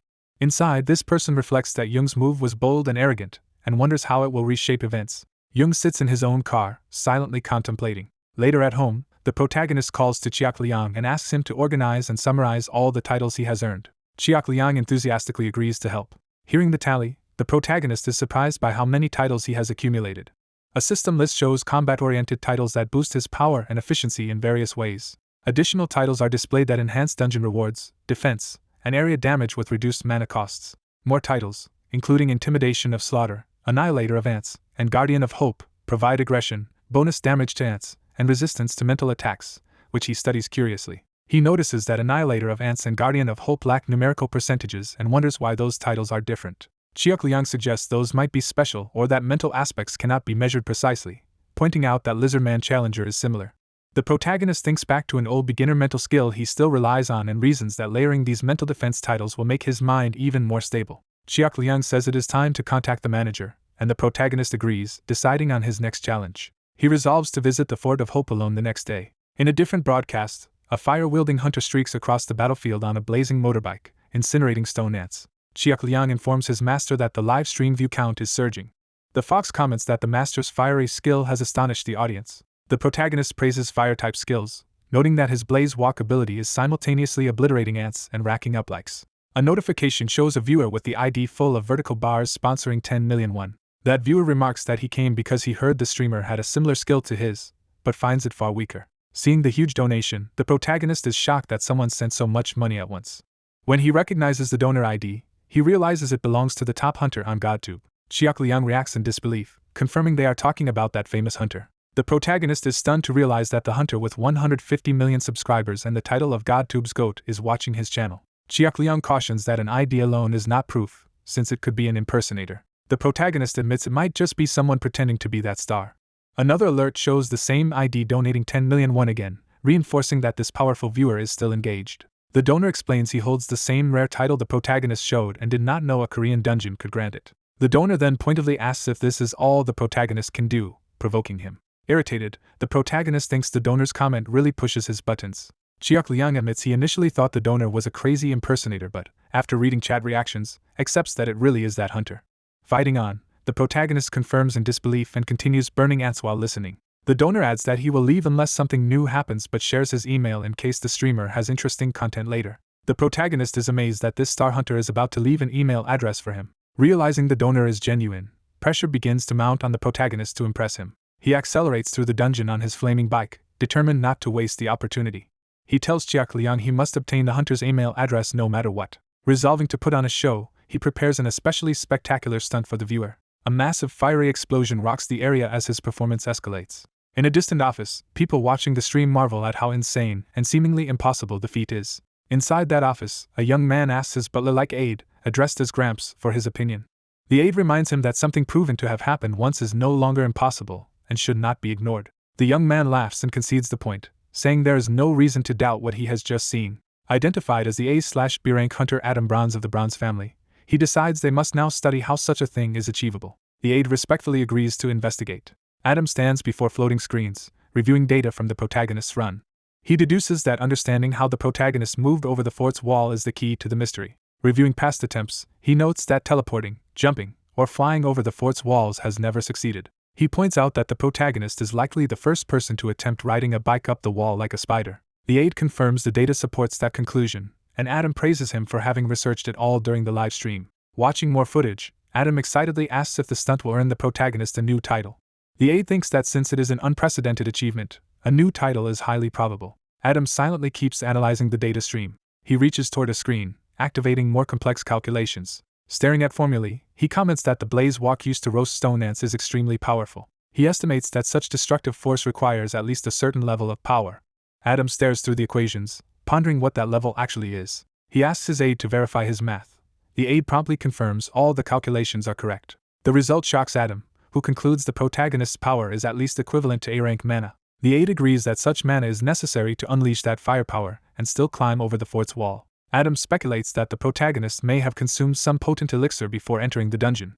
He instructs the aide to investigate recent elixir trade routes, reasoning that only a few elixirs could cause such rapid growth. The aide powers up a cane wrapped in blue energy and affirms the order. His eyes glowing, he fully activates his own ability in preparation. A vortex of blue power appears, gathering data around Adam as he analyzes further. A map of the world forms within the energy vortex, marking several key locations. The aide explains that the image shows smuggling routes used by major auctions and families. He reports that none of the track trades involve elixirs capable of boosting strength so quickly. Adam listens in silence, absorbing that no external elixir explains the power. He becomes serious, realizing this leaves only intrinsic explanations. Watching the footage of the protagonist again, he wonders how the man can possess such potent mana.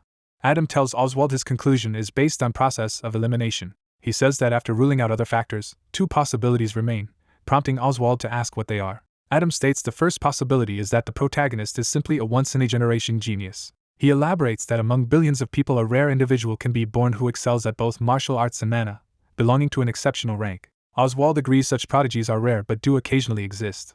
Adam presents the second possibility, that the man's occupation is unique and inherently lets him become overpowered, and says he has evidence. He notes that the man's level barely rises or increases very slowly despite his feats. Adam believes that drawback is offset by some mechanism that boosts mana, pointing out that the man uses martial arts, magic, summons, and shadow techniques all together. Summarizing, Adam concludes the protagonist is a martial arts prodigy with a job that grants many skill types, so even if his level stagnates, he can still become overwhelmingly strong. Slouching in his chair, Adam calls this unfair, while Oswald laughs that such a complaint is ironic coming from someone who also began far above normal hunters.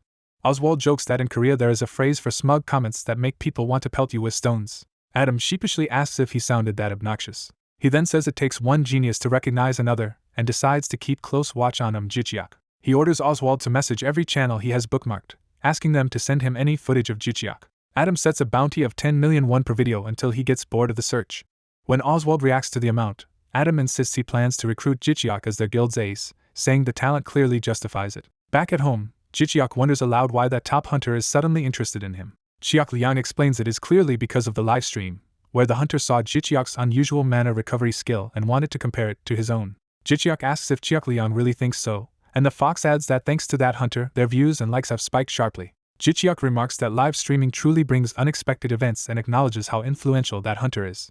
Chiak Liang adds that the A/B rank hunter is highly intrigued by Jichiak's abilities and has even put up a reward for videos about him. Jichiak finds that random but turns back to business, suggesting they review his new title abilities before choosing another skill to buy. Chiak Liang agrees and begins pulling up the relevant information. The system lists titles earned for clearing the Fort of Hope first, starting with Protector of the Wall, which boosts structure durability in defense battles. Another title, Protector of Life, increases allied NPC abilities during defensive battles. Chiak Liang notes that Jichiak currently has over 723,000 thumbs up and that purchasing all 4 fire-type skills will cost 700,000. After confirming the purchase, Chiak Liang tells him everything is set. Jichiak happily declares that with these fire skills he can now burn down almost anything. Chiak Liang then brings up one final reward they still need to address. A description appears for a rare A+ notion-type item called Heart of Hope, the condensed essence of hope that shines in darkness. The glowing orb materializes, and Jichiak wonders aloud what purpose this Heart of Hope serves. Chiak Liang admits he has no idea either. Jichiak, who has never seen a notion-type item, stares at it uncertainly. He recalls that when he previously received a message that the gods had noticed him, it came during a run in the rain. He remembers that when that reward arrived, his surroundings turned black and white. He realizes that was the moment a god actually descended. He notes the same visual change occurred when the deity called the one who defies death appeared before him. During the fort run, a new notification had stated that Hope was watching him, marking his second encounter with a deity. Another description clarifies that the title Mortal Acknowledged by Hope, of legend rank, was bestowed on him and grants total immunity to negative mental influences. Jichiak wonders anxiously if this means the god of Hope personally descended to meet him. As he reaches for the orb, Chiak Liang advises him to first check the thumbs up store for instructions, but Jichiak ignores him. Deciding to risk it, Jichiak declares that even if he does not know what it is, he will just eat it, and lunges toward the Heart of Hope. Chiak Liang and Jichiak both react with alarm as his body is engulfed in light. Jichiak feels himself falling through a realm of pink and blue energy, overwhelmed by an intense surge of hope welling up from deep inside. He sees a luminous heart forming and realizes the item is merging with his own hope, becoming one with him.